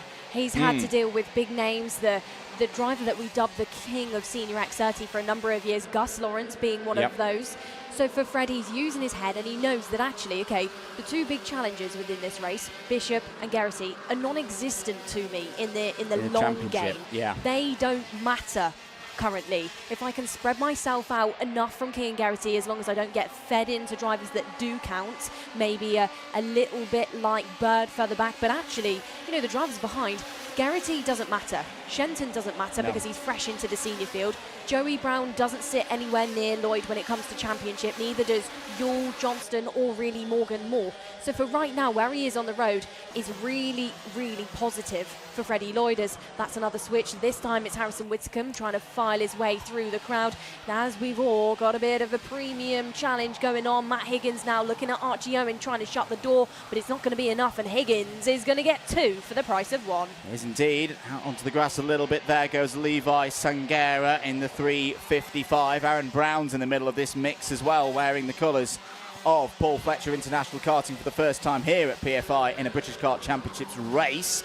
2.25 minutes to go. There's Bailey Brooker in the bright yellow for Tim Wilson Motorsport as well. It is all going on in the midfield, and Oliver Meek, bright orange helmet for the alternate livery of Crop Promotion. He's getting involved as well from the back of the field. 2 minutes to go. Bishop leads from Lloyd. Should mention, if we're not already, plus 5 second penalty for Rocco Shenton. That will drop him down from 3rd down to around 9th place as things stand. And if Freddie Lloyd wasn't worrying about Shenton previously, he definitely won't be worrying about him anymore, because Shenton is following in Lloyd's tyre trails, and for 5 seconds that's going to drop him down, and it's actually then going to be Geraghty who will, as the time stands, inherit that position. Lots going on in the background, and maybe a little bit going on for the race lead in a moment's time, because whilst we've been focused on the Higgins and Whitcomb battles with Jack Nettleship and Morgan Moore, we've not thought about these two. We've got Macaulay Bishop, who is racing this weekend as a privateer effort with his dad Ian. Then we've got the premium of Freddie Lloyd, who's now your news race leader at the first curb. Good stuff by Lloyd. Takes it away, boosts himself points-wise, boosts himself in your intermediate classification, but will not be out of the woods yet. He will not be let out of the hands of Macaulay Bishop, because we know one thing about Bish. He absolutely loves to give a driver a race, and that is why he's a 4-time, of course, British champion. He's won championships in the cadet category. He went back-to-back in the juniors. He's a senior champion, but over in Rotax. But now he's challenging your previous IAME winner. This is going to be a story this weekend. Our good friend and colleague Henry Baudet has been talking about the changing of the guard, the old to the new. And I want to ask you this question, Nicole. This growing rivalry between Lloyd and Bishop, which we're now pretty certain is going to run through today and both races at Silverstone.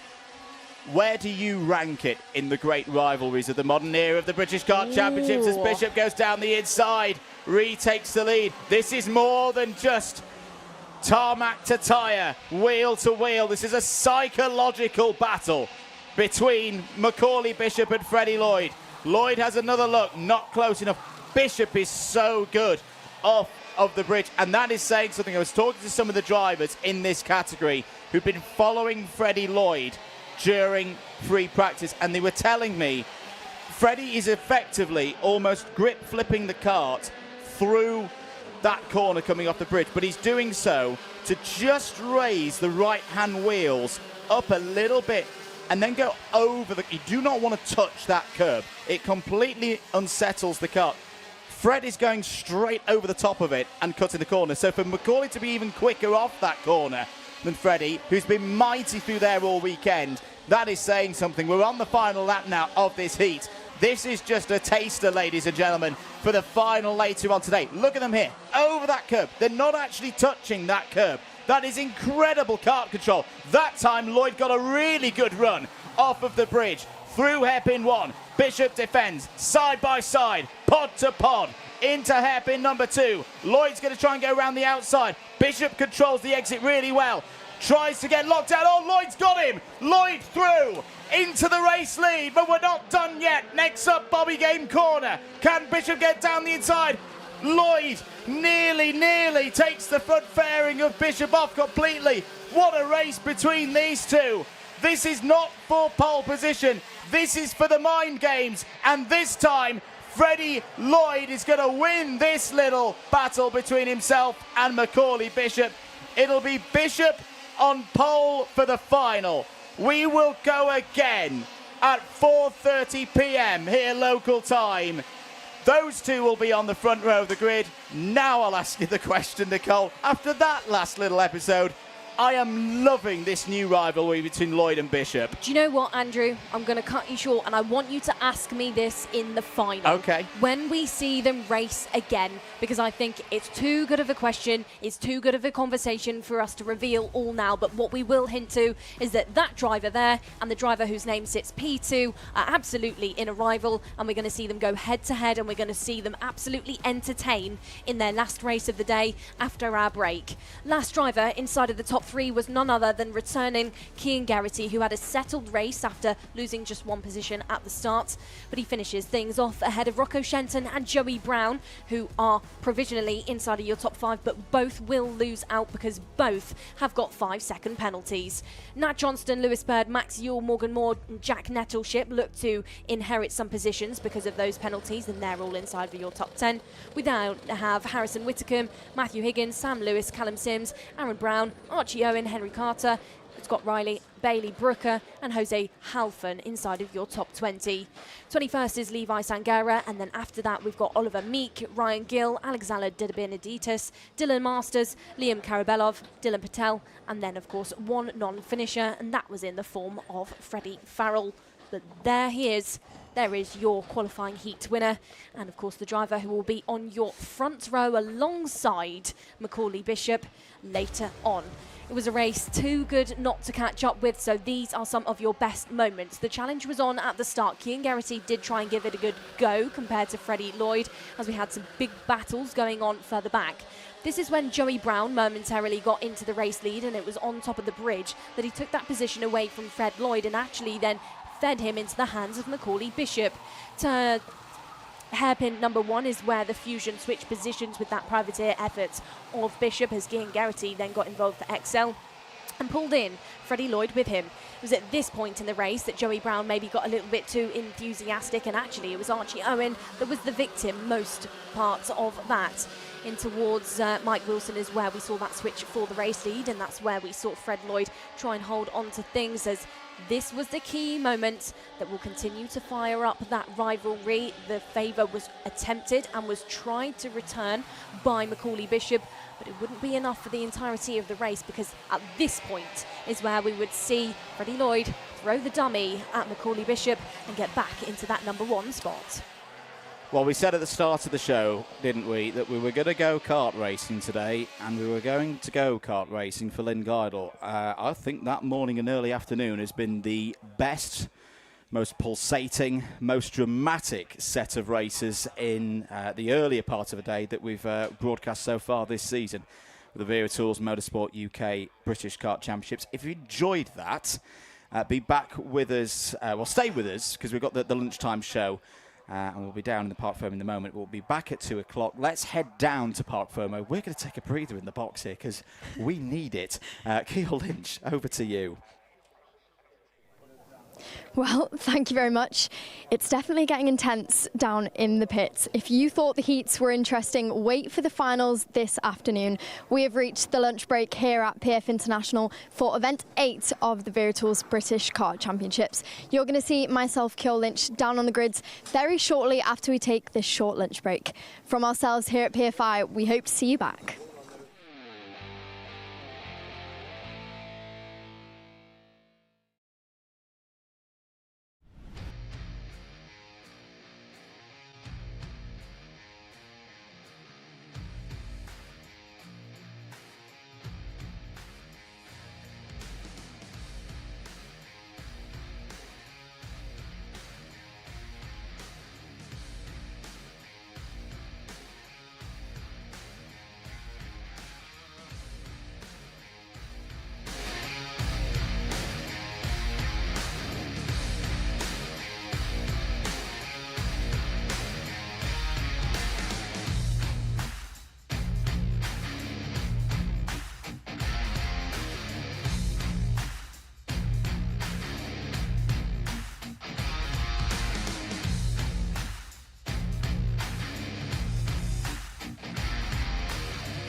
start from the hard. Heading up into the top section. Here at Demon Tweaks, you probably know us for our massive cartwear range. We've got everything from suits, boots, gloves and helmets from the biggest brands in the business. But we are so much more than that, because if you're looking for kart parts, well, we've got you covered too.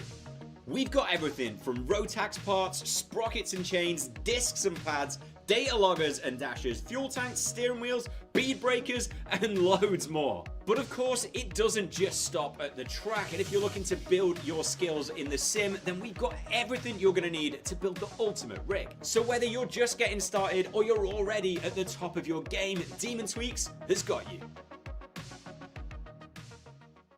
PFI, we are back.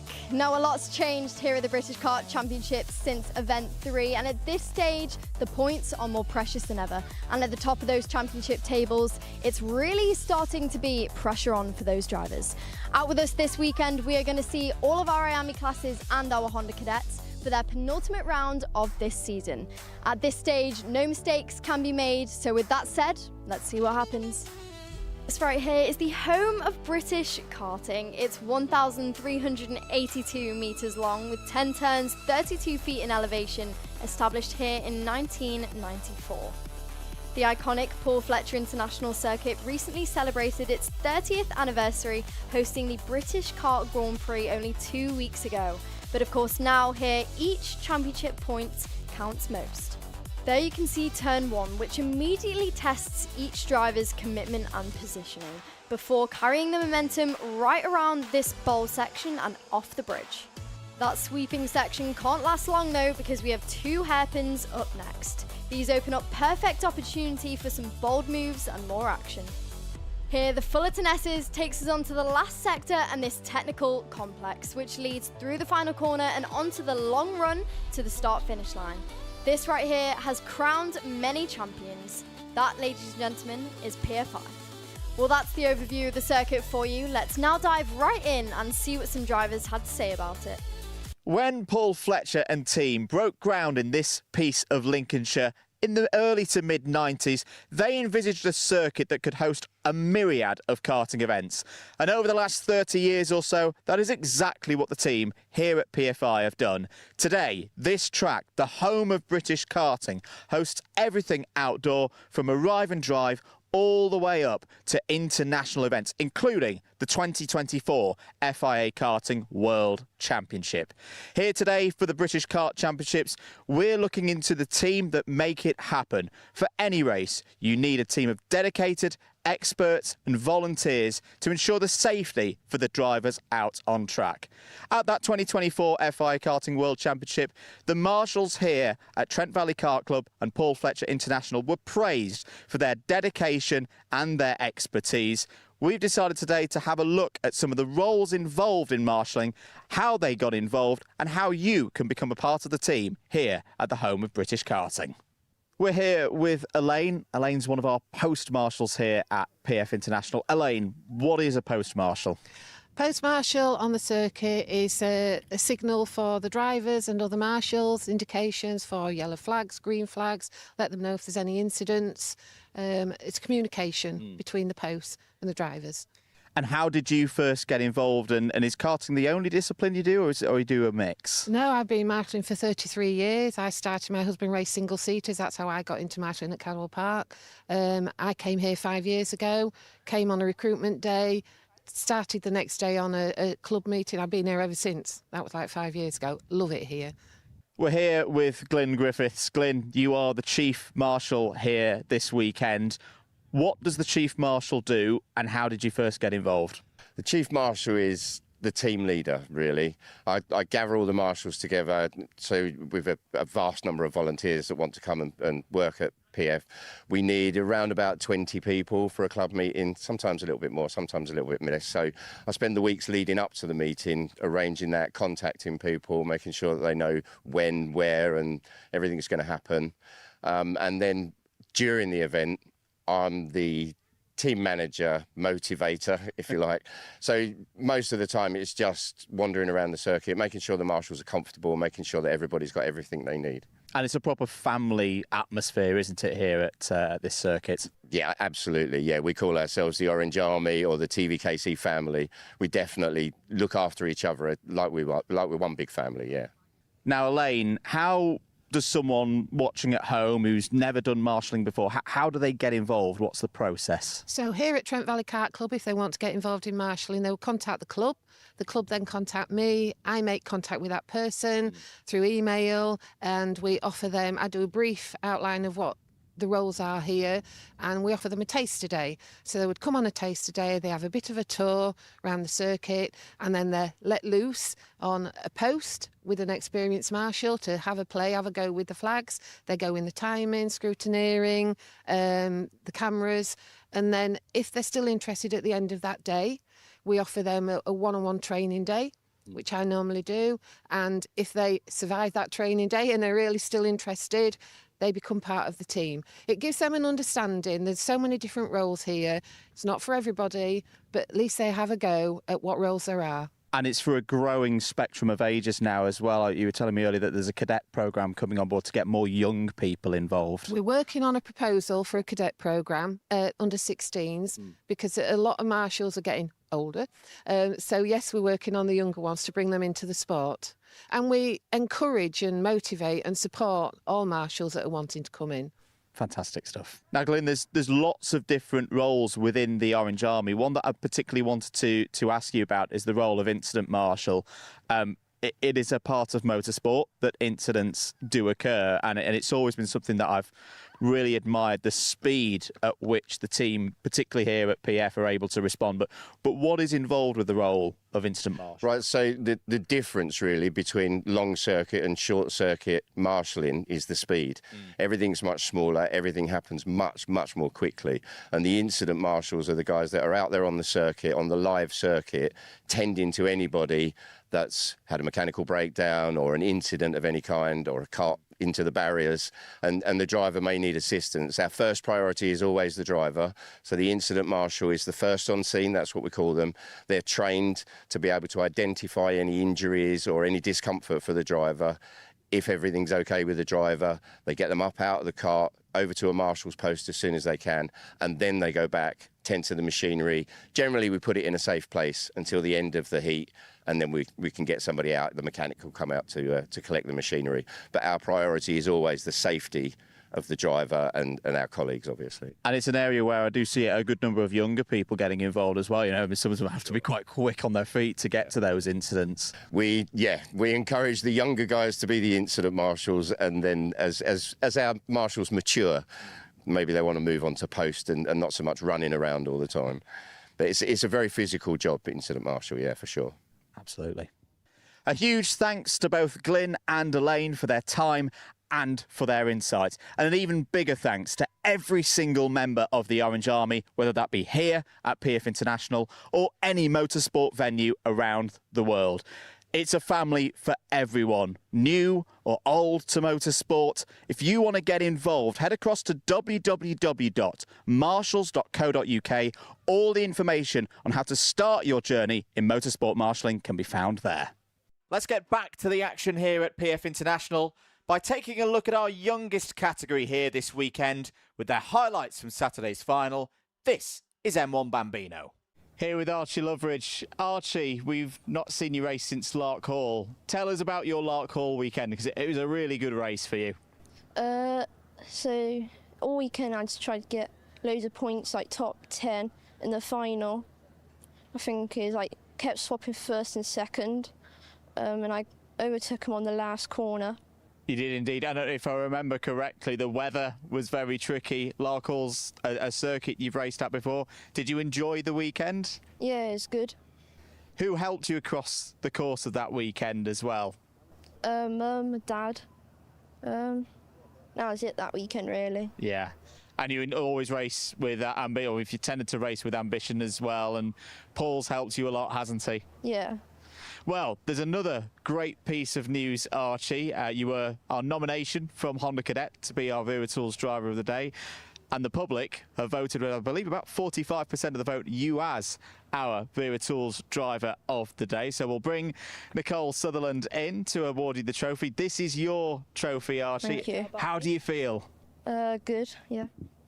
Is this going to be on the mantelpiece across with all of those Honda Cadet trophies that you've won as well? Yeah. Well, Archie, well done. Genuinely, really happy to see you as our driver of the day. Archie Loveridge, Honda Cadet, everybody, our Wera Tools driver of the day from Lark Hall. Well done, mate. We're back in the race centre with our Excellence Award from Lark Hall. It's Archie Loveridge's dad and mechanic, Michael Loveridge. Michael, thank you for joining us. You are the winner of the Excellence Award from your last round out with us. You're another dad and lad dynamic here in the paddock. We see a lot of them. You are really there through it all. From your perspective, what's it been like this year? Yeah, it's been great. Obviously, the budget we got compared to some of the people is just minute, so it makes it even more special, in my opinion. Yeah, worth every penny, though. Absolutely, and considering all of that, he's currently in the joint championship lead heading into this weekend. Is there any memorable moments for you so far this year? Lark Hall was good, yeah, really enjoyed it. He showed his strengths and whatnot and deserved everything he got.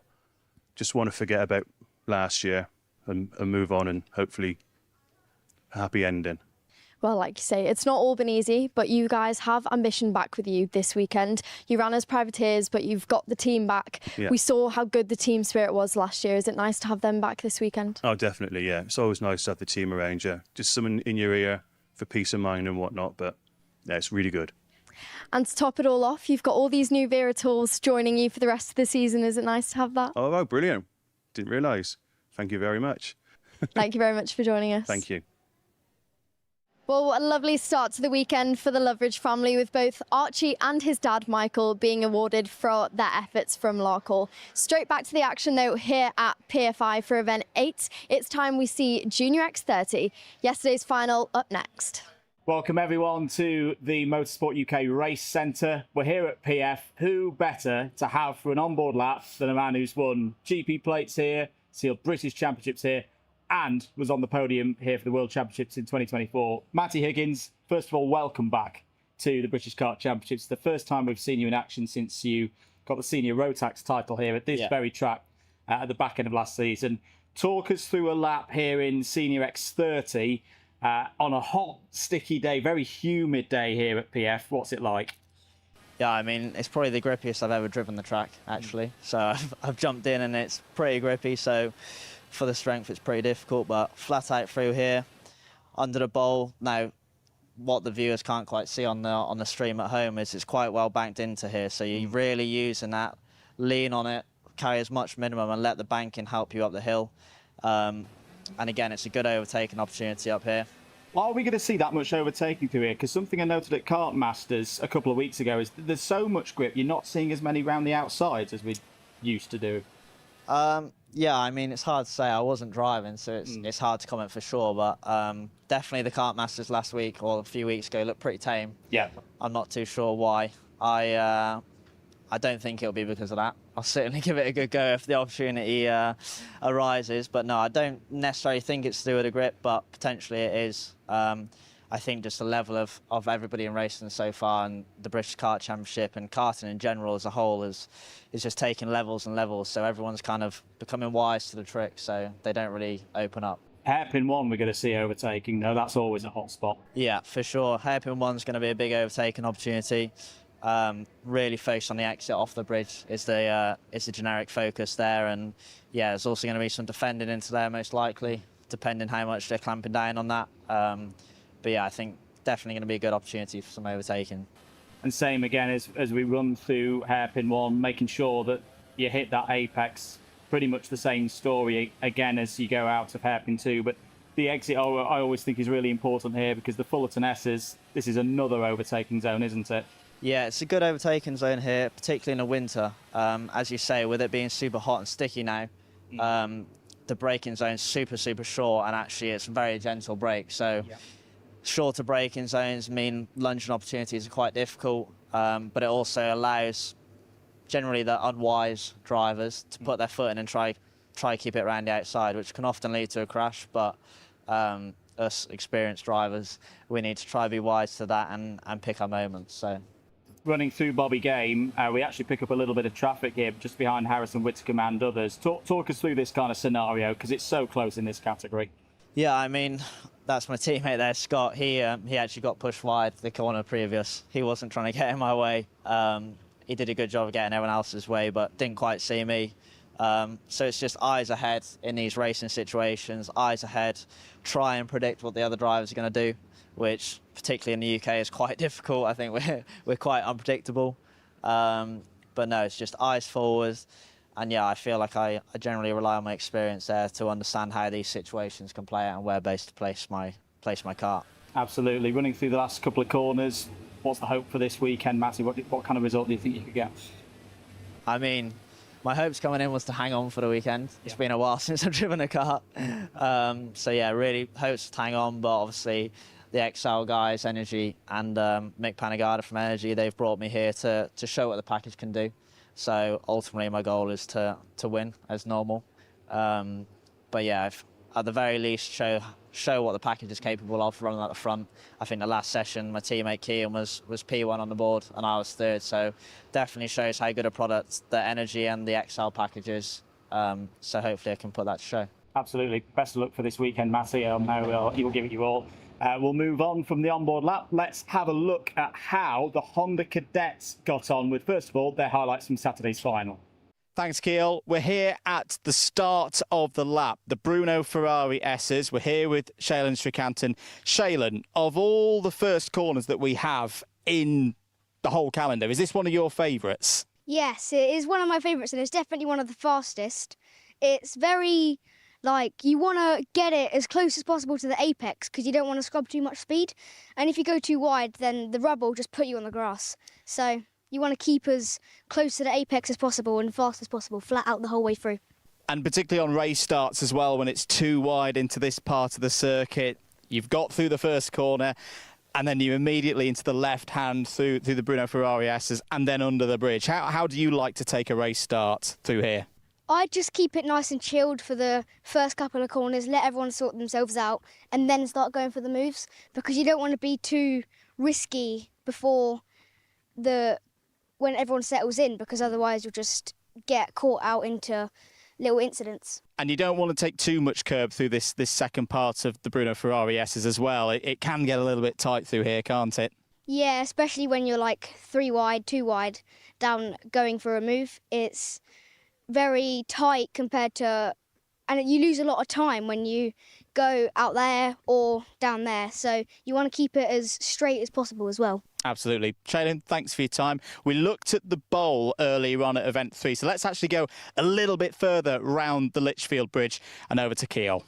Joining me here is Dimitar Uzanov, racing in Water Swift for J Karts this weekend. Dimi, you're no stranger to this circuit. We're here on the exit of the bridge. Now, this corner is kind of crucial, especially for your run down to the hairpin. Talk me through a bit of it. So this corner is very, as you said, crucial, because if you hit that curb, you could run wide and you could lose a lot of places. So it is very good to get the exit out of this corner and get your head down so nobody overtakes you. And then what do you find it kind of helps you with once you get down there to that hairpin? If you've had a good exit, what can you kind of do? So basically you have to put your head under the steering wheel so there's no drag. And yeah, that makes you a bit faster so then they don't catch up. And what are we going to see you do across this corner and down at these hairpins? Any overtakes we're going to see from you this weekend? Probably a lot. Of course. Thank you very much, Dimi. Let's move along to Andrew. Colby Patterson, welcome to Hairpin 2. Now, first of all, how many laps do you reckon you've driven of this place? Oh, easily over 1,000. So you should know this corner pretty well. What's tricky about it? Because we saw Hairpin 1 back at Event 3. We're doing this one this time. Shape-wise, they're pretty much the same, but what happens through these corners can be a little bit different, can't it? Yeah, hairpin 1's a bit different, but hairpin 2's mainly attack entry, roll the speed, and hopefully don't get run out on the exit, to be fair. I was going to say that the exit curb is one where we often see drivers lose races more than win races. Is it one of those that comes at you very, very quickly as you're rolling through this corner? Yeah, because you carry so much speed, it comes quite quickly, especially when you're overtaking. You get shown the rumble strip quicker than you think. And then the run down to the Fullerton S's, you can do an overtake into this part of the course. We have talked to other drivers so far this week and have said because there's so much grip on the circuit, it's a really short braking zone, but it's still a very important run, isn't it, out of here down towards those S's? Yeah, it's very important from hairpin 2 to the chicane, mostly because if you go in the hairpins, it's pretty easy, but if you're going in the chicane, it kind of scuffs the other driver over. It does indeed. Colby, thanks for your time. Let's head further on down the course and back over to the keel. Thank you very much, Andrew. Now I'm joined by Senior X30 driver Aaron Brown. Aaron, you race for PF International themselves. How does it feel being here racing for them? No, it's good. First British Champs race here, racing for Paul, PFI. So did Kart Masters 2 weeks ago, finished second at that race, which was a good result. So I'd like to go one better this weekend.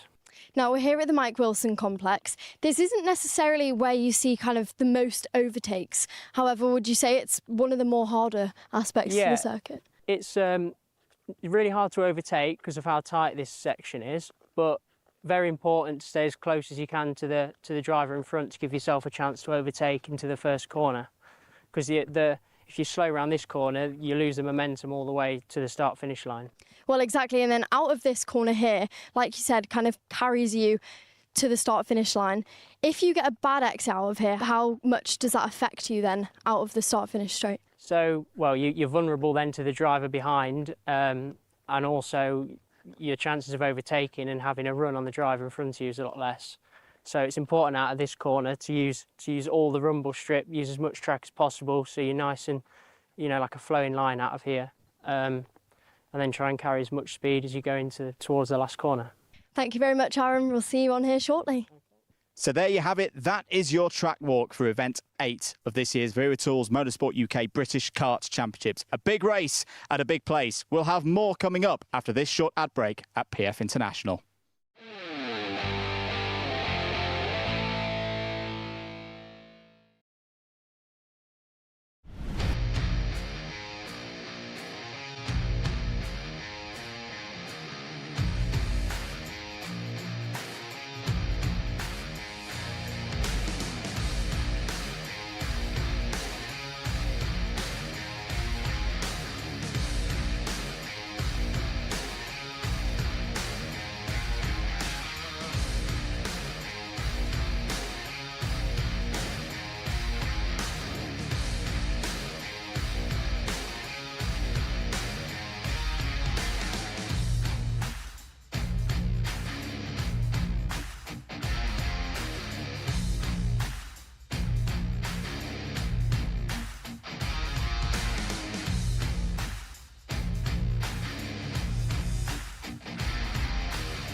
Wera, what a start from the so hard. Heading up into the top section.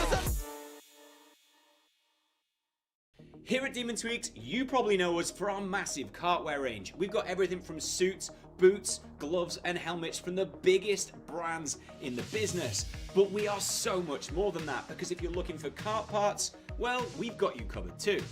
We've got everything from Rotax parts, sprockets and chains, discs and pads, data loggers and dashers, fuel tanks, steering wheels, bead breakers, and loads more. But of course, it doesn't just stop at the track, and if you're looking to build your skills in the sim, then we've got everything you're going to need to build the ultimate rig. So whether you're just getting started or you're already at the top of your game, Demon Tweaks has got you.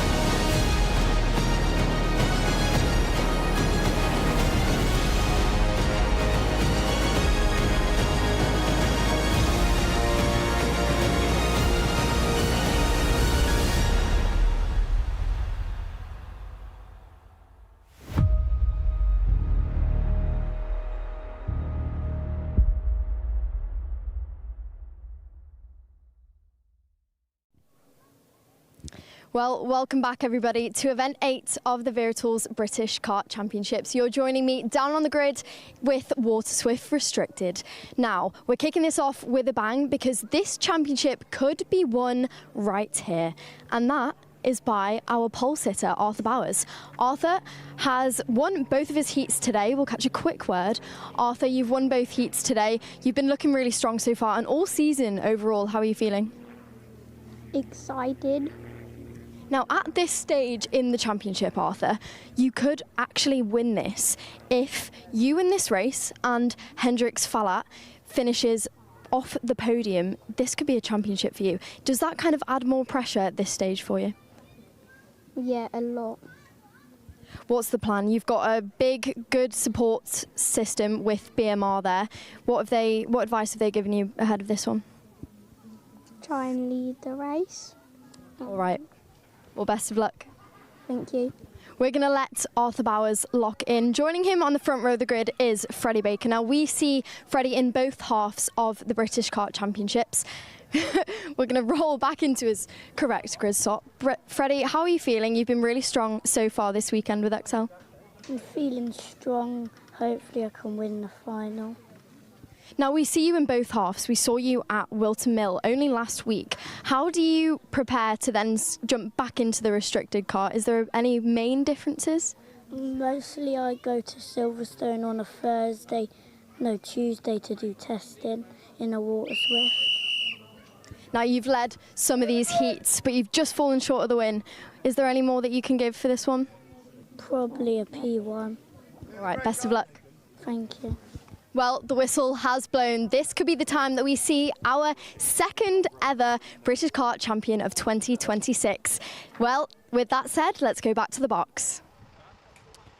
Thank you very much, Keogh Lynch. Oh, it's nervy down there, isn't it, for the start of this 8th final of the season for the IAME Waterswift Restricted category. And just to go through the most simple permutation, if Arthur Bowers wins this race and anyone other than Hendrix Fallat is second behind him, Arthur Bowers, a full meeting early, will move his locked-in championship score beyond what anybody else could finish with if they have a perfect run at Silverstone for the final weekend. Is that going to happen today? We're about to find out. The final for IAME Waterswift Restricted is next.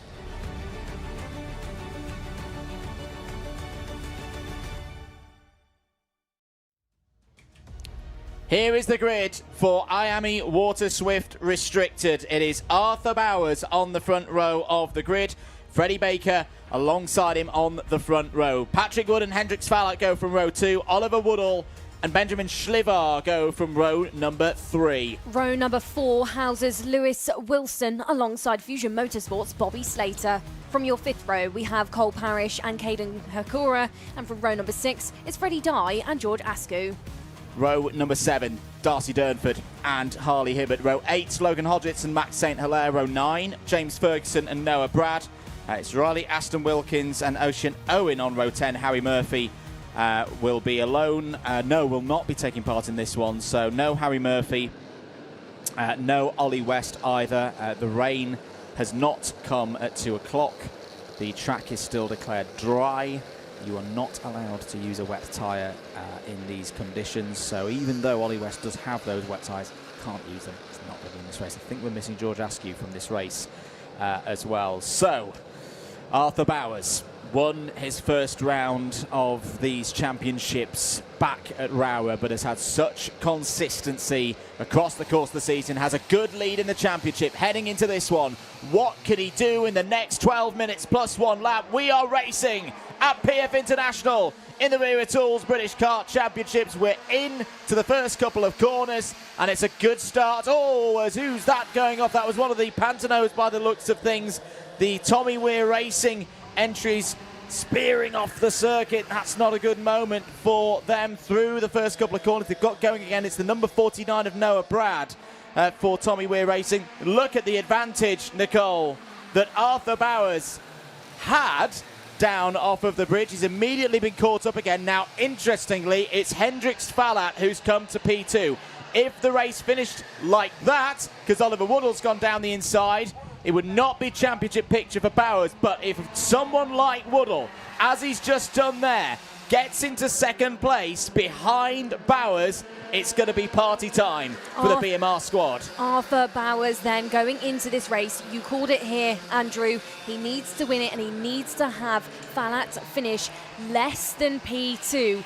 5-second penalty for Noah Brand, so that's for that incident earlier on within this race. Out of the final corner, Bowers holds things. Oliver Woodall is currently the thorn in his side. Under the bridge, these drivers will take a big lick of that entry curb round the bowl, as there is Falat. Falat is looking strong and he's looking comfortable. He's not rattled and he's not panicking just yet. This is a long race. This is the longest race of the day so far for these restricted drivers. And isn't Arthur Bowers going to feel that? In towards hairpin number 1. It's Bowers from Woodall, from Falat, from Patrick Wood. Of course, Patrick Wood, good weekend so far, good pace.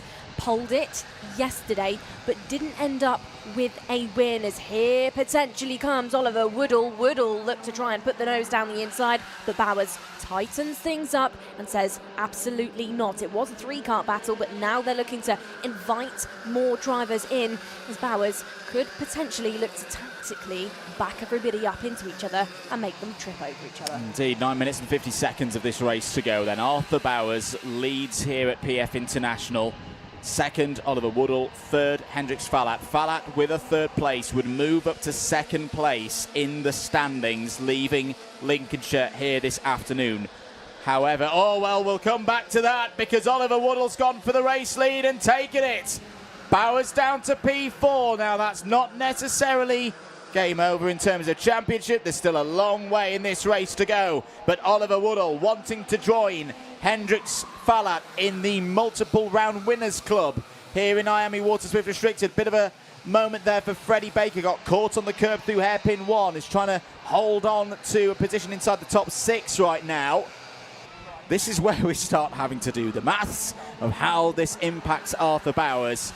But this won't be championship winning position at the moment, and particularly if Hendrix Falat there in that white and blue helmet can try and get through and take the race lead himself ahead of Oliver Woodall. Woodall took one of the race wins in Scotland up at Lark Hall. It was a great weekend, a real breakthrough weekend for Oliver Woodall. He's a little bit further down in the championship scores heading into this one. He won't care about that right now. He's here to make another race win go to the DK Academy. He's nicely leading this race at the moment, Nicole. Arthur Bowers just dropping off the back of the top 3 here. Well, Hendrix Falat, of course, let's not forget, is a final winner this year. Currently showing us that he's still got it in the bag to try and do that again. In towards the first hairpin, are we going to see a move for the front? No, but we are going to see a move here between Benjamin Schlivar and Freddie Baker. So Schlivar now losing out and dropping down to P6. 4-kart battle is at the front, and they have then split themselves up from that duo of Baker and Schlivar. Other names looking to make up positions. Logan Hodgetts has not had the day. He has had penalty after penalty that set him back. That's been his Achilles heel so far this weekend, but now he's up by 4 positions and he's currently sat there in P11, your biggest hitter so far. We've lost George Askew, we've lost Harry Murphy and Ollie West, because of course they did not manage to join us for this last race of this weekend, and a race that is still undetermined for Arthur Bowers' fate. Can he take the championship early? He's still in the fight, he's still looking on, and if you cast your mind back to previous qualifying heats earlier on, he did it in the later stages. He dropped back into the hands of the drivers behind, and then he clawed his way through. He's bided his time and he picked off position, and maybe now could look to pick off position as well, and could pick off that position from his big rival of Hendrix Falat, because down the inside 2 for the price of 1 down that back straight and in towards the first hairpin. Bowers into P2. This is when we start having to do the arithmetic, because that puts Bowers up to P2. Right now, as things are breaking down, this is where drop scores start to come into play. Everybody's worst result of the season so far will be put in the bin at the end of this one. It will officially be a drop score. Bowers running P2 now. Falat running 5th. Oh, that would work. That would work for Arthur Bowers. It would take him to 9:34. Confirmed, locked in. Falat would be not able to beat that at Silverton, and I tell you what, if Bowers could get through, well, that's the most simple way of making this championship concrete for the young man for Team BMR is to win this race, but here comes Woodall once again, and here comes Freddie Baker. Freddie Baker hasn't given up on his championship hopes, and what a move that is! Freddie Baker takes the lead of this final. What a first half we've had here at PF International. Still 6 minutes to go. Clever play by Bowers again there. Could have panicked, could have gone in. He covered off any kind of move for Hendrix Fallat. He knows that that's the biggest threat to him at the moment in terms of the points. He's holding third place. Fallat now running in P5. But look at the pace that Baker and Woodall have at the moment here, Nicole. This is brilliant stuff from the drivers for their Excel Motorsport team and the DK Academy. They could take this race away from the likes of Schliver, Fallat, Wood, behind them in that second group. Momentum is with Baker now. He had that purple lap. He's boosted in pace and now could be boosted by Oliver Woodall, the DK Academy driver. Arthur Bowers is there. The fight is not over, but he's got to put in his best efforts and he's got to muscle past the two drivers ahead, and maybe looks to muscle past here because they're nose to tail, and he just gives a slight nudge to the rear of Oliver Woodall. Off of the bridge, you've got trios forming now. Big lick of the curb there for Freddie Baker, absolutely on the limit and on the limit of that grip in towards the first hairpin. You're going to see at points this weekend that accordion effect for these drivers when they're in, of course, that traffic. They start to reduce those gaps to each other. They have to be really careful on the brake because, of course, this front fighting pack cannot risk a nose cone penalty either because there is nothing in it between your top 10. They're only split up now by 2.3 seconds out there. Virtual Championship points. Bowers, 932. Fallat, 891. 1 point now separates Fallat and Benjamin Schliver, who is currently sat on your road, P4, testing the best of your championship leader, Arthur Bowers. Covering the inside line later on in the race will be Freddie Baker, because now for Baker, the clock is becoming a factor. Round the bowl, Benjamin Schliver looking to try and hunt down something, but so is Bowers. Schliver now glued to the back of the BMR. Off for the bridge, these drivers will run. Andrew, this is anybody's game. It is anybody's game for this final here today. Here comes Bowers. Bowers, 2 points off being in championship winning position. That will send him there. Down the inside of Woodall. Up to P2. Doesn't necessarily need to win this race right now with Hendrix Fallat down in 5th place, but it's still close. Look at them. 1, 2, 3, 4, 5, 6, 7 drivers. All the way back to Louis Wilson there for the Tim Wilson Motorsport team are all in the mix here at PF. How many times have we said it over the years at a big race here in British karting, round the home of British karting? It takes one little moment to completely change things. 3 minutes is an eon in this sport. Arthur Bowers goes for the race lead, takes the race lead.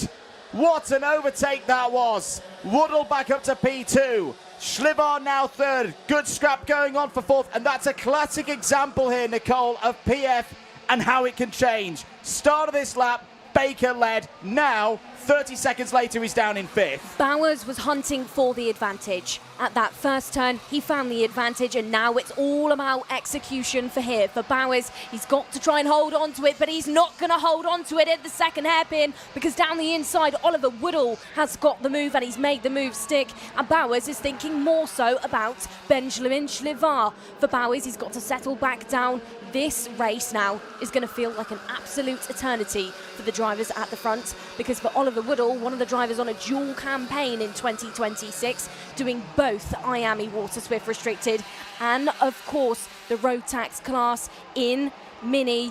Over in the world of road tax, these drivers are having to switch what they're doing weekend by weekend.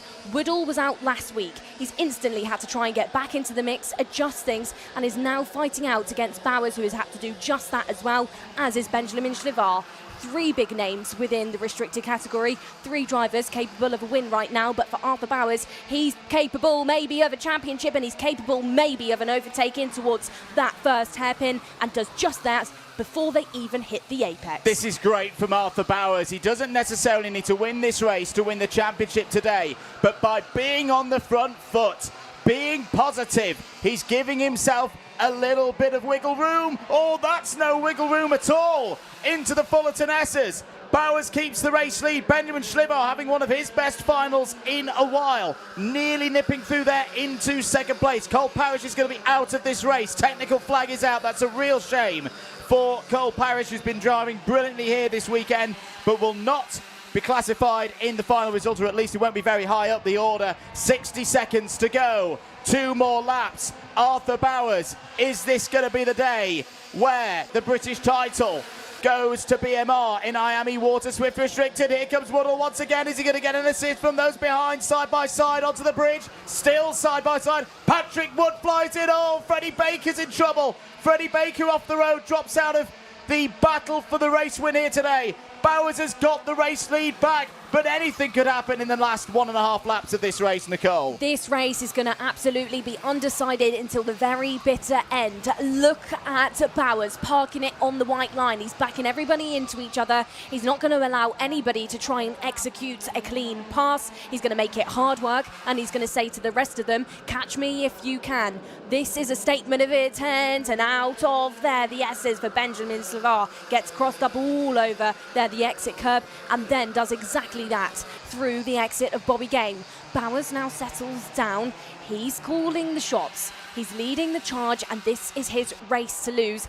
This is his championship to lose, because where is Hendrix Fallat? P7. He's down now in P7. That separates those 2 drivers up enough. That separates up the BMR from the Pantano enough for Bowers to potentially leave Paul Fletcher International this weekend as a Water Swift Restricted winner. And it's the final lap, is the last half of a lap left to go, and Bowers is going to race that kart like he absolutely stole it. Bowers needs top 2. If he can finish in the top 2 with Fallat down the order, this is game over in terms of the championship for everybody else. Hairpin 2 has been negotiated. Arthur Bowers is still in the lead of this race. Patrick Wood's trying to get through. Louis Wilson's on the move up the order for Tim Wilson Motorsport. The corners are being counted down.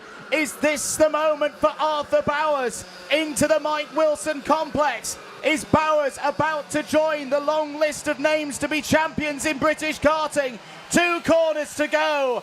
Arthur Bowers is going to do it in style. Arthur Bowers wins at PF International, and as things stand, becomes 2026 IAME Water Swift Restricted British Kart Champion.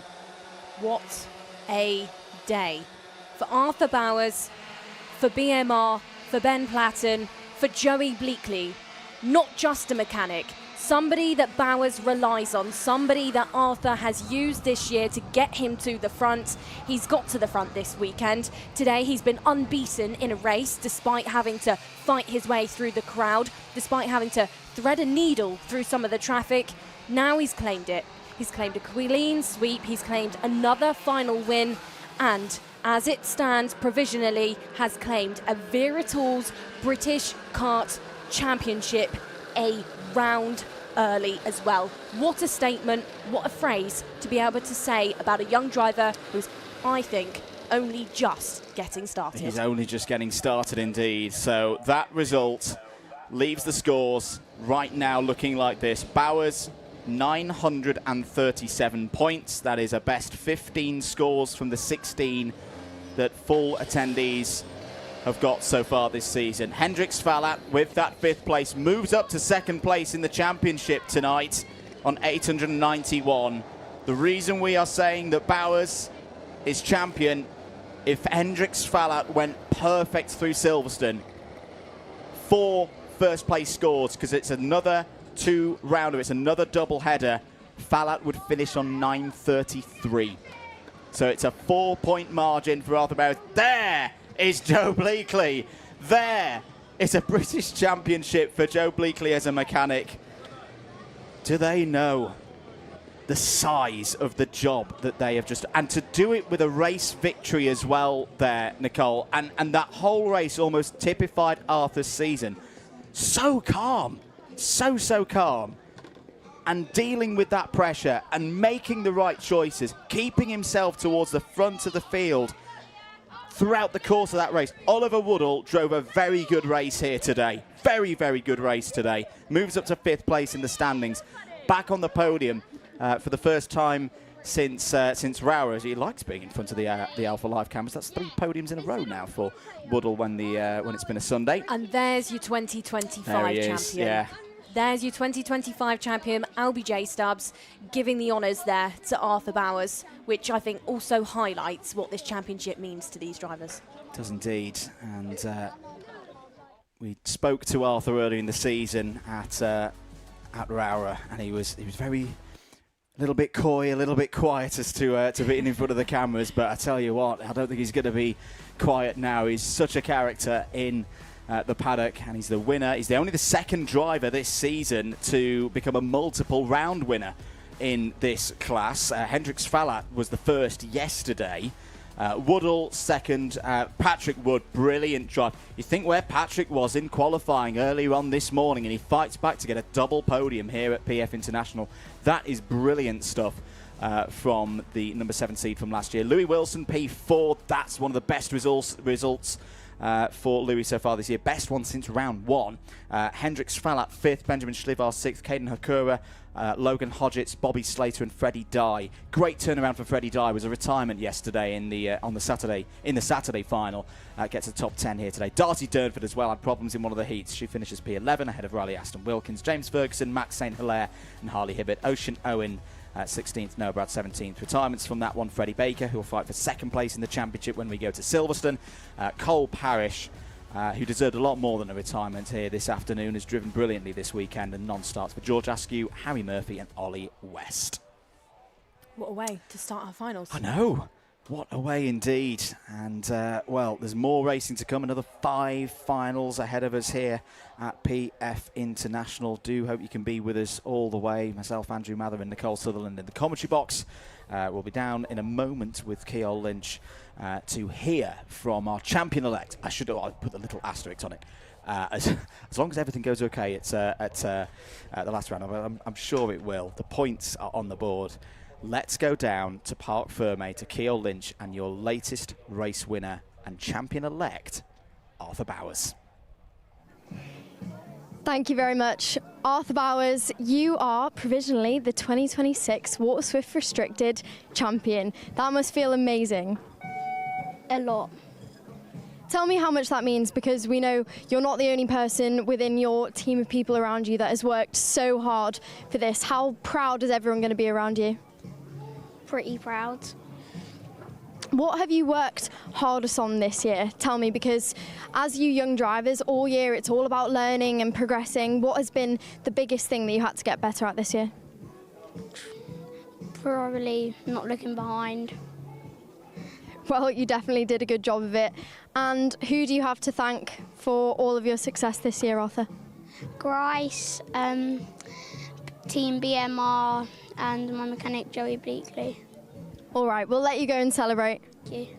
Thank you very much. What a way to start the finals then, with crowning one more British Kart Championship this year so far. Well, we are on to the youngest drivers we have out with us this weekend. Let's head back to the box. Thank you very much, Keol. Honestly, folks, he's a lot louder when he's a little bit camera shy, but that's okay. We all were at one point. Well done to Arthur Bowers. It's really interesting there that the answer to the question, Nicole, of what he's worked on is not looking behind.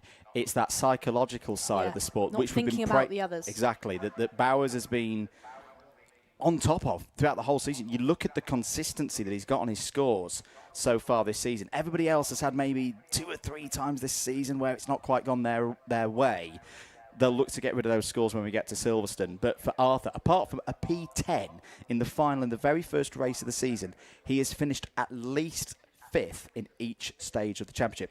And the vast majority of those are in the top 3. There's a lot of gold, silver and bronze on his scorecard. Yeah, Bowers just highlighting to us there that, points mean prizes. You don't have to win everything to win. In fact, you don't have to be on the podium at every single final to get that all-important number 1 plate when we come to end a championship. That's what Bowers has just shown us. And he is the second, of course, Viritals British Kart champion of 2026 so far. Of course, Ansel Murray can say that about himself. That's over in the A10 Rotax category. But for your IAME classes in Water Swift Restricted, it belongs to Arthur. That's your first final done and dusted of the day. But next up, we go over to our Bambino category, our youngest category here this weekend, the youngest category actually in karting, a class that sees drivers from the ages of 6 till 8. Very, very young indeed. And I think what really highlights it to me, Andrew, is when you walk around the paddock and you sort of see these little drivers driving around, and you know, they are little kids, but when they jump into those karts, they do give us a show, and they actually show us very smart, some of them. You know, so some of the ways they race, really, really impressive indeed. And now we're going to watch them race for one final time this weekend. They race like little lions and lionesses. They are brilliant in this M1 Bambino category. Now, this is another one that could be decided in this race. The odds of it happening maybe not quite as high as what we've just seen in IAME Water Swift Restricted. You know, for example, if Shay Downey wins this race, we're going to Silverstone. Between himself and Presley Knight. Presley Knight will lead the championship coming into this one, and will be starting nicely on the front row of the grid. But Shay Downey there has been in really, really good form so far this weekend, and don't rule out that number 19 of Teddy Smith in the heats earlier on this morning. Nicole, I was very impressed with Teddy. It was good to see that Smith was back in this similar kind of form to what we saw at the very start of the season at Lark Hall. He's going to be a factor in this race. Absolutely will be. And for Teddy, he just sort of plicked people off. He plucked away. He was just slow and steady earlier on. He, you know, had a good battle, but he had a battle with a name we didn't just mention, Jules Nash. Jules took the final win yesterday. He was very, very good indeed throughout both qualifying heats, and he was that driver in the second qualifying heat that Teddy Smith went head-to-head with consistently. So for me so far, Nash, Knight and Downey as well as Smith will be those four to look on at. But you actually can't count out any of these Bambinos. It's only a 12-kart field, so at the first couple of corners, indeed, it will get, I'm sure, mixed up a little bit in your order. I'm going to correct myself. The spreadsheet is doing its business. This one cannot be decided today. Can I say something? Go for it. Good. Good. Because I love it. We could just call a race. I love it when a race goes to the absolute final moments, to the final rounds. But now we're going to catch up with, of course, Keogh Lynch, who's down on our grid.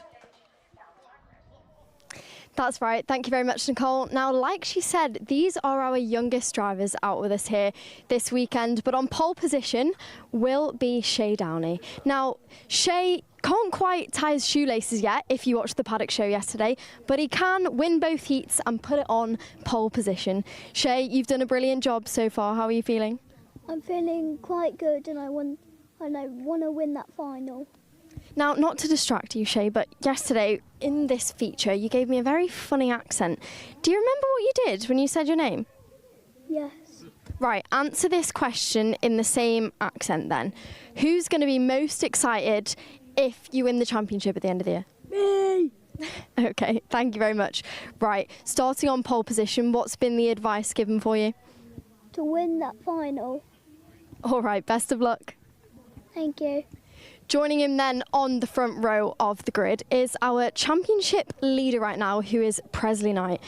Presley, you've had a really consistent weekend so far, which has landed you here on the front row of the grid. How are you feeling? Good.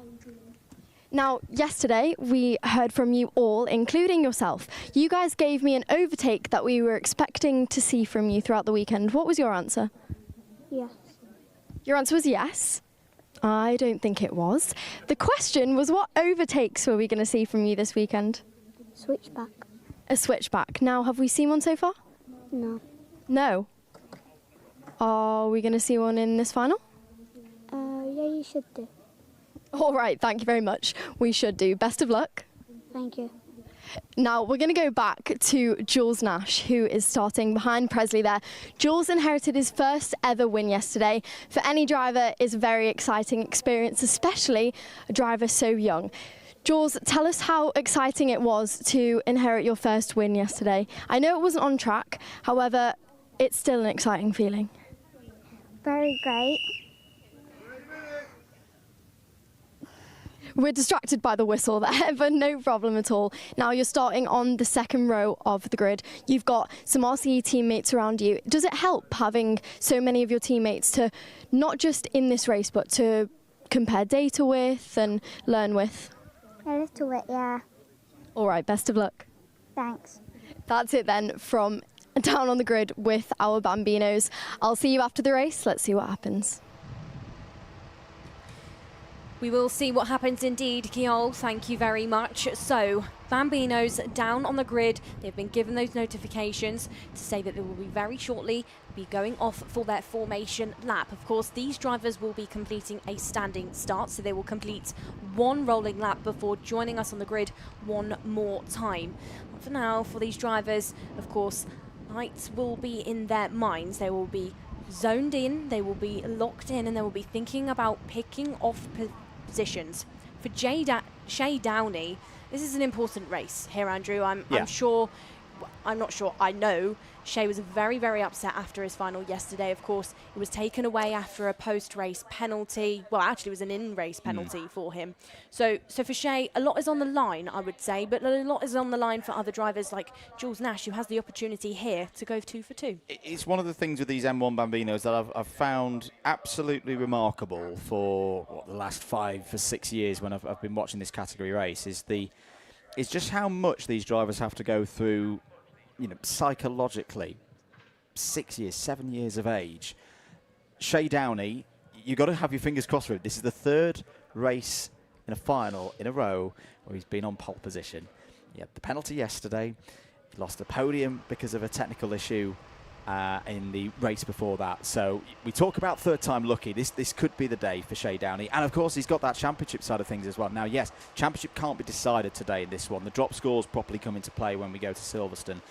There was a chance that Presley Knight could have done a clean sweep this weekend, and that would have got him just over the margin. That's not going to happen.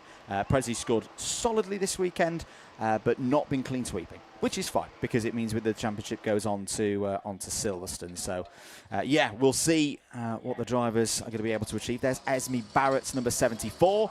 She's about to go in front of her first televised British Kart Championships final. We're ready for it. It's race number 32, the final in M1 Bambino.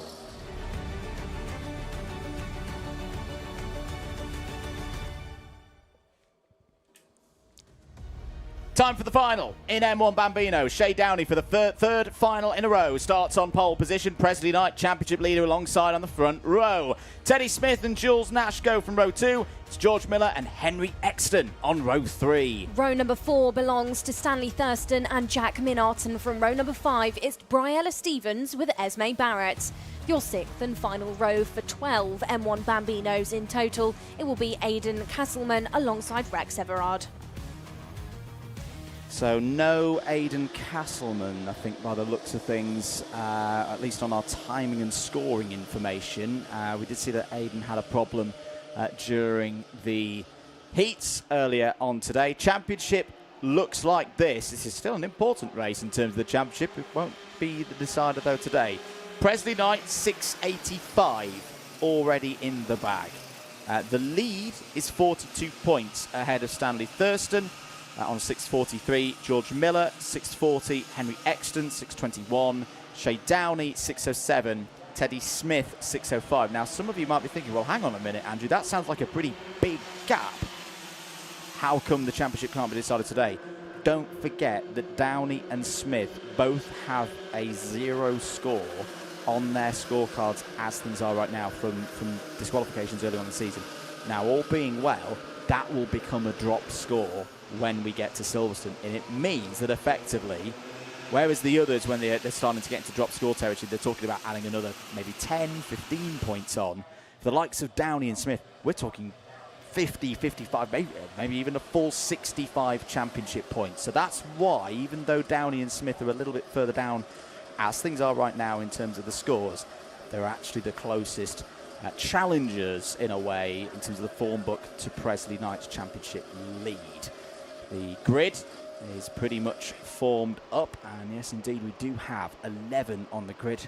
Unfortunately, Aidan Castleman will not take the start of this race. Parents, guardians, mechanics, clear the grid. It's just the drivers and Glyn Griffiths now on the tarmac here at Paul Fletcher International. Eyes to the lights. They're coming on one by one. When they go out, we'll be racing in the M1 Bambinos.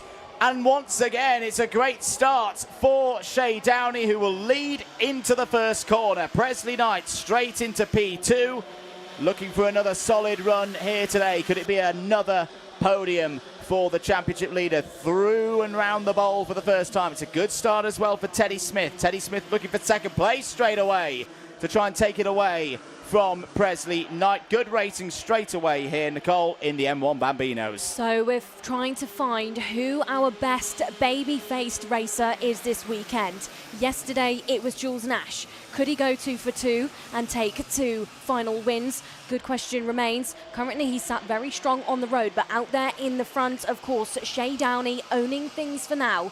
In the background, good little battles going on for George Miller, for Stanley Thurston, Jack Minot and Esme Barrett, who looks to get involved. We've also, of course, got Briella Stevens in the mix. Briella, of course, we saw her in the paddock show yesterday. She said she can get in there, she can get involved, and she wants to end up in a big motorsport career. And I'd already be saying to Briella, she's absolutely capable of doing that, because I've noticed just this weekend, Andrew, consistent progress for Briella, for her, starting on that 5th row, really good stuff, actually. Out at the front, though, best of the field for the time being is, come on Teddy Smith. He has taken it for the second time this weekend. Teddy Smith takes and leads a race. It does indeed. So round the bowl on lap number 2 here. 10.5 minutes of this race remaining. I wonder whether the top 3 are just going to try and work together for the next couple of minutes or so, reduce the numbers game. There's a good scrap going on for 5th place as well between George Miller, Stanley Thurston and Henry Exton. Henry Exton in the middle of that trio with the gold and black helmet, tries to cut back there. George Miller in the green and white Tony Kart liveried machine gets to the inside, takes that position. All of these drivers running on British-made Richardson chassis engineering machines. As here comes Stanley Thurston down the inside, takes back 5th place ahead of Miller. Here's a good scrap for the race lead, not quite 2nd place is more where it's happening at the moment. Presley Knight holding that one ahead of Jules Nash. So, Presley Knight this weekend, of course, under the guidance of Mark Baines. I'm sure Mark would have given those last-minute words of encouragement to Presley, but also Presley is looking at a championship. Slow but steady sometimes wins the race, but that's not what Presley's going to think throughout this one, because he's going to go down the inside, he's going to take things away from Teddy Smith. But watch them now as they enter on top of the bridge and on top of the bowl, because like I thought, Teddy Smith will waste no time to go back in. So, 2 changes for the race lead in only the first 4 corners of this circuit. Smith back into control. It's Knight, then it's Jules Nash, who is also on a fastest lap, with Shay Downey rounding out your top 4. So these are your 4 drivers that have, of course, all taken those final wins. 4 drivers who are looking strong championship-wise, as again in towards that second hairpin, Presley Knight is going to take away the race lead. This is going to happen time and time again. The nature of Bambino racing, with the power that they have, the tyres that they have, and being on such large circuits, encourages overtakes. Now we're on overtake number 4 within just 1 lap. Sometimes you don't even see the change for a race lead change 4 times in a race for those larger karts. But for this group, that's going to happen. And Teddy Smith is back to the front. Teddy Smith took the checkered flag first both times. The first meeting of the season at Lark Hall, but lost one of those wins. Kart was just a little bit underweight on that particular day. Here comes Jules Nash to the race lead. Still 8 minutes of this race to go. Presley Knight sitting there in 3rd. Be another useful score for the young driver under the tutelage of Mark Baines. Further down the order, the battle for 5th place still rages on. Stanley Thurston has got up to 5th place ahead of George Miller and Henry Exton. Here comes another move. Smith again to the inside, hits the brakes. Perfect driving there, through and onto the apex of hairpin number 1, back to the front of the order. Nash still holding there in 2nd place ahead of Presley Knight, and Shay Downey still looking good at the moment in P4. still very much in with a chance of winning this race. But he doesn't want to be dropped out of this top trio, Nicole, because otherwise it's going to get very difficult for him. So Teddy Smith, of course, to the front once more. But Jules Nash, of course, nephew of previous KZ2 European champion Tom Luyet, as well as Gavin Luyet. And I think he's using some of Uncle Tom's overtaken advice going throughout this race, because we have seen him take things and we have seen him look strong. Is he going to try and take the lead of this race in towards that bowl section? Take it not. He was going to try it in towards the first corner. Nash tried to go for it, but did have to back out. As Teddy Smith said, absolutely no, you don't. I've learnt my lesson and what I've done in my racing with Presley Knight. Closes the door and fends him off. It's Smith, Nash, Presley Knight and Staniel Thurston. We then still have Shay Downey involved in this, as George Miller and Henry Exton also look to try and get involved, as actually your entire top 8 now only separated by 5 seconds. Your top 7 separated by less than 1 second. This Bambino final is going to be any driver's game, but for the time being, the leader of the pack, the driver in charge, is still Teddy Smith. Here comes Jules Nash, though, once again with a bit of a push from Presley Knight. That's great work between those two drivers. Through goes Nash into the race lead. Teddy Smith drops down to P3 now. And that is another change in the story of this M1 Bambino final. Through and onto another lap, Stanley Thurston has come forward as well. So Stanley, we were talking about in the battle for 5th place, all of a sudden Stanley's going for P2. Was on the podium earlier on this season at Wera, side by side, wheel to wheel, through the Bruno Ferrari S's, under the bridge. This is a chance now for Jules Nash to try and break away from those behind, but it's so hard here at PF International, these big long corners and straights, that in this kind of category, the driver at the front, no slipstream, no toe, at an aerodynamic disadvantage, and inevitably get pulled back in. Good move there from Teddy Smith, back into 3rd place. Shay Downey's trying to get alongside Stanley Thurston and might have a chance on the brakes here into hairpin number 2. It's off of hairpin number 2 that Downey will once again be alongside, slots in behind Thurston, running in 5th place. George Miller and Henry Exton at the back of this group. Jack Minot running in 8th place at the moment, having a really good battle with Bryla Stevens. Just half a second between those two a few moments ago. Esme Barrett and Rex Everard still running and running well in 10th place and 11th places. They're both setting personal bests as this race goes along. 4.25 minutes to go here, Nicole. And how do you see the drivers playing the next couple of minutes? Well, I think for these Bambinos, because of the nature of the racing, because of the fact that they are so small, but they're driving around a 1,382 metre circuit, is still going to continue to chop and change for that race lead. I don't think there's going to be any game playing or tactical driving from these drivers. I think for Presley Knight, as soon as he sees that he's got more pace compared to Jules Nash, he'll absolutely go in.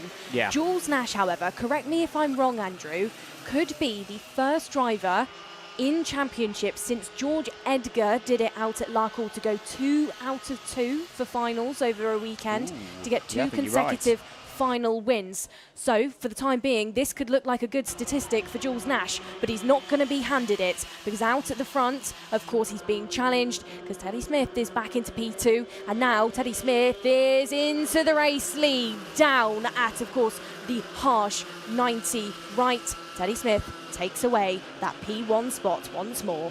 Good move there from Teddy Smith. George Miller has been shown the warning flag, so George currently running in P7, over the line again, but here it is, once again another attack coming in from Jules Nash, supported by Stanley Thurston.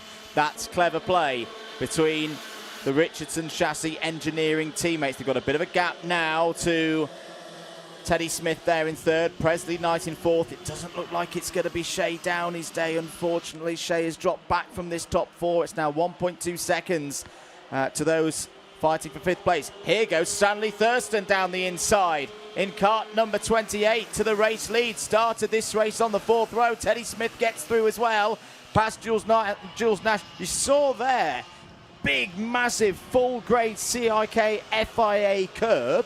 meant to stop, you know, a full-size OK senior kart.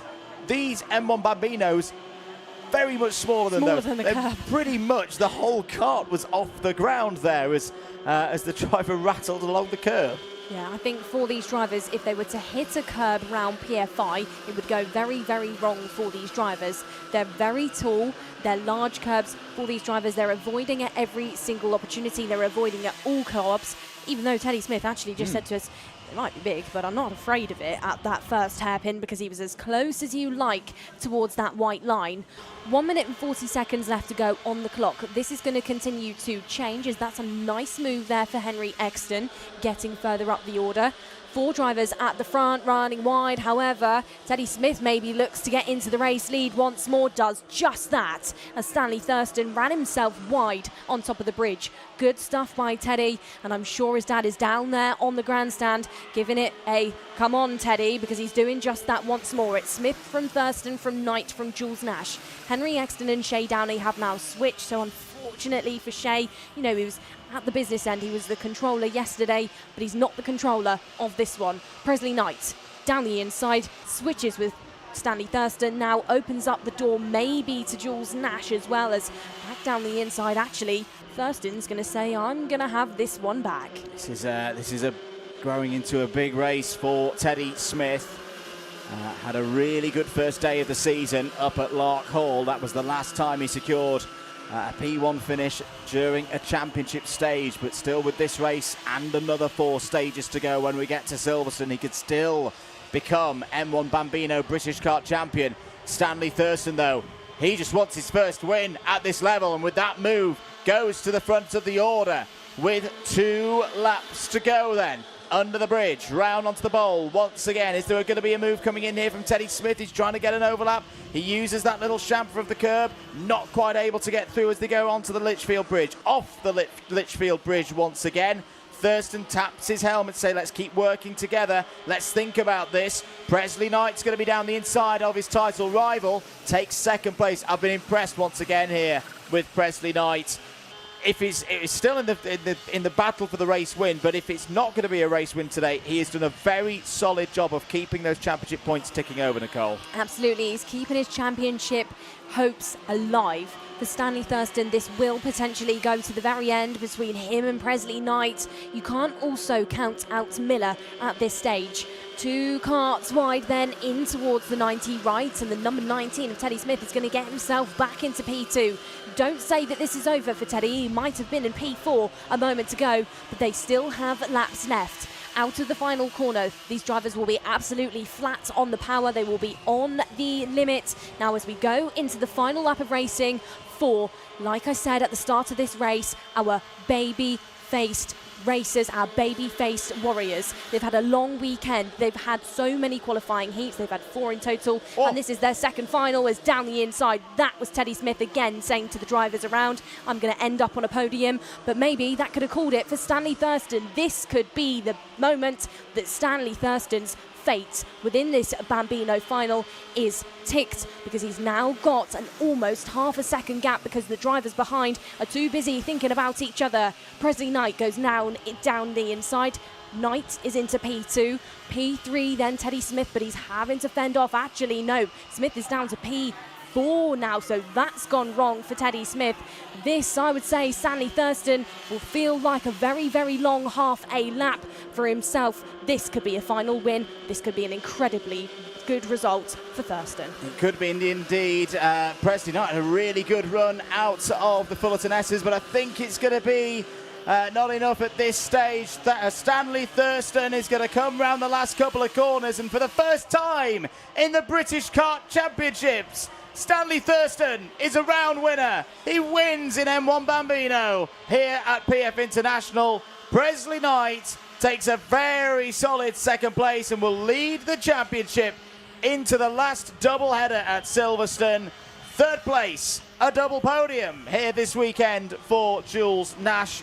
Henry Exton, a great run there to P4. Teddy Smith takes another haul of points with P5.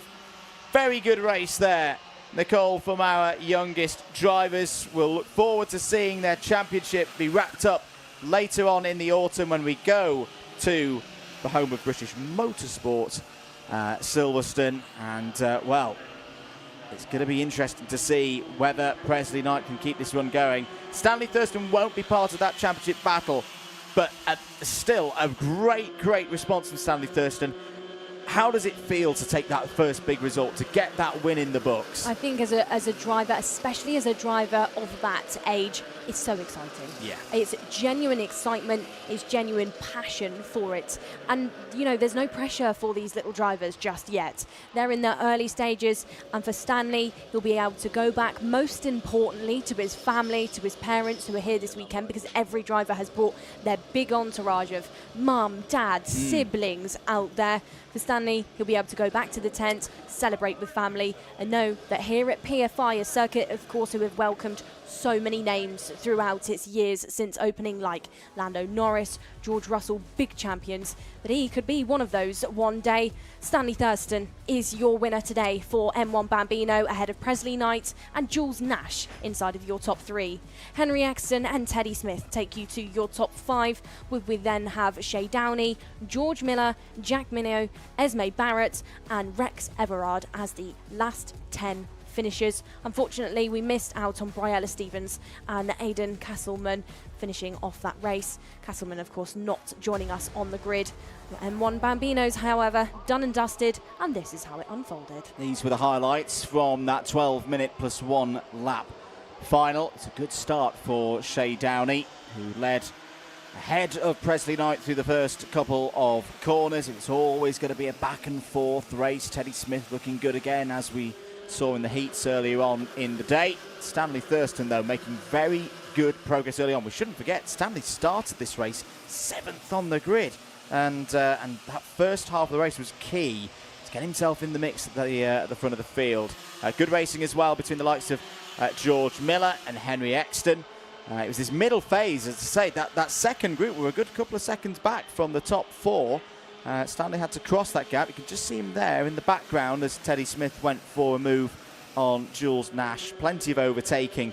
It was this phase. That was the move for Thurston, past Smith for 3rd. It cycled back round. This was one of the many changes of lead. Smith getting through past Nash there.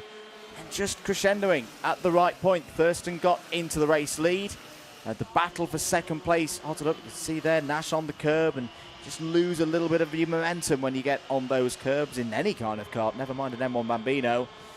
And to the front of the order would come Stanley Thurston. This was the point where I think the game was up for everybody else. That scrap for second place just allowed Stanley to get into a rhythm ahead of the rest of the order, not need to defend too much. And look at the gap that he had on the last lap. Some great racing round the bowl here today, particularly from Teddy Smith. But Stanley Thurston takes a first win in his time in the British Kart Championships. That's 3 podiums on the spin now for Stanley. Was 3rd yesterday and 3rd in the second race at Wera. Can't quite catch Presley Knight with a perfect weekend when we get Silverstone.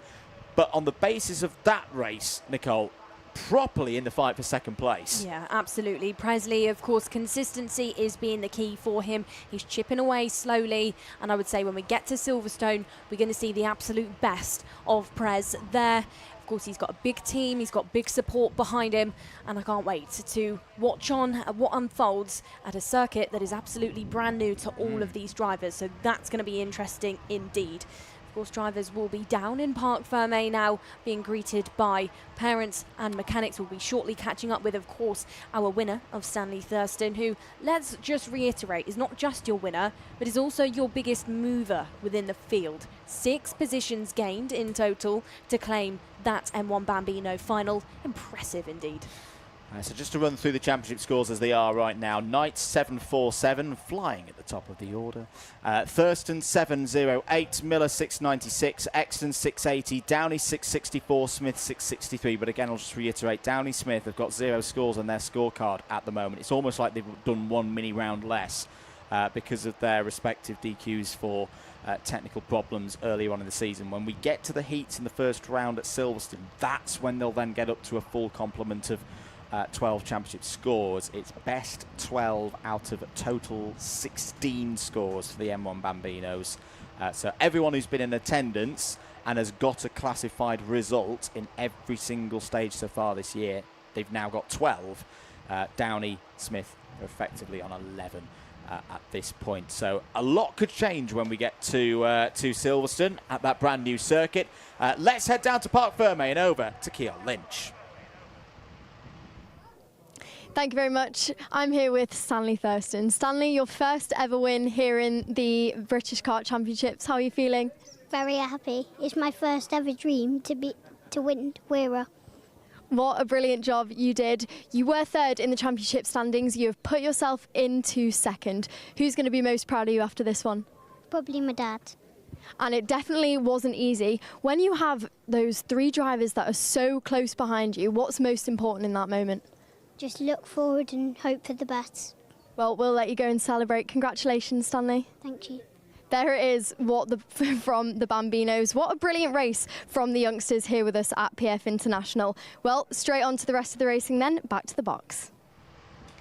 Well, I think Andrew Mather and I are blubbering in the box a little bit after that one because, yeah, what a result there for Stanley Thurston. And what an interview as well to round out his weekend of racing.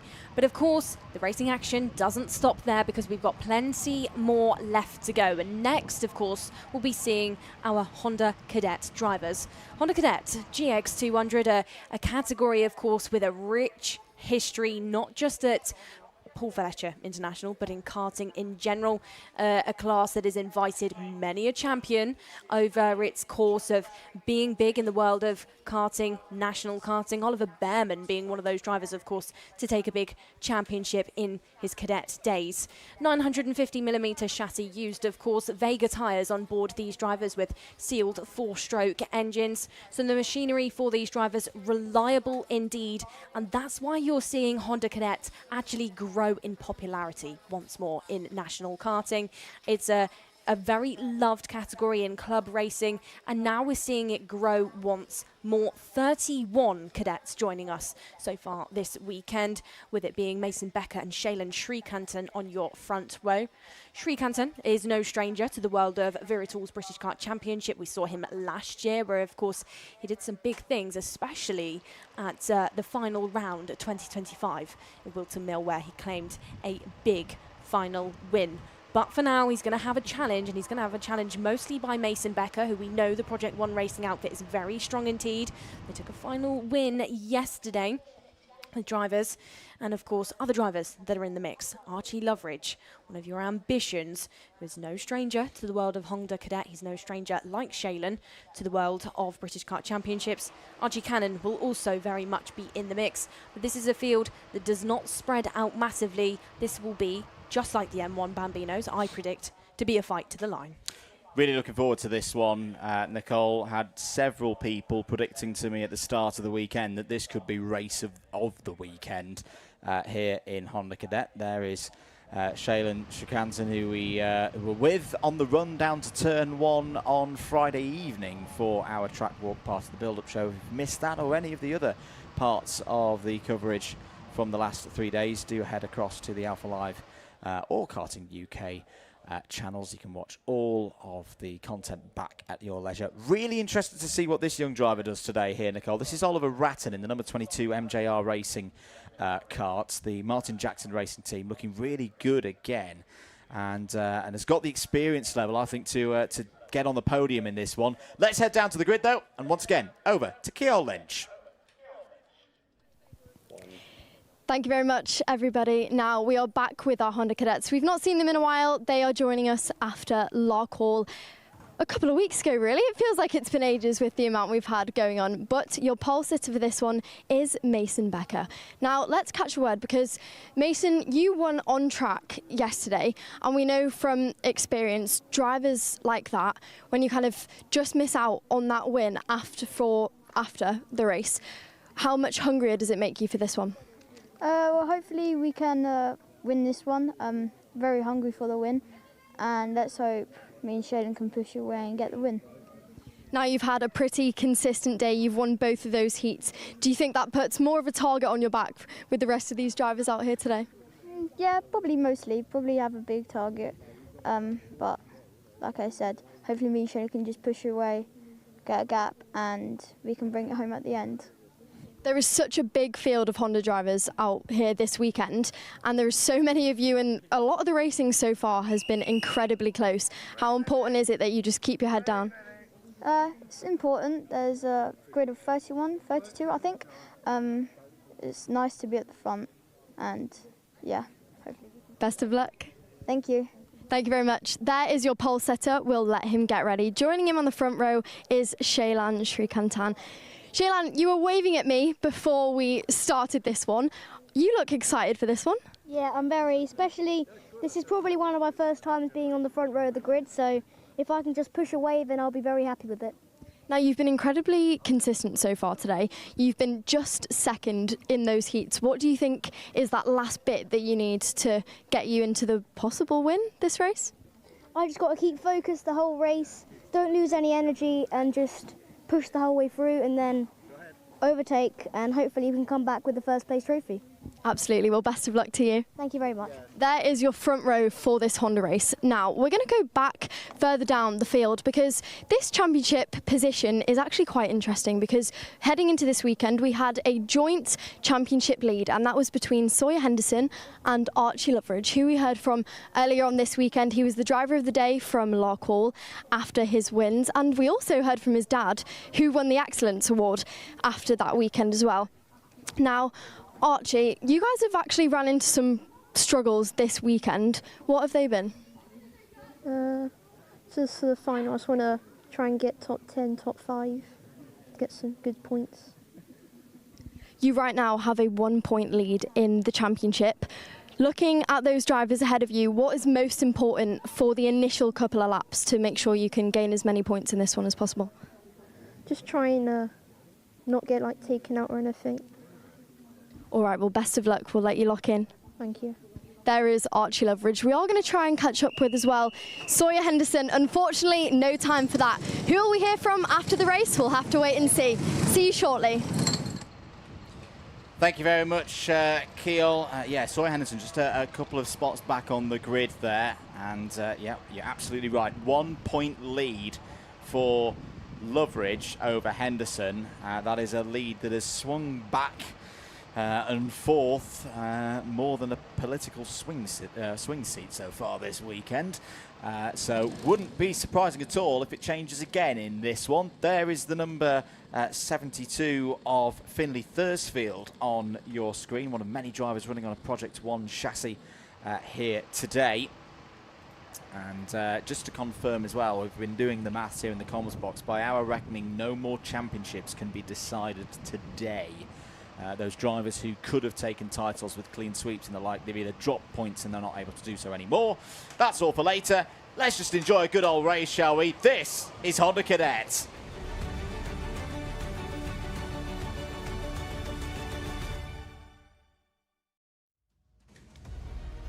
31 drivers ready to go here in Honda Cadet. Mason Becker will be the first of them, starting from pole position. Shailan Srikantan there alongside on the row of the front row. Oliver Ratton and Freddie Drury on row 2. Archie Cannon and Ben Bowers on row 3. Row number 4 will be started by none other than Archie Loveridge alongside Reggie Dufacy. Your 5th row of your field, it's Ali Sanders alongside Henry Colborne, and from row number 6, Sawyer Henderson meets Luca Picocchi. Row number 7, Harry Grant and Finley Thursfield. Marcus Cooper, winner yesterday, starts alongside Jensen Kulu, who was on the front row 24 hours ago. Chris Doshi and Bradley Sutton, they're on row number 9. Your top 20 is rounded out on row number 10 by Dino Rowland and Kyle Kerr, and from row number 11 it's George Lilly with Luke Hamill. Row number 12 invites Reggie Cook with Harry Parker Ray. Row 13, Edward Fry and Phoebe Shelton, who is in good form heading into this one. Ollie Knox and Archie Tosh on row 14. Austin Dowell and Oliver Vickers on row 15. Ethan Bainbridge completes the 31-strong field. Very glad to report that everyone is present for this one. This is going to be a really, really exciting race over 12 minutes and 1 lap. Loveridge 6:54, Henderson 6:53, Becker 6:21, Cannon 6:17, Picocchi 6:13, Cooper 6:10. We've been making a lot about Loveridge and Henderson, but just noting Becker there. What's that? 33 points back with 3 finals to go and a load of heats when we get to Silverstone. Another big result here could really, really put Mason Becker back in the mix for one of the most coveted British Kart Championship titles. They've all raced, all the big names over the years have raced here in Honda Cadet. What are we about to see in the next chapter of the 2026 edition of the Honda Cadet GX200 Wera Tools Motorsport UK British Kart Championship story? The last few checks by the hard-working team of marshals here at PF International.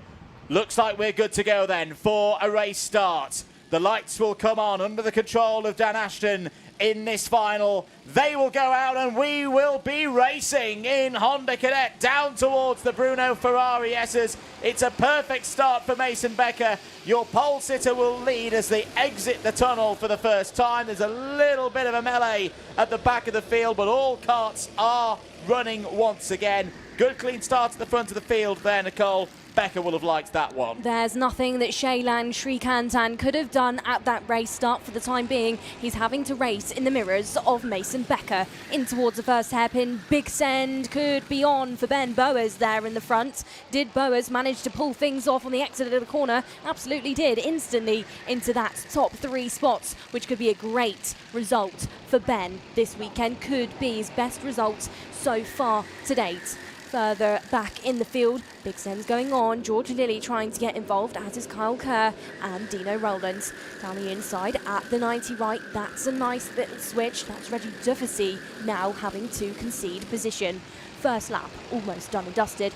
First lap all under the control of Project One.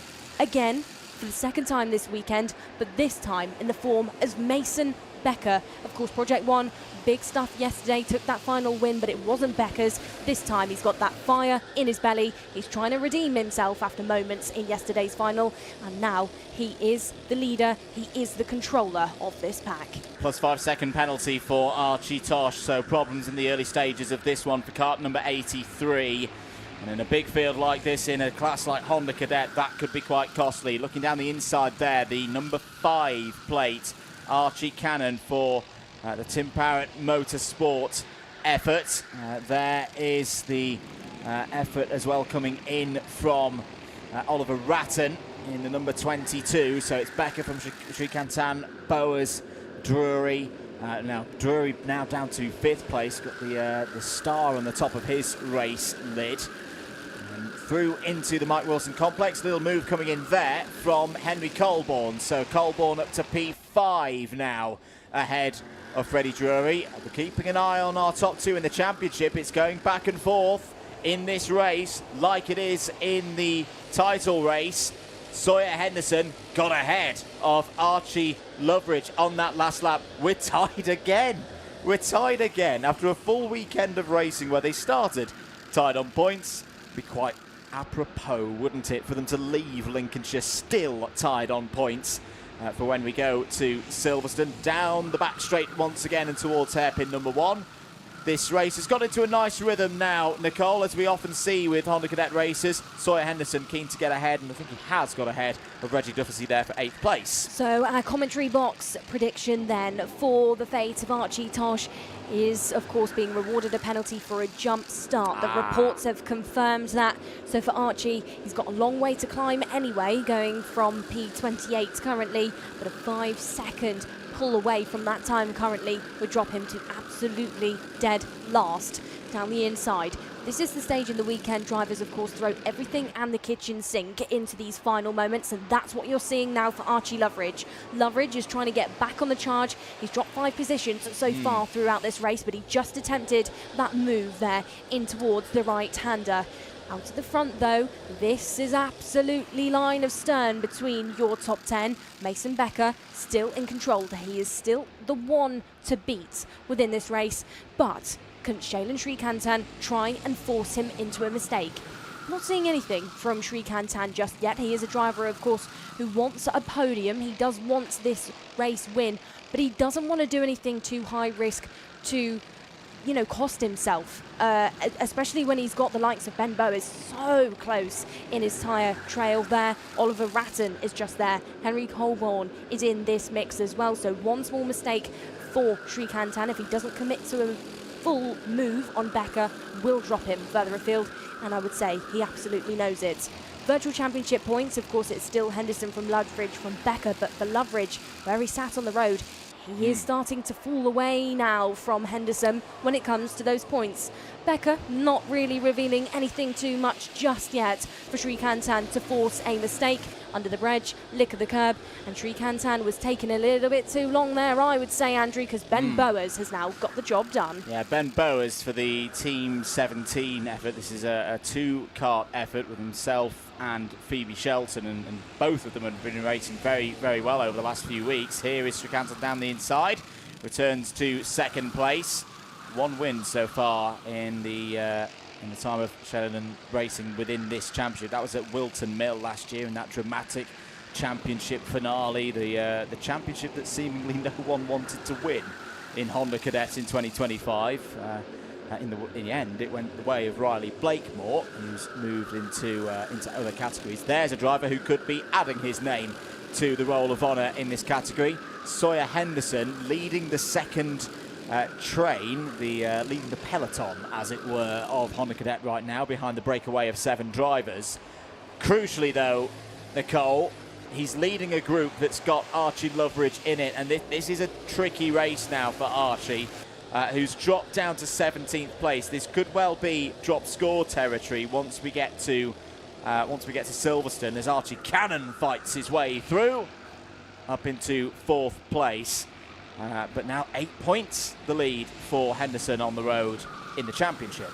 Cannon then trying to shoot for these moves just like his last name, just like a cannon, because he just used Ben Bowers and Henry Colborne's switch of positions to his advantage. He's just slid his way through.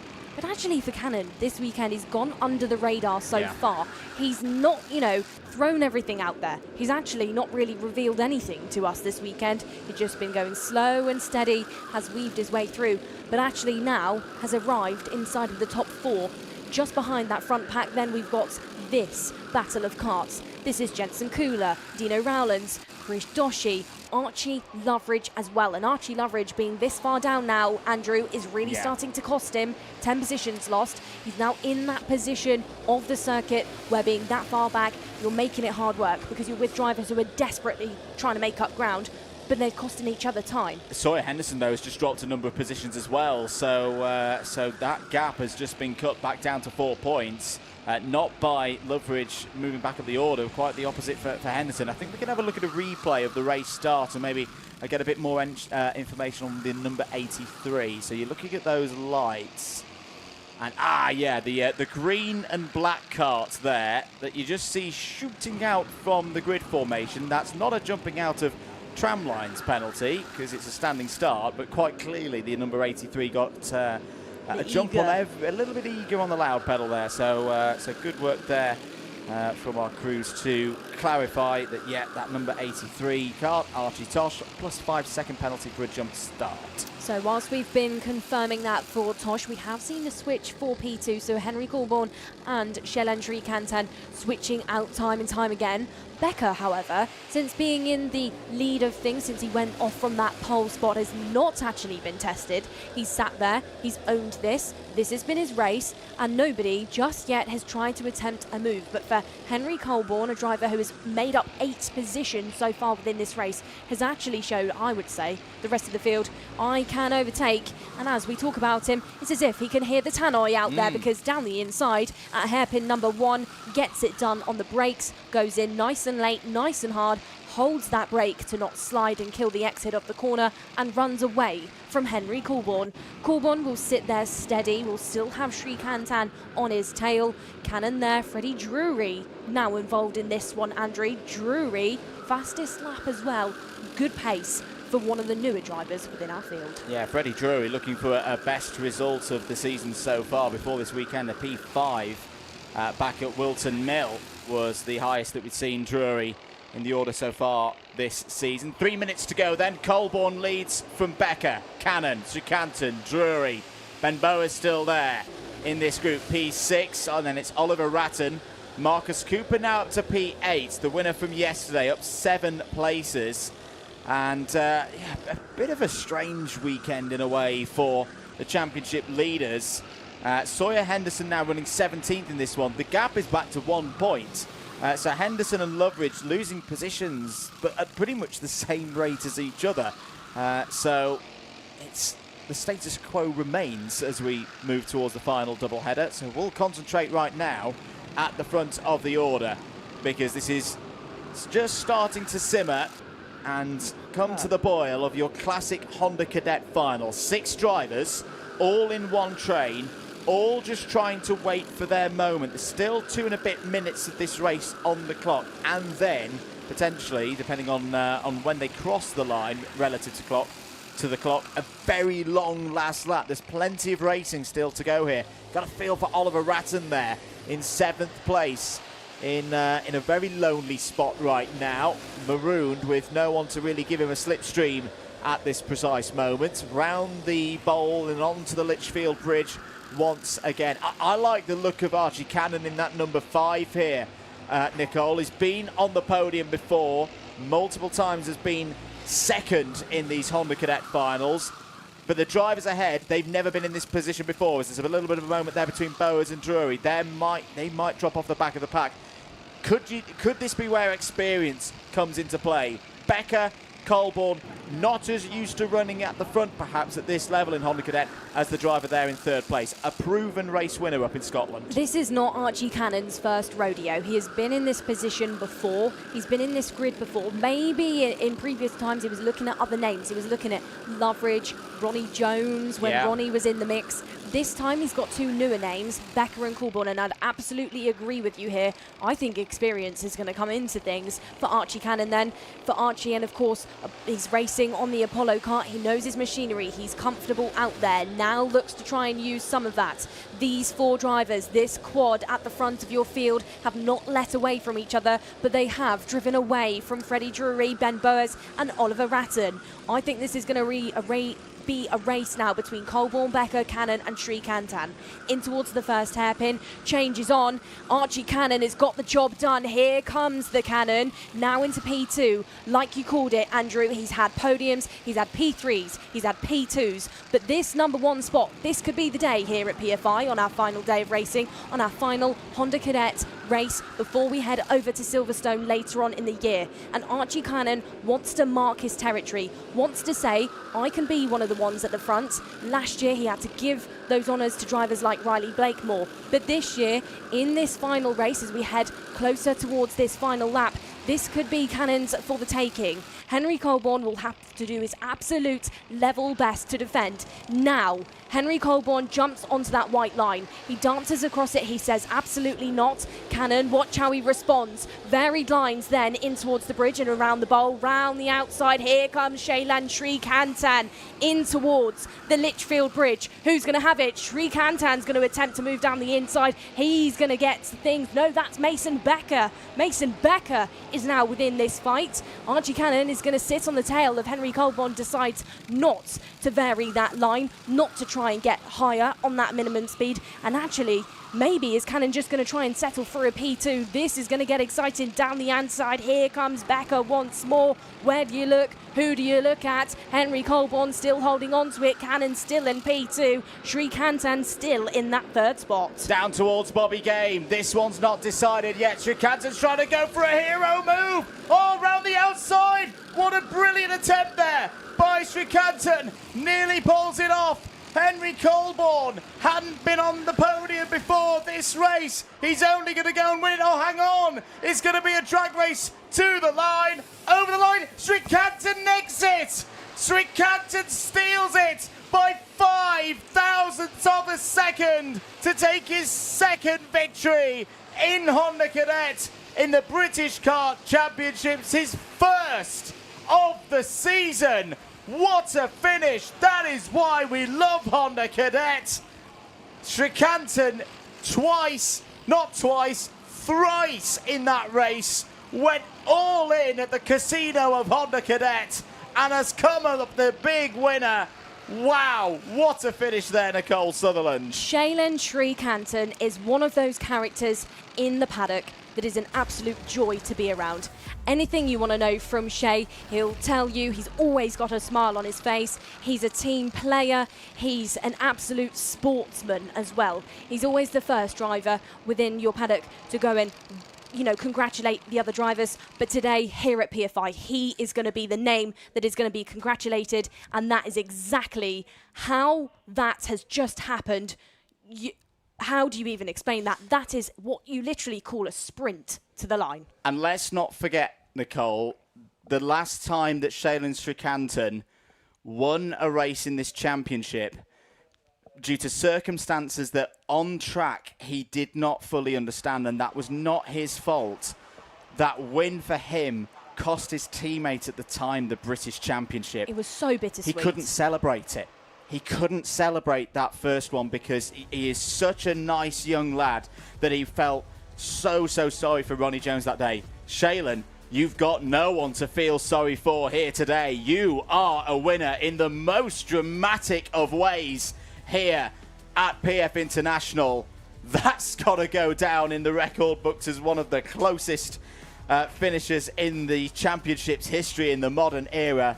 I'll say it again, folks. The number on our screen, 0.005 of a second was the difference between Shaylin Srikantan and Henry Colborne. That's a first podium for Henry. He'll be gutted right now. He came within, 2 inches of winning his first British Kart Championships race. But it's been a huge step forward here this weekend. He was really unlucky in the final yesterday. Mason Becker on the podium as well. Really good weekend for Project One Racing. Archie Cannon and Freddie Drury in the top 5. Ben Bowers, Oliver Ratton, Marcus Cooper, Harry Grant and Luca Picocchi all in the top 10. Dina Rowlands, Finley Thursfield, Reggie Duffy, Bradley Sutton and Ali Saunders in the top 15.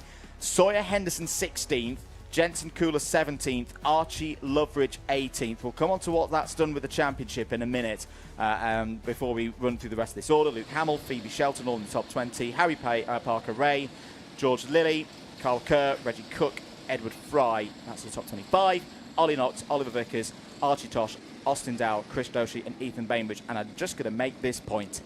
It has been such hard work for the drivers here this weekend, folks. Yes, it's not as hot today. It's 21 degrees Celsius. But physically, I have never seen PF International more demanding than it has been this weekend with the grip. We had, high 30s earlier on in the race meeting, and everyone was coming off the circuit looking absolutely cooked. We've had 31 Honda Cadet drivers start that final at the end of 2 long days of racing, and every single one of them has made it to the checkered flag. That is very, very good indeed. Championship, 1 point. 1 point the difference between Henderson and Loveridge. But these scenes, Nicole, these are fantastic. This is what we didn't get to see at Wilton Mill at the back end of last year. I think Shaylin Srikantan has only just realised... Has he only just realised he's won? I think Shay has only just realised that he is the number 1, because we saw how much of a run to a line it was, but the drivers, of course, would have been so close to the floor that they wouldn't have realised. And there it is. There it is, Shaylin. You have taken the Honda Cadet final win, the second in career to date. And let's see exactly how he pulled it off. We're about to go for a 12-minute long highlight reel, everybody. Here's the race start. You see at the back there, Archie Tosh making the jump start.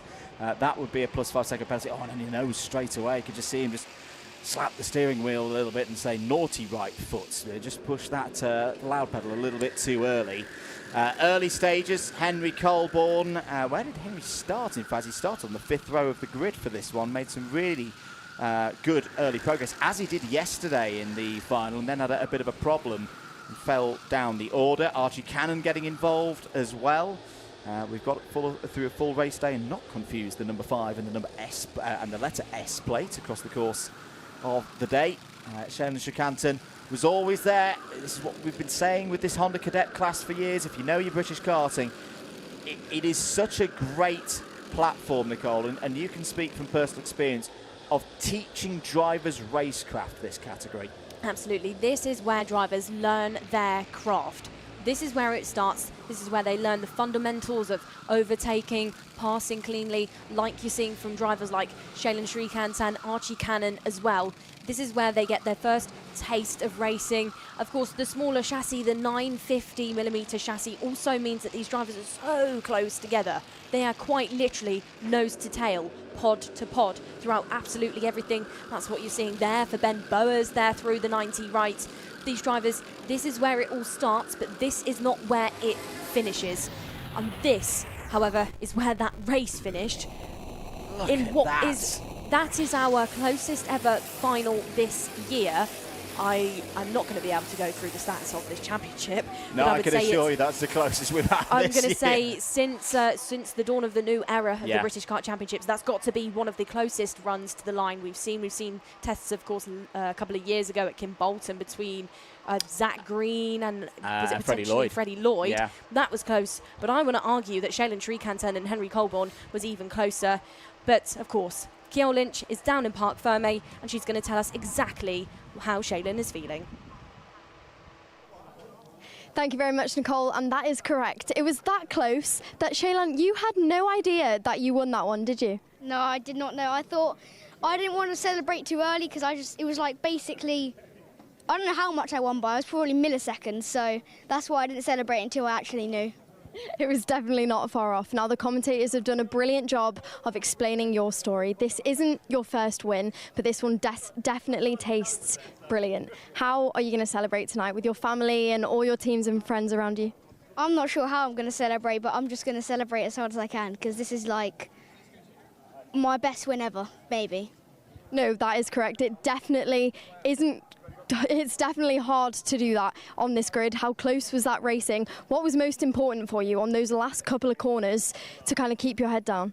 I was just like, I kept going around the outside, every corner, I was a bit desperate at that point, and then luckily people helped me push through at the last straight, and then I managed to win, just barely. Well, it did you well. Congratulations. We'll let you go and celebrate now from your dad that I had to peel you off of. Thank you very much. There you go. Congratulations. What a brilliant one there from the Honda Cadets. We've seen great racing from them all weekend so far. Let's move along, though, to the rest of the racing. Great job down there in Parc Ferme by both Kiel and Shailen. And I tell you what, I really can't call it in Honda Cadet. Who's going to be in the top 10 in the championship? We'll look forward to that one later in the autumn when we get to Silverstone. Where if you thought that was mad for slipstreams and everything else, just wait till we get to Silverstone with some of those new corners. Honda's going to be absolutely fantastic there. Right, let's move on to what could be one of the races of the day. IAME Water Swift up next. So this is one that, at least by our calculations in the box, we don't think can be decided here today. However, we are going to learn who's going to be leading in the standings heading towards Silverstone for those last two rounds. We have seen a lot of drama so far in this category today. That is all now in the past, Nicole Sutherland. This is a final. This is a one-off race in a way for the drivers in terms of what they've done so far this weekend. What do you think will be going through the minds of particularly the Fab Four, as we're calling them? Davidson, Hibbert, Fawkes and Sammy.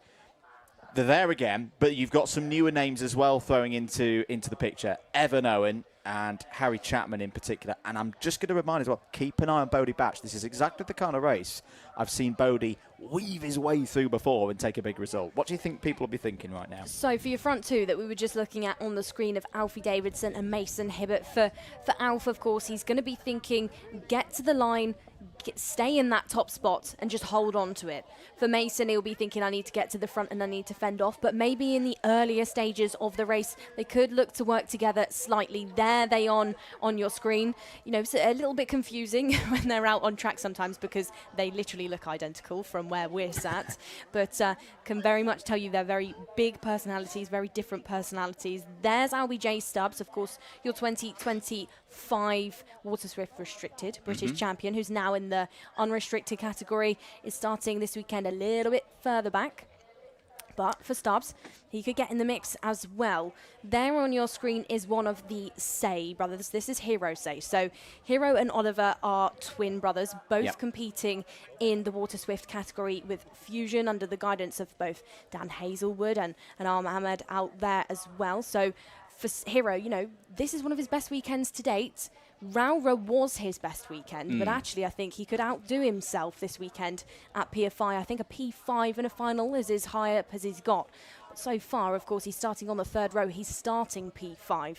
There we have, of course, Bodie. So for Bodie, what will be going through his head now is to pick off these positions. He's out there with Fusion. He's going to be thinking about his two Fusion teammates at the front and hoping that they hold everybody else in the mix up and feed them into him.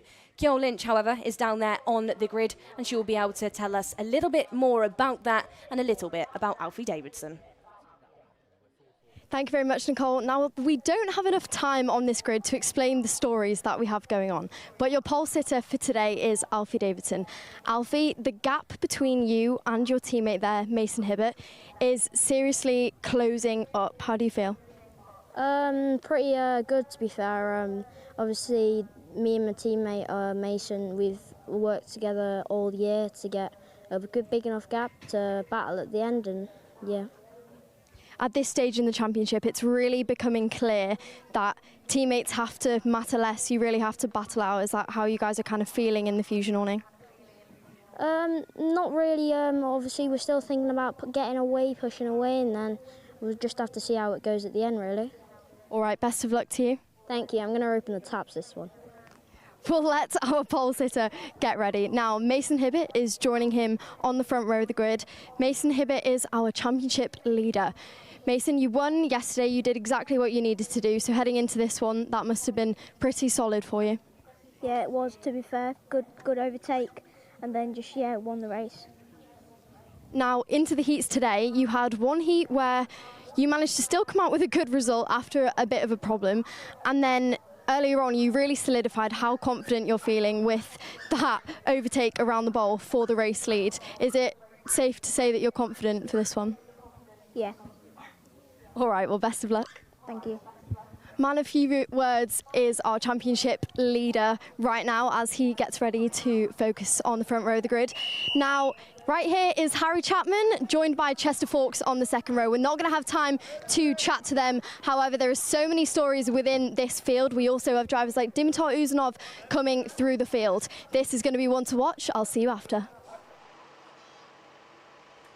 Thank you very much, Keel. If you're just joining us, it's a warm day here at PF International. You're watching live coverage of event 8 out of 10 for this year's Wera Tools Motorsport UK British Kart Championships. Andrew Mather and Nicole Sutherland in the box. Keel will be down there trackside, keeping an eye on things from Parc Ferme and talking to our drivers at the end of this one. And I'll be honest, Nicole, I've got no idea who's going to win this race. It could be any of the top 10, if not beyond, based on the stories that we've seen so far this weekend, this season, with this particular group of drivers. I can't make a prediction, but what I can say is that I would probably get your popcorn out for this one, because for Water Swift, we're about to go racing.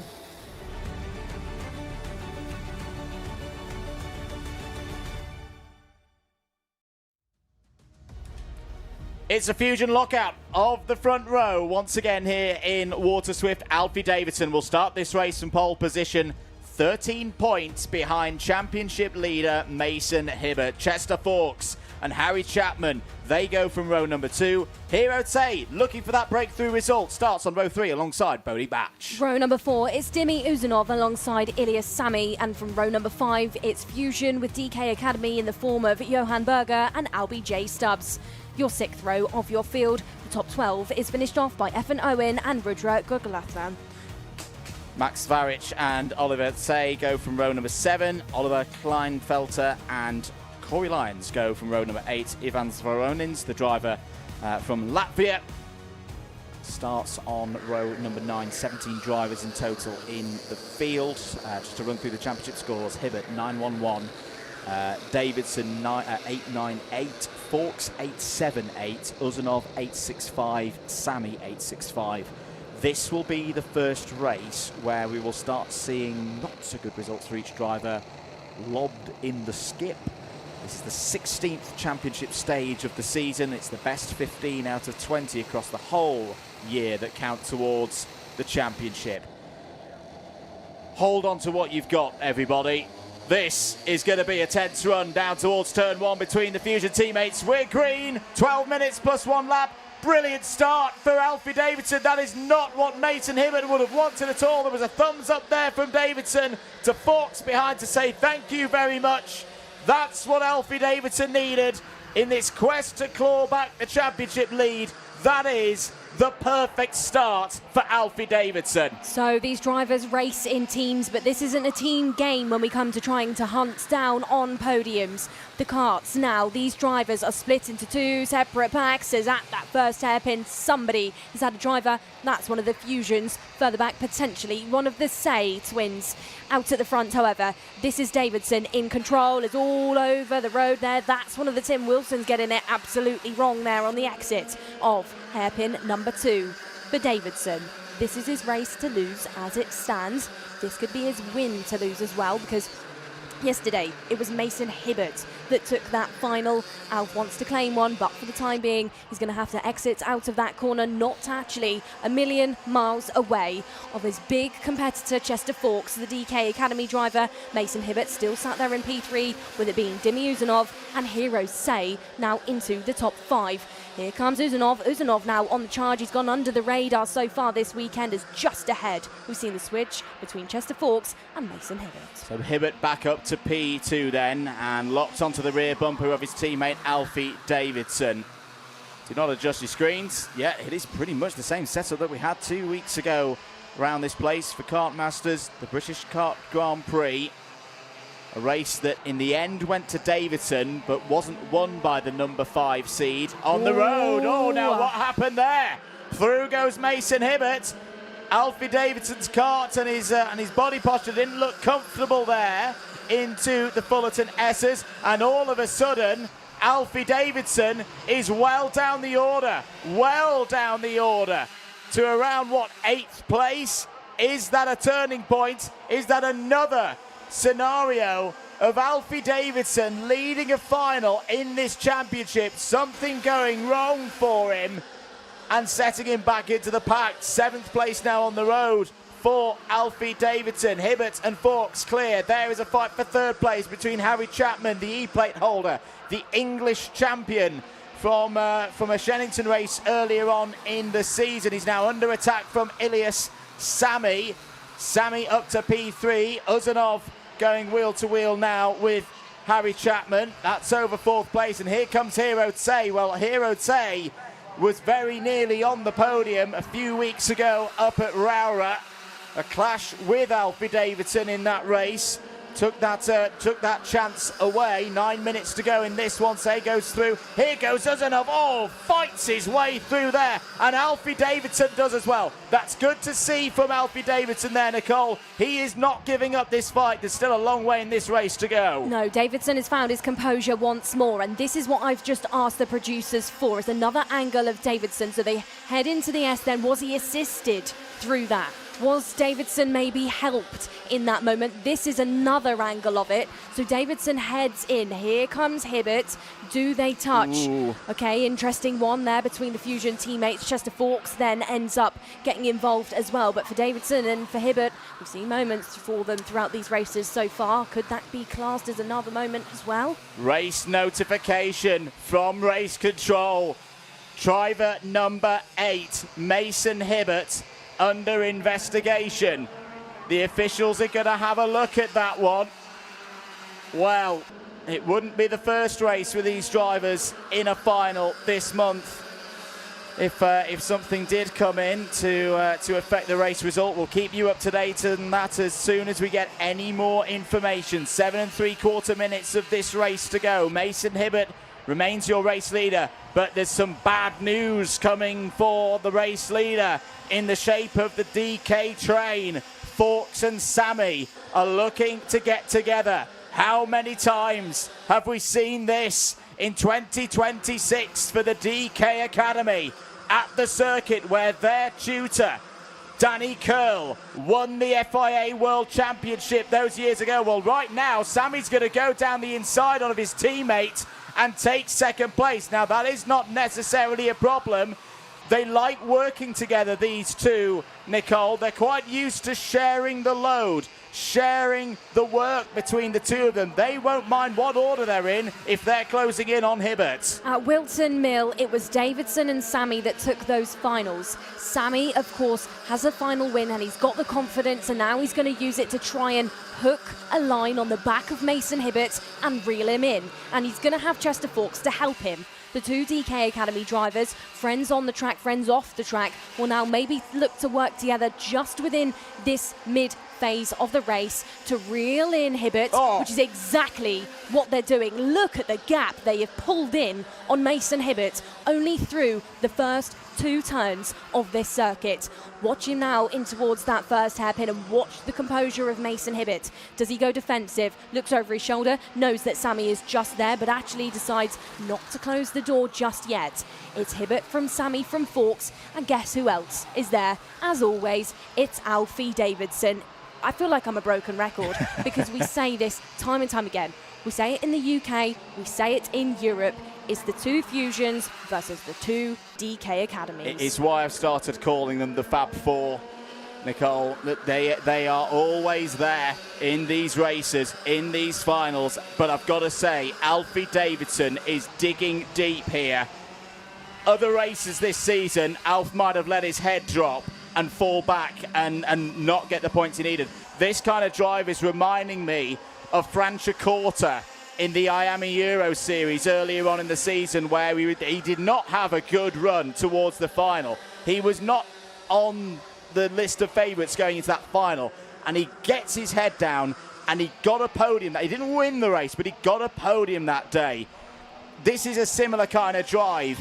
Down towards hairpin number 1. There's still 5 and a bit minutes of this race to go.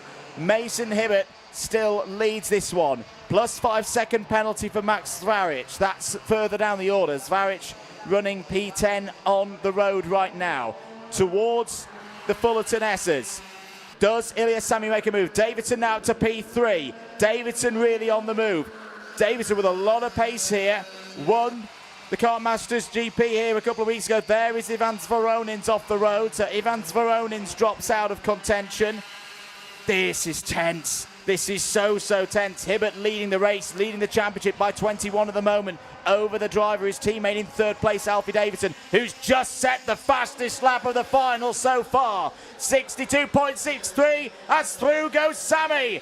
Ilya Sami to the lead here at PF International, and Davidson has followed him to second. Ilya Sami was breathing down the neck of Mason Hibbert, who now has Alfie Davidson communicating to him to say, what are we doing here? Sami is our problem. Ilya Sami is now looking to drive away, but Davidson, you can visibly see with the way that he has just adjusted his head movements, with the way that he's just tucked his head under. He's got that fire in his belly since what happened in this corner in the first couple of laps to get to the front and to stay at the front. He's not going to allow that invisible line from himself and Ilya Sami to stretch out even further. He's closed back in through this third sector.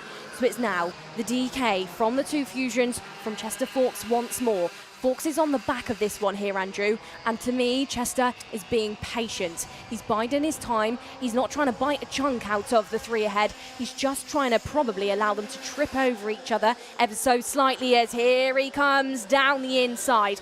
Davidson, now your race leader. Sami loses out on not just 2 but 3 positions because Hibbert and his teammates of Chester Fawkes have also now taken those positions away. Chester Fawkes is doing exactly the same thing that he did 3 weeks ago at Wera. He's waiting, he's being patient. That will not bother him too much that Ilya Sami has gone through into third place. 3 weeks ago, we dared to write him off. 3 weeks ago, the top 3, it was pretty much the same situation as this. You just swap Ilya Sami out for Hero Tse. The 3 ahead of him came together. He nipped through and got a brilliant victory to make it a double final win up in Cumbria. Can he do it again here in this final? There is the fight for 5th place. Hero Tse and Dimi Uzanov. How Hero would love this top 4 to start squabbling and to give him a chance of getting back into that fight. Evan Owen running nicely in 7th. Johan Berger, the son of F1 driver Gerhard Berger, is running in 8th place right now. 2.25 minutes to go. Do the Fusions start to try and kick here? Alfie Davidson leads this race. The gap in the championship would now be 12 points between himself and Mason Hibbert. 2 minutes to go down the straight once again. The pace in this race is turning up once again here, Nicole. Davidson and Hibbert might be making it look straightforward, but to follow a driver this closely at this level is not. You've got to time every single braking moment absolutely perfectly, because it can go instantly wrong for these drivers. You then get that domino effect of drivers just seemingly edging too close to the back of each other, and then having moments like what we saw in the first couple of laps between Davidson and for Hibbert. Hibbert, if he wants to get past, has got to execute the cleanest pass. Of course, he drew a little bit of attention to himself at the start. Now, if he's going to go for it, he's got to be perfectly timed, and it's also got to be perfectly timed because he doesn't want to allow the move to open things up for Ilya Sami and Chester Fawkes. Through the bowl, here that move does open up. Sami down the inside. Hibbert was taking a bit too long, but actually he snatches it back away from Ilias and gets back into that second spot. Davidson absolutely on the limit off of the bridge, running all of that exit curb as now Hibbert goes defensive. Sami's going to go wider, but he's going to cost himself time, maybe cost himself position to Chester Fawkes, teammate Chester Fawkes. Fawkes is now going to have to let off, but has that more optimal racing line through that second hairpin. He's got more minimum speed. However, this 4 here, Andrew, could be looking to cost each other some time, because heroes say Dimi Uzanov and F.N. Owen are not now a million miles away. This is body language from Mason Hibbert that I've not seen in a good few months here, Nicole. Instead of the eyes forward, determination to win races on the road, as he's done many times over the summer, it feels to me that he's trying to hold on to second place here. Is this maybe a bit of a team tactic as well, as like, let's make sure that we get this race win back to Fusion Motorsport first, and then worry about who's going to be the race winner and the champion when we get to Silverstone? Time is up. Alfie Davidson has a lead of about 0.6 of a second. He's been in this position so many times. This whole race is reminding me back to those IAME Water Swift restricted days that we talked about earlier in the day, where he was constantly under pressure and he always found a way to win. Chester Fawkes has got up to 3rd place ahead of his teammate. In terms of the championship for the DK Academy team, that is the logical order to have them in. Fawkes is a little bit ahead in the championship points over his teammate Sami. The DK Academy drivers will be going into the final round of the season on the back foot. They'll be the underdogs in the British Championship. Out of the final corner for the penultimate lap, Alfie Davidson's lead is 0.4 of a second. Hibbert has not been able to hit the same kind of pace that Davidson has had for quite a few laps, but it's still in that danger window. Fawkes having a go at Hibbert. This could be good for Davidson. Fawkes forces his way down the inside, takes 2nd place. That's more points towards the DK Academy, but that should be the moment that gives Alfie Davidson the win, because they're going to scrap now for 2nd place.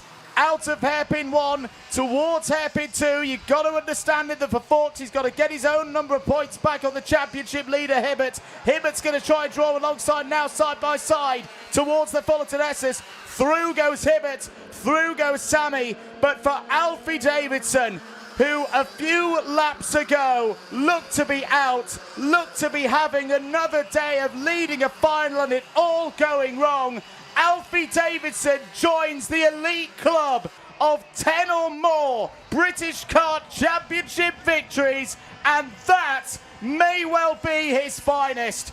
Alfie Davidson wrestles himself to take this race at PF International and will head to Silverstone 10 points behind his championship rival and teammate Mason Hibbert. What a performance. Alfie Davidson is not new to this game. He has been in this field, in this paddock, since before you can even remember, despite still being so young. Water Swift restricted. A couple of years ago, he had to deal with the likes of Danny Ferguson. They fought to the absolute line For Alfie, he continued wins. He got those in the bag. He then came into the restricted category last year. Maybe didn't have the year that he would have expected. He had to learn. He had to learn from the drivers around him, weekend after weekend. But this year, things have changed for Alf. He's looking strong.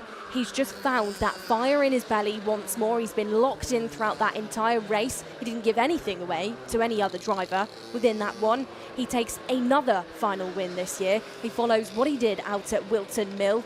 He continues on this strong suit. And in his very own words, Andrew Mather, he turned a tap on that race. He has indeed. He snaps a 4 final long losing streak. It's his 3rd win of the season, first since round 3 at Larkhall, and once again another turn in this, I genuinely mean it, absolutely fascinating, high class IAME Waterswift British Championship. The next order of events for these drivers, it'll be next week for some of them, won't it be, Nicole, when they go to Wilton Mill? They'll be back in X30 action in 2 weeks when they go to Genk. That'll be a championship on the line for that one, to see who will come back as the IAME Euro Series champion, and then they'll head to Silverstone in September.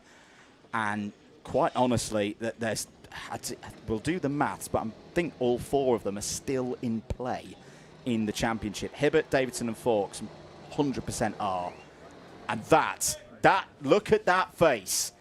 Alfie Davidson has just silenced the critics, silenced the rest of the Waterswift field.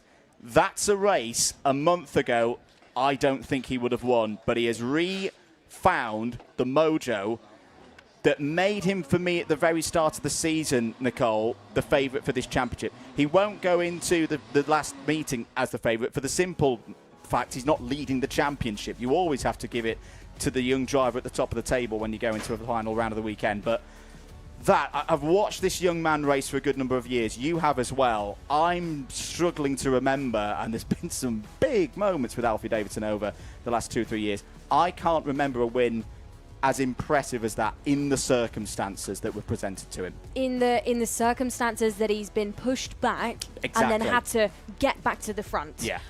And you saw him get back to the front almost with ease. Yeah. He was patient, he was clever with the overtakes that he was making, and he makes himself a final winner. This is how Alfie pulled this one off then. At the front, of course, he was that number 1 when we went into things. We saw Mason Hibbert drop down to P3 as Dimi Uzunov momentarily got involved, but we also always saw Chester Fawkes very much within the mix. This was the stage we saw that point between Hibbert and Davidson. So we see a bit of pushing and shoving. That, of course, is up to debate in how harsh that was between Davidson and for Hibbert. Hibbert then dropped back slightly, and this was the point where Ilyas Sami started to knock on the door of the drivers ahead. Sami picked away positions. He got past the likes of Harry Chapman, your E-plate driver, but he actually had to get past Chapman twice.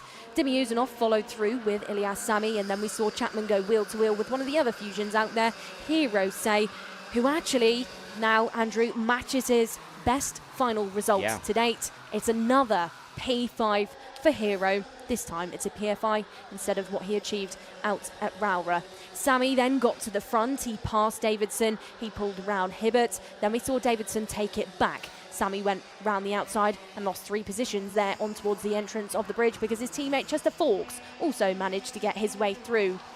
It was at this point that the 3 behind Davidson of Sami, Fawkes and, of course, Hibbert started to think way too much about each other rather than the number 1, who there on your screens took the checkered, took another final win, and will now head to Silverstone in contention for a championship. Good work on those highlights, Nicole, and it's just given me a chance to run some numbers. Hibbert, 922, Davidson, 10 points, Fawkes a little bit further back. Sami, by my calculations, cannot win the championship. That could be really important when we get to Silverstone, because Sami's still got the speed to be up there. How does he help Chester? How does he help Chester Fawkes? Exactly. We'll wait till the autumn to see how this all shakes out. Right now, though, we're going to head down to Keele Lynch. Thank you very much. I'm with a very happy Alfie Davidson. Alfie, you have closed the gap to that championship. Yeah, obviously it feels really good now. We're only 10 points off. It's going to be a head-to-head going into Silverstone. Now, it wasn't all easy. During the stages of that, you did drop back a bit. You took some grassroots. Tell us how important it is in that moment that you keep your head in the game and make it back to the front. Yeah, I had to really keep my head. I think I went back to somewhere like 8th or something, and then obviously my mechanic told me to calm down a bit because I was getting a bit nervous. And then with obviously Fusion and everyone behind me, we ended up to win. So yeah, it feels really good. Absolutely, and it's good to hear the communication between you and your mechanic, you and your teammate they're out there, Mason here, but there must be a serious amount of respect that goes between the two of you to be able to race like that. Yeah, we've definitely got respect. Obviously, we're teammates, you're supposed to be like that, and just going to see what we can do. Well, Alfie, it goes to Silverstone, are you ready? Yep, and I told you I was going to open the tap, so what happened? We'll see you there, congratulations. Thank you. We'll let Alfie go and celebrate there with his team. Just like that, we are on to our final 2 races of the day. Don't underestimate, though, the action we are about to see for these final 2 races. Junior X30 up next. Thank you very much, Keel Lynch. We'll see the Water Swifts in action. If you are available on that weekend in September and you just want to come and watch what will be some absolute fireworks of kart racing, that Water Swift title is going to run and run. Right, we're going to put that to one side for the moment. X30 Junior up next, and again, this one could give us a lot to talk about across the course of the next 25 minutes or so. And, well, Nicole, it's not quite the grid that we would have expected in the fine detail of it. What, a third of the way through the last of the heats? Endicott on pole, Richardson on the front row. George Edgar could still win this race like he won here 2 weeks ago, but we'll have to do it from grid 4. This is not me at all putting down Endicott. This is not. But I didn't expect to see him on pole. He's absolutely more than capable, of course, because of his history in karting. He's an IWF champion. But just with the way this weekend has actually unfolded in itself, who you've seen at the front consistently and who has been the fastest, you would naturally expect to see George Edgar up there. George, of course, took that final win yesterday. He is only starting on that second row, so he's not a million miles off. But for him, for Aaron Richardson, for Sukhmani Kira as well, there were 3 of the names who have been consistently up there. But in that final heat earlier on, you know, you just saw a few things unravel for those drivers that then allowed Max Endicott to be calm and settled and just seemingly slide his way through and sort of go a little bit unnoticed. The same could also be said for Fred Wood, who, of course, yesterday, his final was cut short. He did not manage to complete things, had to actually have a reframe overnight. You know, a lot of work had been put into that kart. There was a lot of damage on board, but now he's back into the swing of things, head back on shoulders, and is now starting on that second row. So expect good things, I would say, from the Fusion. Mathematically, we are down to 3 on this one, and in all honesty, one of those 3 has got to have a very dramatic set of events between now and the 19th of September. George Edgar leads the championship, 921 points on the board. Aaron Richardson, second, 901. The third driver who mathematically can still do it isn't actually the driver in third place, because that's Sukhmani Kieran. Again, with how the drop scores are starting to come into play now, she can't quite, with a perfect run all the way through the rest of the season, get ahead of where Edgar is right now. But and same for Max Endicott in fourth, but Freddie Wood can. In all honesty, I think Kira Endicott Wood probably fighting for third place in the championship now. Rocco Shenton, if you're just joining us, has moved up to seniors, so we won't be talking about him in terms of this championship battle anymore. I'd still say for Aaron Richardson, this is as near to a must-win race as I think he's ever had. He's got to use the advantage of being ahead of George Edgar on the grid. That is a very important factor going into this one, Nicole. Yeah, for Richardson as well, I think maybe something that could be in the mind of that driver throughout this year is the history of what the team has achieved in Junior X30 over the past couple of years. Cranham, last year, you know, of course, was your winner. Previous to this, you had Harrison Mackie. So, of course, trying to follow on in the footsteps of the legacy that drivers in your team have built means big things. And for Richardson, maybe he's a little bit nervous at this stage of the year to try and replicate that and to try and stay up there. He's still in this fight, like you just called it. He's only 20 points away. Yeah, he's and both of them, both Endicott and Edgar, all being well, are going to get rid of their retirements in finals so far this year. Richardson yesterday, Edgar 3 weeks and 1 day ago at Wera. Let's hear from the drivers, though. I'm really interested to see what the dynamics are down on the grid. Keol Lynch, over to you.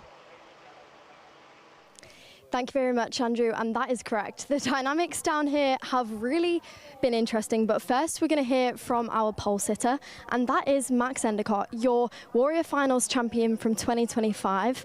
Max, we're going to catch a quick word before this one. I fear that I was trying to be avoided then, but sorry, I didn't let that happen. Anyway, we've not heard too much from you so far this year, but you've really taken a turning point since kind of Kart Masters. Would you say that that's been a turning point for your season? Well, I didn't hear, sorry. Could you repeat again?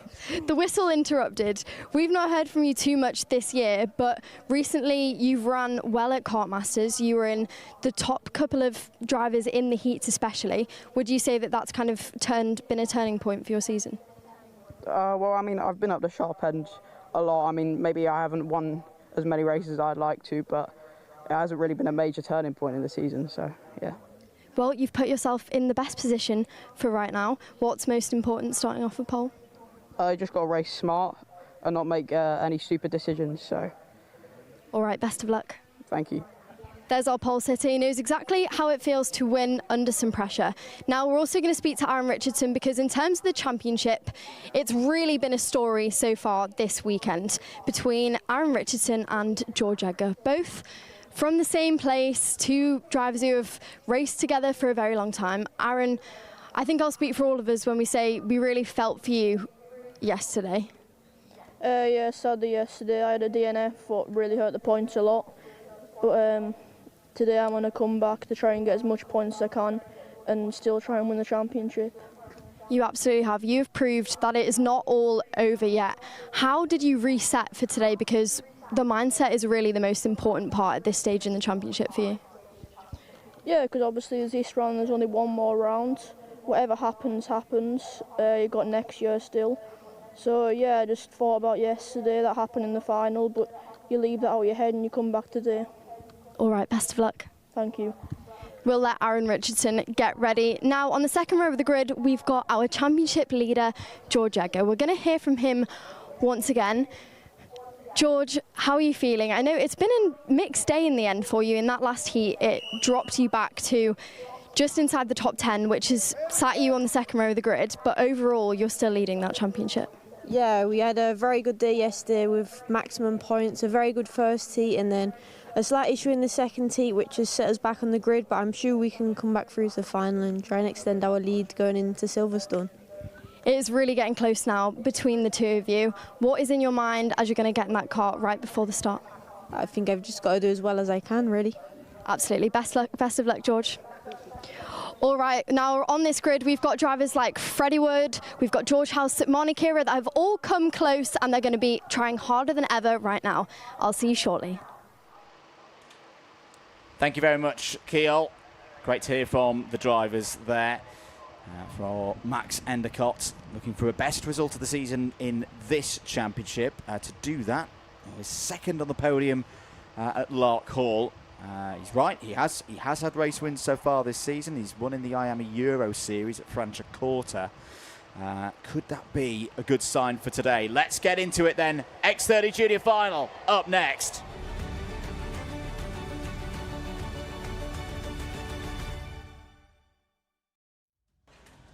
30 drivers ready to go here in Junior X30. Max Endicott starts on pole position with Aaron Richardson 20 points behind George Edgar. Alongside him on the front row, Freddie Wood and George Edgar. They go from row 2, Sukmani Kira and George House there on row number 3. Row number 4 invites Harry Williams, young McLaren junior driver, alongside Alfie Brown. From your 5th row, we have Archie Rogers-Tyler and BMR's George Clark. And from row number 6 is Danny Dempsey with Harley Musk. George Quinlan and Luca Narroway go from row number 7. It's Henry Clark and Colby Patterson who knows this place well. They're on row number 8. John Foley Jr. is alongside a returning Austin Newstead, last year's Water Swift British champion. There on row 9. Row number 10, your top 20, is finished off by a certain Finley Lines alongside Alfie Ward. Row number 11 is Michinaga Fujiwara alongside Jacob Backler. And from row number 12, we have Christian Kobe also coming back to the Viritools British Kart Championship. He's with Ollie Brandt. Alex Riley, Alessandro Salas, Kaito Lloyd, Ryan Meta, Casey Donaldson and Sophie Campbell complete the 30-strong field here in X30 Junior. This could be another brilliant race here in this championship. Championship can't be decided today. It will go to Silverstone, but the big question is how big will the lead be for George Edgar? Or can Aaron Richardson perform a miracle to get the lead back? Can Max Endicott get his first win of the season? Into those tramline lights are out. We are racing in Junior X30. Very even start across the front row of the grid, but it's going to be Endicott who leads from Freddie Wood, winner 2 or 3 weeks ago up in Wera. That's a good start for Freddie Wood.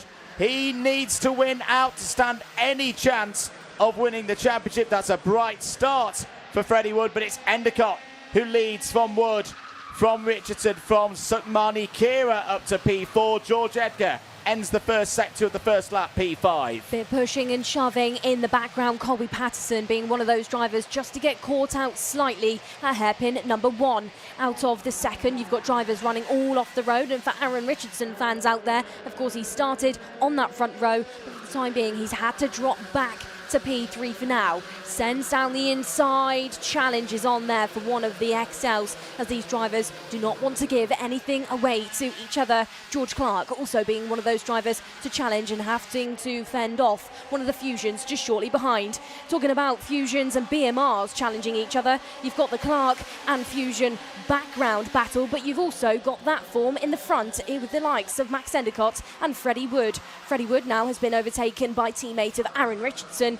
Richardson very much in this fight. So is George Edgar, and so is Sukmani Kira. Here comes Sugars. Sweet little move down the inside at turn number 1. Sugars takes the position away from Freddie Wood, who loses out to the Mick Barrett of Edgar as well. Aaron Richardson's championship bid was right on the cusp of ending during the heats, and he's got that steely determination now to take this battle for the race win to Max Endicott. Due to problems for George Edgar through those heats, Edgar cannot win the title today by our calculations in the box.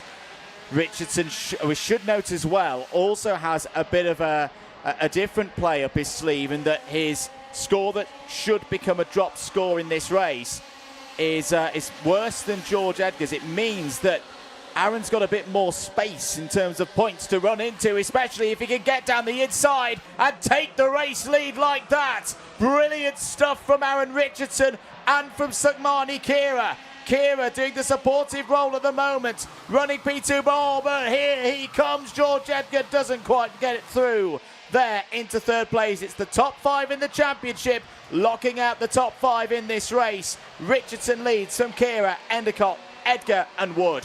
Kira now will play a game within this race. She will try and sit there settled, and she will try and look at Aaron Richardson to go with him, but for the time being, she's got Max Endicott with a magnifying glass on her back, looking at where she's trying to make a mistake. If Sugars makes a mistake out there, Endicott will be straight into things. Let's not forget that we've got an IWF champion inside of this top 5. George Edgar, championship leader, P4. Freddie Wood is there, P5. Freddie Wood has had a final win this year.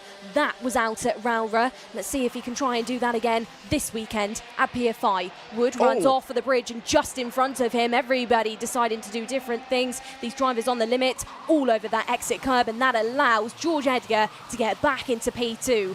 Into that third spot, here comes Wood. Where is Sugars gone in all of this? P7. Well, she's dropping down by a rate of knots. Now is in P7, has now got the McLaren in front of her. So the Alpine and the McLaren down in P6 and in P7. But at the front, this is still Aaron Richardson's race. You've got your two championship leaders who are separated now by only 11 points out there, absolutely at the front, and Edgar will be looking to reel in Richardson. So to explain how these drop scores are working for the uninitiated, in this race, this is the 16th championship point stage of the season for these drivers, and it's best 15 that count towards the championship.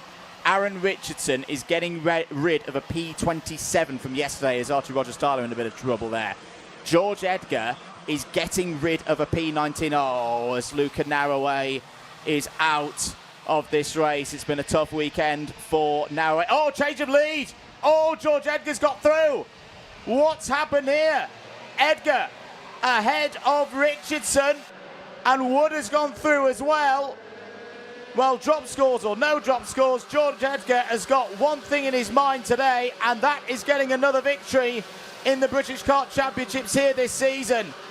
Oh, this is potentially a big moment now, 7 minutes to go, and this is the stage of the race, Nicole, whether it be this weekend here for the championship or 2 weekends ago for Kart Masters, the British Kart Grand Prix. It's Edgar time. This is the point where that Mick Barrett racing machine, the team that know this track so well, just comes alive. It's all going on behind as Kira and Williams run side by side. It's the Alpine Racer Academy driver getting through past the McLaren Junior there for P5. But this is not good now for Aaron Richardson in terms of the championship, because Edgar is clear. Edgar is free, 6.5 minutes, and he's now getting into his stride. We watched George Edgar in yesterday's final drive away from the field. He allowed everybody behind him to battle it out, to mess around, to trip over each other, and he said, okay, thank you very much, I'll see you in a bit. Is what is going to happen within this final. Right now, he's got half a second to his name, and it is slightly extended between him and Freddie Wood as they cross the line. For Freddie, over in Cumbria at a previous round, he took his best career results to date. It was a win in that final. Since then, something's changed for Freddie. Here, Andrew, Yeah. I would say he's really lit up. He's got an abundance of confidence compared to what he did have out there on the track, especially when it comes to those overtakes. We've seen some bold stuff from him just in this race alone, and I'm questioning now if that bold pace will try and reduce that gap between him and Edgar. For the time being, he's got a shadow on his shoulder. He has got a cloud lingering just behind him of Aaron Richardson, who will not care about Wood's progress. He will not care that they're both racing for Fusion. Richardson needs some points here. Yeah. His championship is on the line. And to put it this way, so to be clear, championship can't be won today by George Edgar because of the points that he lost in the heats earlier on today.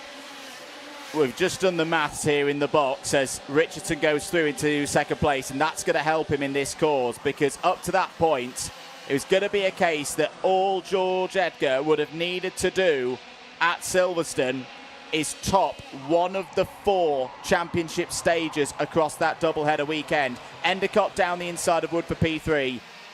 That would have been the case for Edgar to seal the championship. We're just doing the maths again. It would still be that case, even with Richardson in second place in this race. George Edgar, would be 2 heat wins away from being British champion. He would be 1 final win from being British champion, irrespective of what Aaron Richardson would do for the rest of that doubleheader on the weekend of the 17th to the 19th of September. This is not quite championship winning position yet, and it won't be.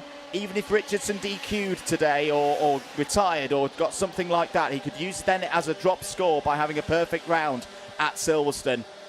But right now, George Edgar is moving ever closer to adding the British title, the British Championship title, to the Grand Prix plate that he won here 2 weeks ago. For George Edgar, this weekend, he can't make championship history. He can't follow on from the achievements made by, of course, cousin Johnny Edgar in previous years gone by. But what he can do this weekend is make 2026 history, because no driver in this championship has taken 2 final wins twice. Yeah. He got consecutive wins out in Larcourt. Right now, he's looking at consecutive wins here at Pier 5. He could be looking at a double here, Andrew. A big haul of points, an absolute max out when it comes to those finals. And now he is being assisted by Aaron Richardson, Freddie Wood, Max Endicott, and Sukhmani Kira, who is the fastest driver out there, who all look to actually be maybe forgetting about the challenge of the Mick Barrett in front of each other because they're too busy messing around with each other now. Freddie Wood defends now in towards the first hairpin. Richardson has been released, but Wood's going to get it wrong. And Max Endicott is going to tick that one away and say thank you very much. Sukhmani Kira is still in this fight. Kira is going to go side by side with teammates. She's, however, going to tuck back in because I think she's realised that Alfie Brown and Danny Dempsey are not too far away. I was just about to say, Danny Dempsey is having an absolute career day, as they call it out in the States. Before this weekend, Danny Dempsey's best result in a British Kart Championships race in a final is 14th, and that was last year in Waterswift. He's up in the top 6. This is a marvellous drive from the Irishman. Just there, it's a privateer entry as well, taking it to the big boys of Fusion, of Mick Barrett Racing, of BMR. This is absolutely fantastic to see, and it might get better depending on how these three drivers, these are the three fighting for third in the championship. Endicott holding everybody up. Alfie Brown's got down the inside there as well. Alfie Brown, the wild card here this weekend, who's been absolutely rapid. Sukhmani Kira in a bit of trouble here, may lose out to Alfie Brown. Brown's down the inside into the Fullerton S's and has got through. Kira has got the speed for a podium today, but not the racing look so far in this final. It's all getting a little bit rough. In comes Harley Musk. Harry Williams there as well, back for premium karting in the orange helmet. 1 minute and 20 seconds of this race to go. Warning flag out for Max Endicott now as well. I wonder if that is for defensive driving. Woods got back ahead of Endicott here for P3.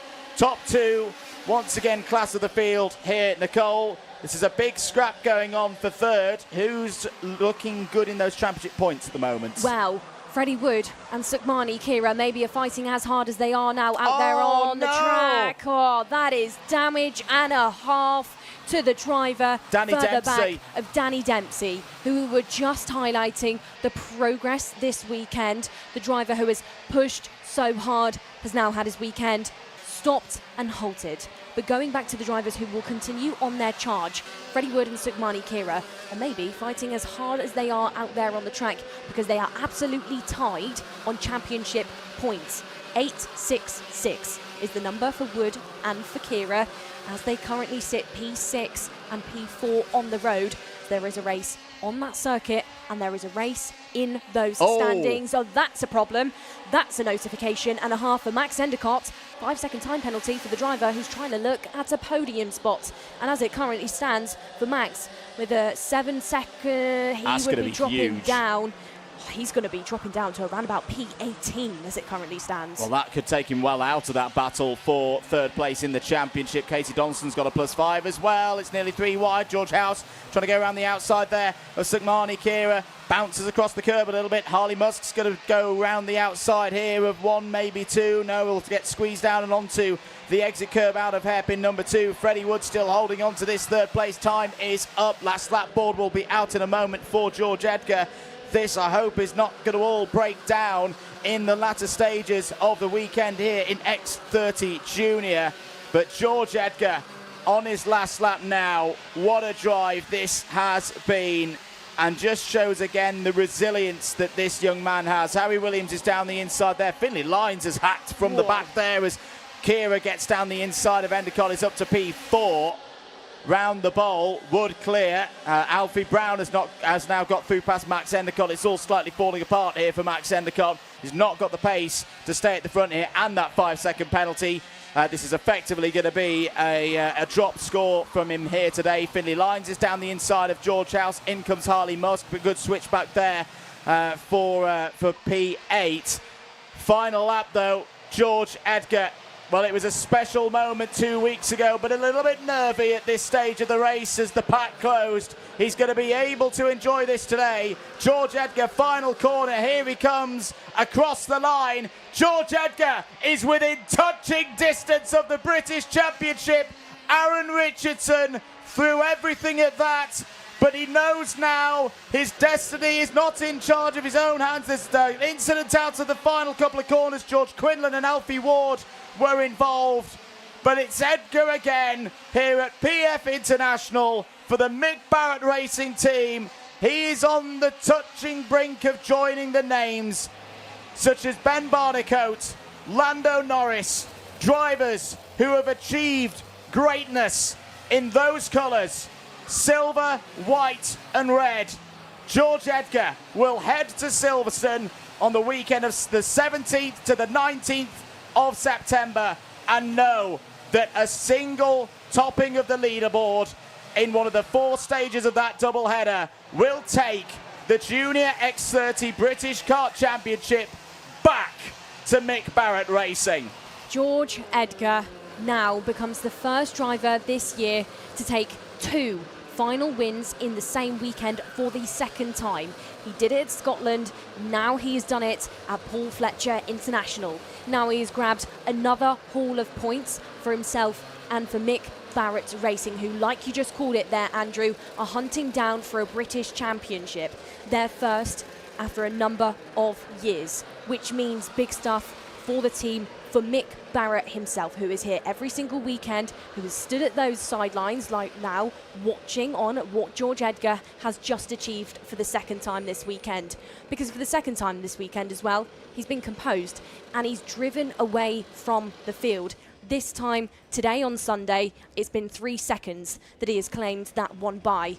You said a name a moment ago, the likes of Ben Barnicoat, who achieved huge things with Mick Barrett. I think, you know, for Barnicoat, big name in the world of karting, in IMSA, around this circuit as well, 9 GP plates for Ben. Now George can say that he's achieving things for the team just like previous names gone by. And at the end of this year, he could be achieving a British Championship. We will conclude that at Silverstone. But for now, what we can say for not just, of course, George, but for the Edgar family who have been here this weekend. Jess has been here this weekend, watching on at younger brother George. He can take home a second trophy, his 4th final win of the year, ahead of Aaron Richardson, ahead of Freddie Wood, who make it a fusion 2 and 3, with Sukhmani Kira also being inside of the top 4. But there he is on your screen. There is Edgar, who will now greet, of course, the team at the fence to be given some congratulations that are more than deserved.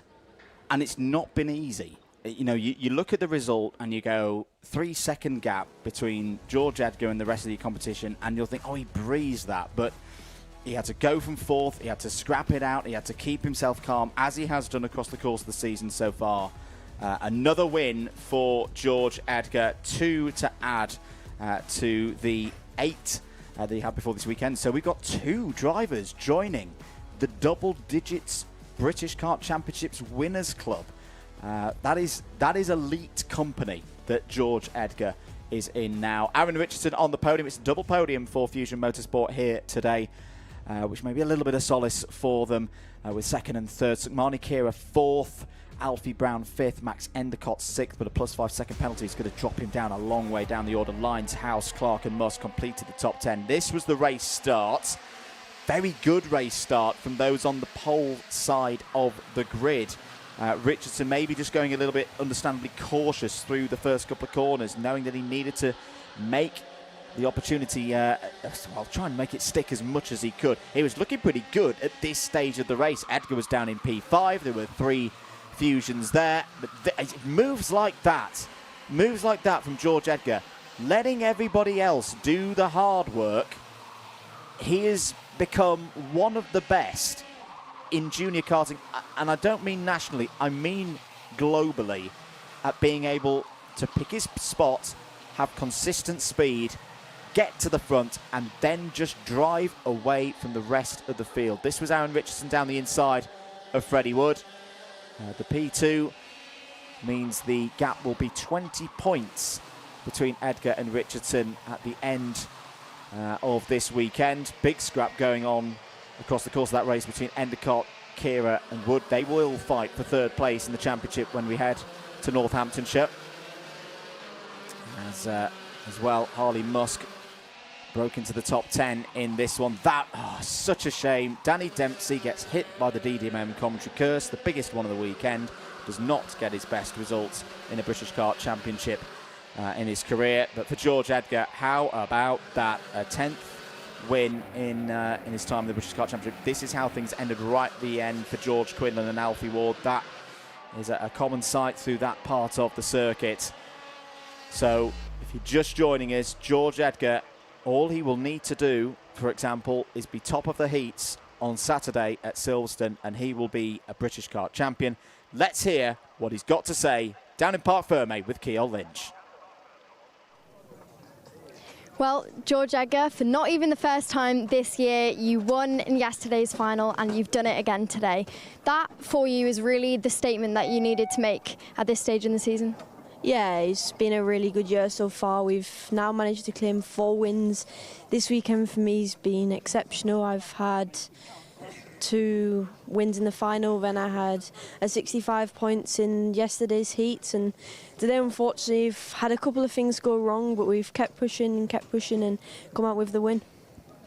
How hard has your team been working for you behind the scenes? We know you couldn't have done this by yourself, like you said. Even with the setback in that last heat of the day, you still managed to come out with the win today. Yeah, Mick, Dan, Joe at Aventus and my mechanic Ashton worked very hard after the last heat to try and sort everything out, and luckily we did, and I've managed to come back with a dominant win. Well, George Edgar, there is 20 points between you and Aaron Richardson heading into Silverstone. Are you ready? Yeah. Best of luck. Thank you. Well, we are going to see George Edgar for his doubleheader at Silverstone, where ultimately the championship will be decided. Just like that, we have one more final left of the day, but we are going to go to an advert first, so I'll see you shortly.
Wera, what a start from the start. Heading up into the top section.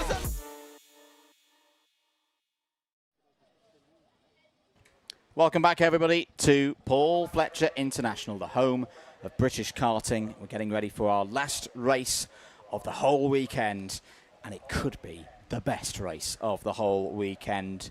Race number 36, the second final of this doubleheader for Senior X30. I think there's 2 words, aren't there, Nicole, to describe what this race could be. Macaulay Bishop on pole position, not as part of the championship. He doesn't normally do X30. And that man there, Fast Freddie Lloyd, the reigning British champion, needing to get another big haul of points. He's there on the front row. What are those 2 words of what this race could be? Pure cinema, I would say, in my opinion. You know, yesterday was a busy day for these drivers. This weekend has a busy mix of drivers in the field as well, returning drivers.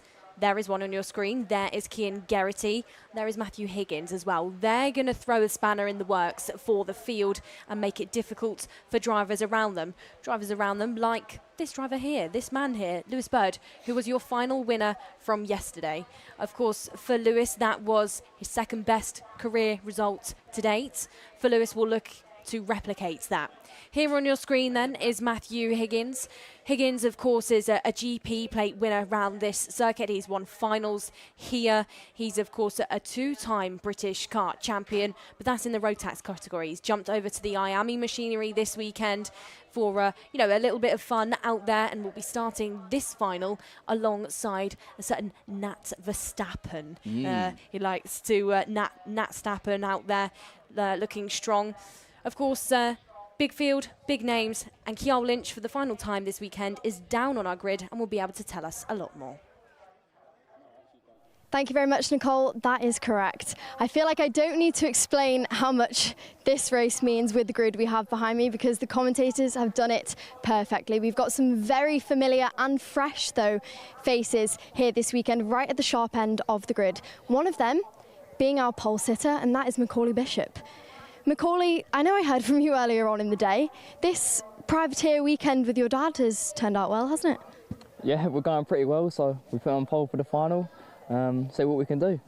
Now, I must say, it is a serious case of deja vu for the two of you here on the front row, going head-to-head once again. What is that like? Well, I mean, it's pretty different for Ibby's in the championship. I've just come here for a bit of fun, just try and win another race, so, yeah. With that said, you've got nothing to lose out here today, do you? Nothing at all, so we'll see. Best of luck. Thank you. All right, now, once again, Macaulay is joined by Freddie Lloyd. Now, we have seen this battle throughout Kart Masters. We have seen this battle throughout the other half of our British Kart Championships, and we are going to see it again today, right at the front row of this grid. Freddie is having a quick chat with his dad. I am going to interrupt. Sorry, mechanic. I am going to interrupt the chat. Freddie, I know you had a mixed day yesterday. Talk to us how you've kind of bounced back for today. You know, the speed's been good the whole weekend. I was unfortunate yesterday how got spun round, but we go again, reset and see what we can do in the final. There's been a lot of speculation around your championship points at this stage, but ultimately you are still very much in this championship, aren't you? Yeah, definitely still win it. Just got to keep my head, get good points and go to Silverstone. And I must say, you've got Bishop there on pole position next to you. We've seen some very close racing already from you guys today. Does it feel different for the two of you? We know we see you race weekend in, weekend out, pretty close together. Are those heats kind of more than just heat wins for you when you're going head-to-head with Bishop? You know, obviously, like, he's fast driver, I'm fast driver. It's always going to be the issue that it's going to come to the last fight. But, well, it speaks for itself, I guess. All right, best of luck. Thank you. We'll leave our front row of the grid to get ready. Now, just before we go, we've got Lewis Bird came into this weekend leading the championship, then took a second win for himself on a Saturday in this championship. That was your second win with us here in the British Kart Championships in senior. That must have felt amazing. Yeah, obviously it's feel good to win, which puts me on a lot of confidence for today as well. So we'll see what happens in this one. Starting on the second row, you're not in a bad position. What's the kind of goals with your team ahead of this? I'm not really sure, to be honest. Obviously, everybody wants to win, so just going to go for the win, really. Absolutely, best of luck. Thank you. All right, now if we go to the middle of this grid, we can see Nat Johnston, who's been doing a brilliant job so far for his first year in senior, already fighting for the sharp end during the heats today and earlier on this season. We've got Matthew Higgins there, who we heard from earlier today. We've got Cian Geraghty, who we saw last weekend at Wilton Mill, and that is your top three rows. Now, there is many more drivers back here, like Rocco Shenton as well, who have been wild cards for this weekend. But with that said, I've got to clear the grid. Who am I going to see you with after this race? We will see. Thank you very much, Kiel. Well, the scene is set then for this final. Nicole, this almost feels a little bit like a mini Kart Masters, this race, because you've got a lot of drivers who we've not seen on this grid so far this year. All the big hitters are at the front. This could be really special. The mentality of Archie Owen, Cian Geraghty, Matthew Higgins and Macaulay Bishop is completely different from the other drivers in the field. Yeah. This is about go, climb the field and get a trophy at the end of things. This is not about points for them. This is really, I would say, a bit of a status race just to say, I can be here and I can be on a podium quite easily. We will have to see how this one fares, because your last race of the day, Senior X30, is coming now.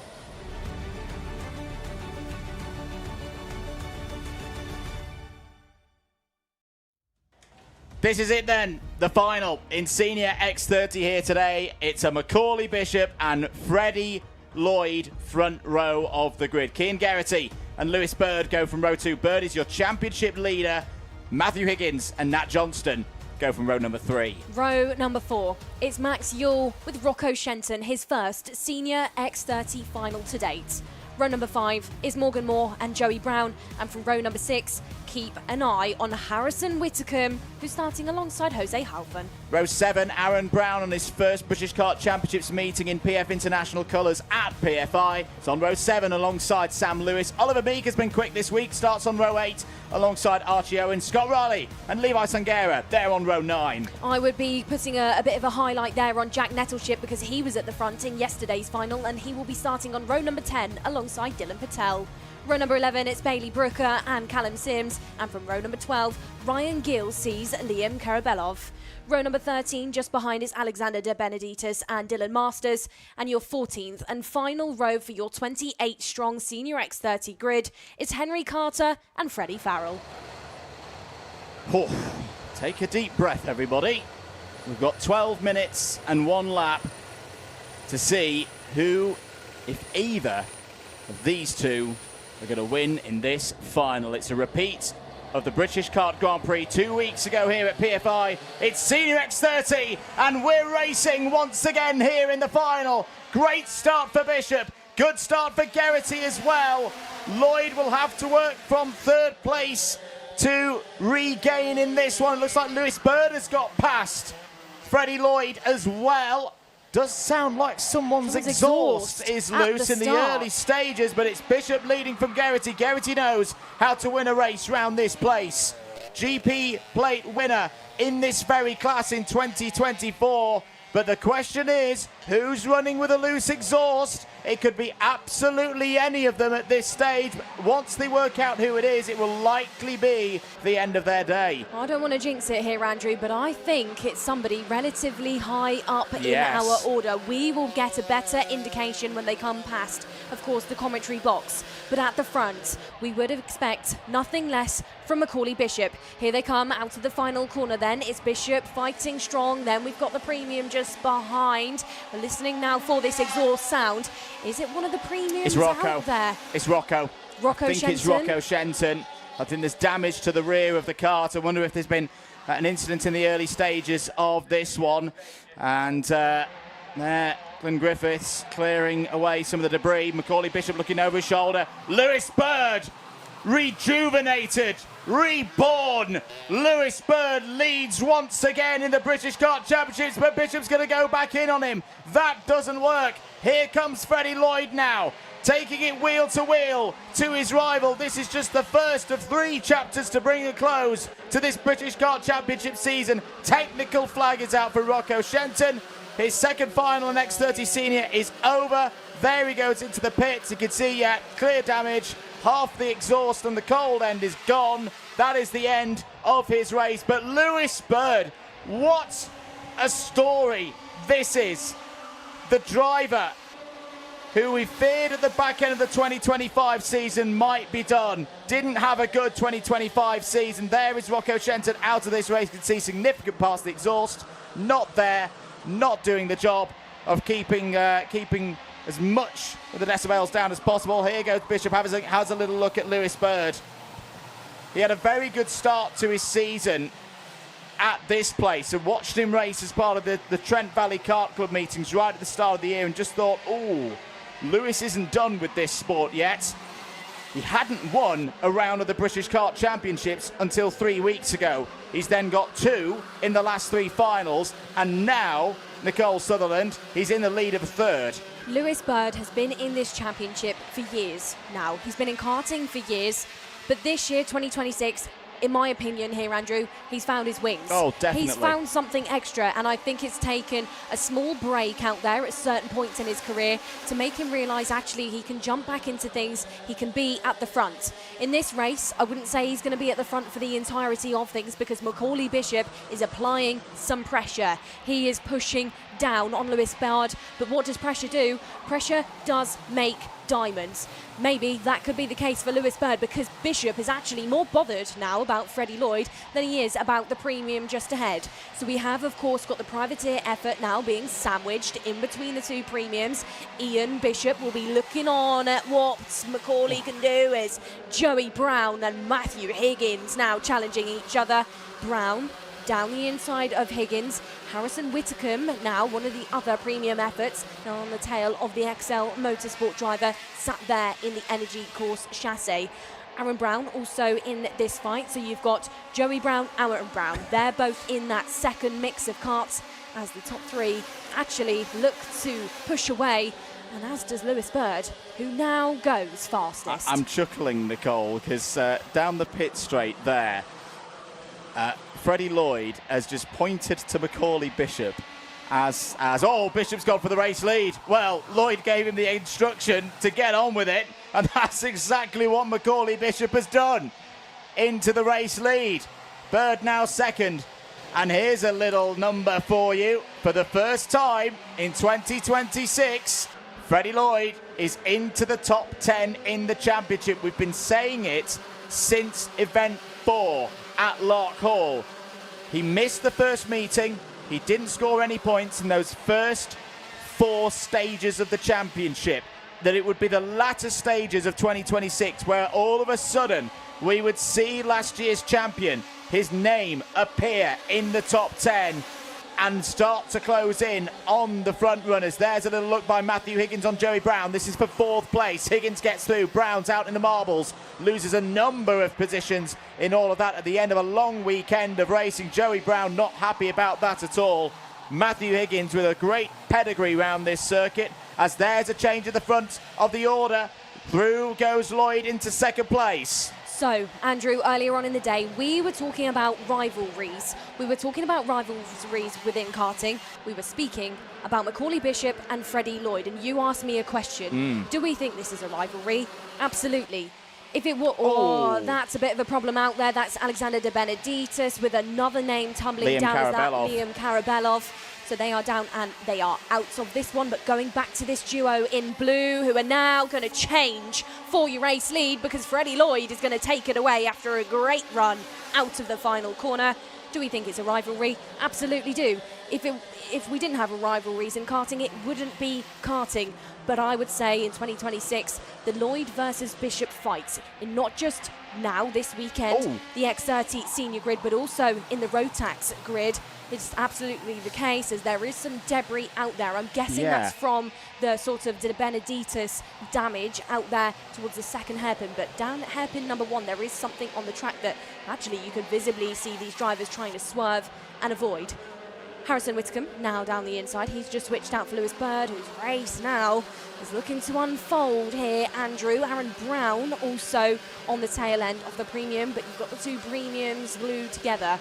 It's Lloyd from Bishop from Higgins. They're your current top 3.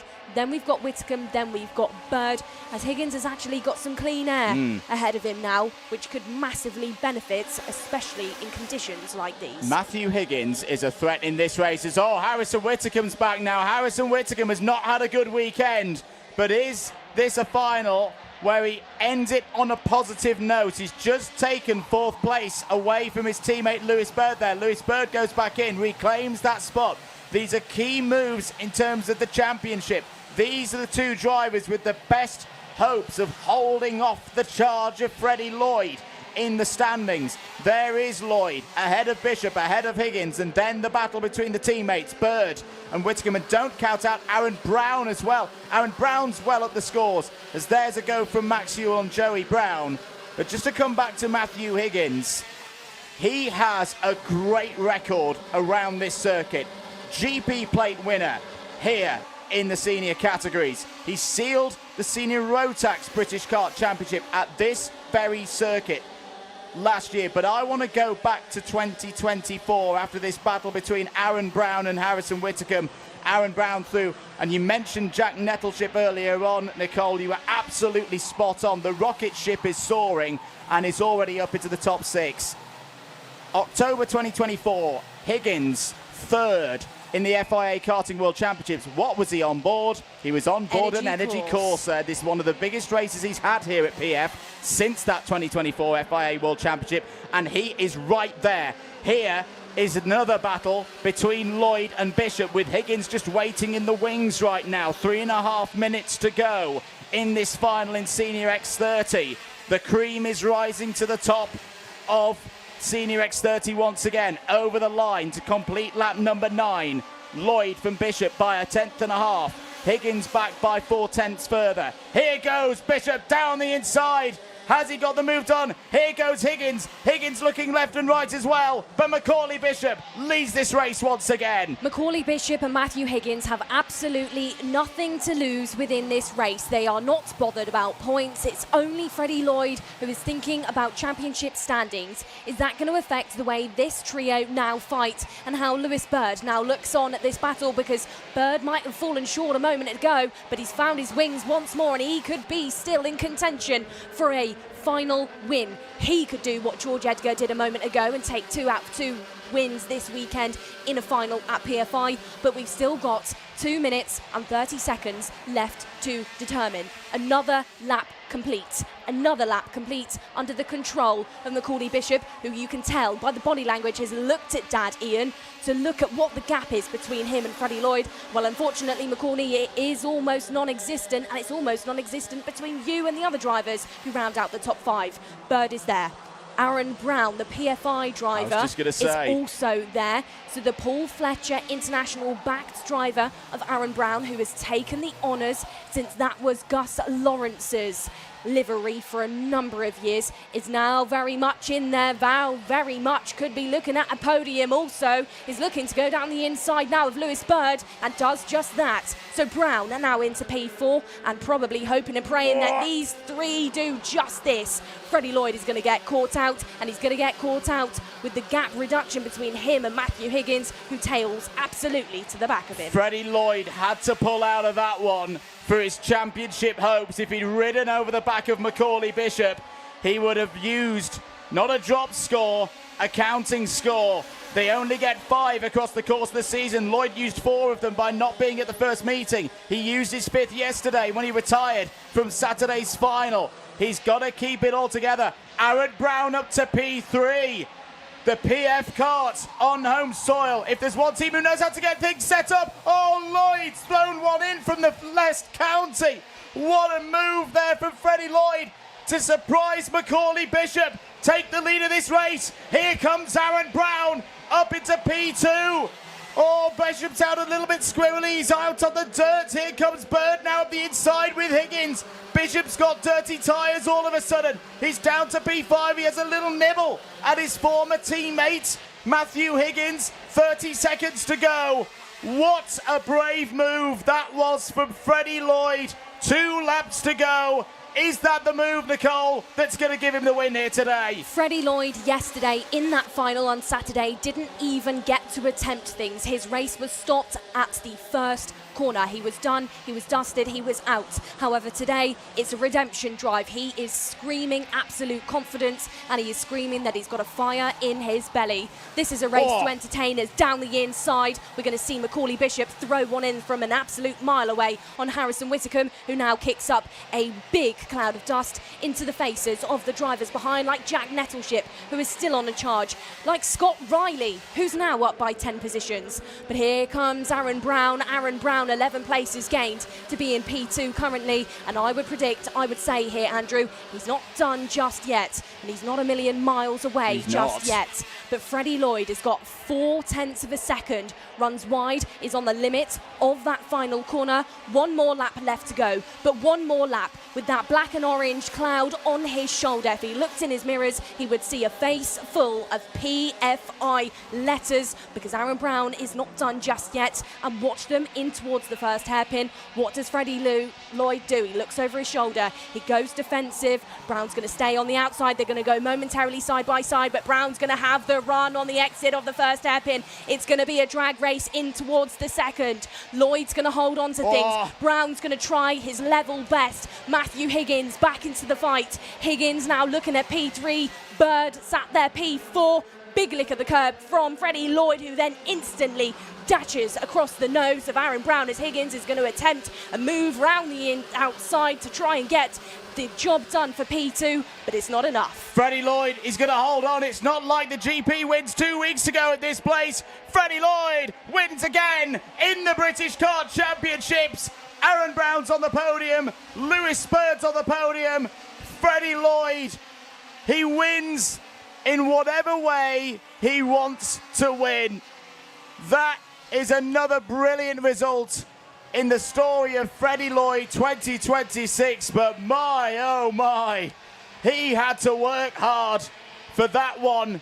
Aaron Brown was absolutely lightning fast in that PF International machine. If there's one kart in the field that's got the mechanic who knows how to set it up round here, it's Pod.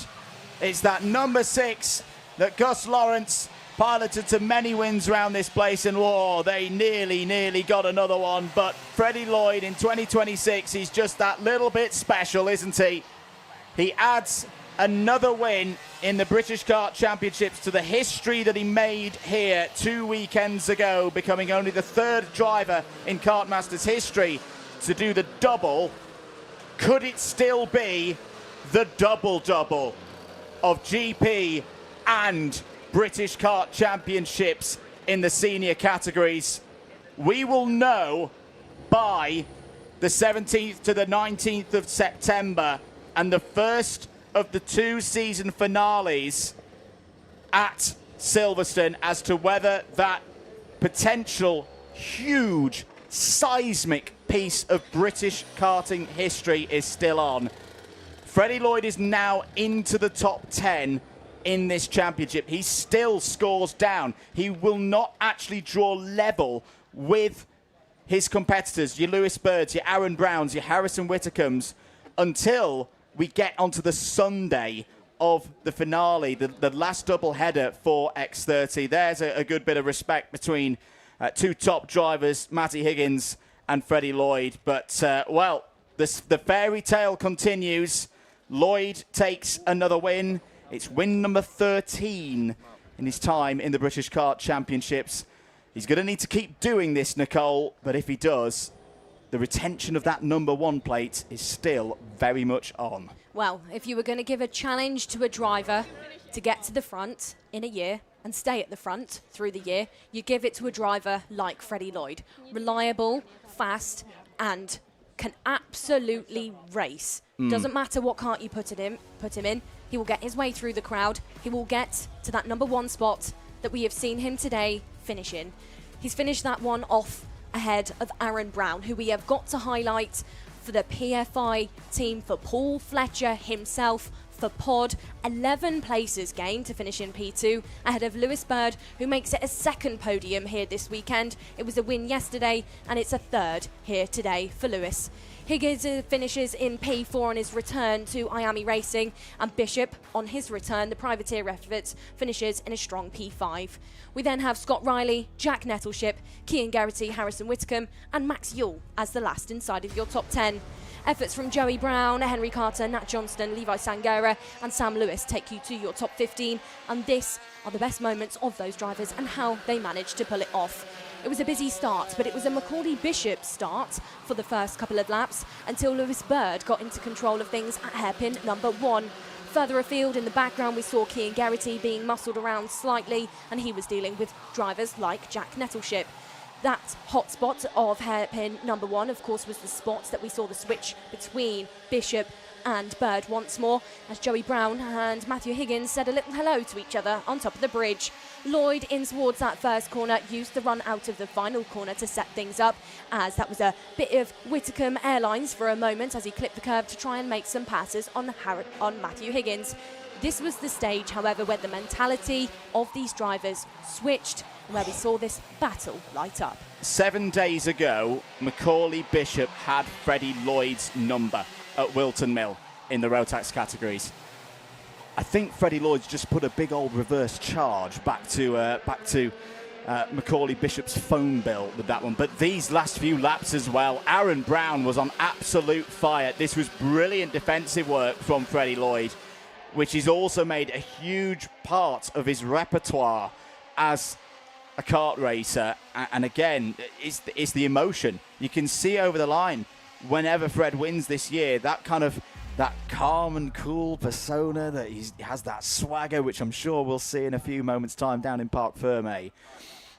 The difference to last year is that he's just extracting that last percentage that's getting him these wins, and it's all still to play for when we go to Silverstone. Let's hear from the man himself. He's down in Parc Fermé with Keogh Lynch. Thank you very much, guys. And for the final time today, you are joining me down here in the pits. Freddie Lloyd, that was exactly what you needed after yesterday. Yeah, it was a good race. Obviously, everyone was hungry and desperate because it was the final race of the day. And, well, we came out on top, and it's definitely helped us considering what happened yesterday. That was actually quite different from what we've seen from you this year. A lot of the time, you have managed to kind of get big gaps and drive off. They really made you work for it there on those last couple of laps. I mean, yeah, there was loads of grass on the track as well from people cutting the track, but definitely makes it hard. And there was a couple other drivers, and it's PFR, you can't really get away. Well, Freddie, we're going to see you at both Silverstones in not too long time. How are you feeling? Yeah, I'm feeling good. It's a good track. Got to do more testing, but see how it turns out. Best of luck. Thank you. And just like that, that's a wrap for Event 8 here at the Wera Tours British Kart Championships. What a day it has been. We've seen extensions of championship leads. We've seen some lost hopes for certain drivers and some definitely interesting wildcards that have definitely spiced some things up. That is exactly what we are to expect for the last 2 rounds here at Silverstone. From myself, Keogh Lynch, Andrew Mather, Nicole Sutherland in the commentary box, thank you very much, and we will see you very soon for some very interesting action later on.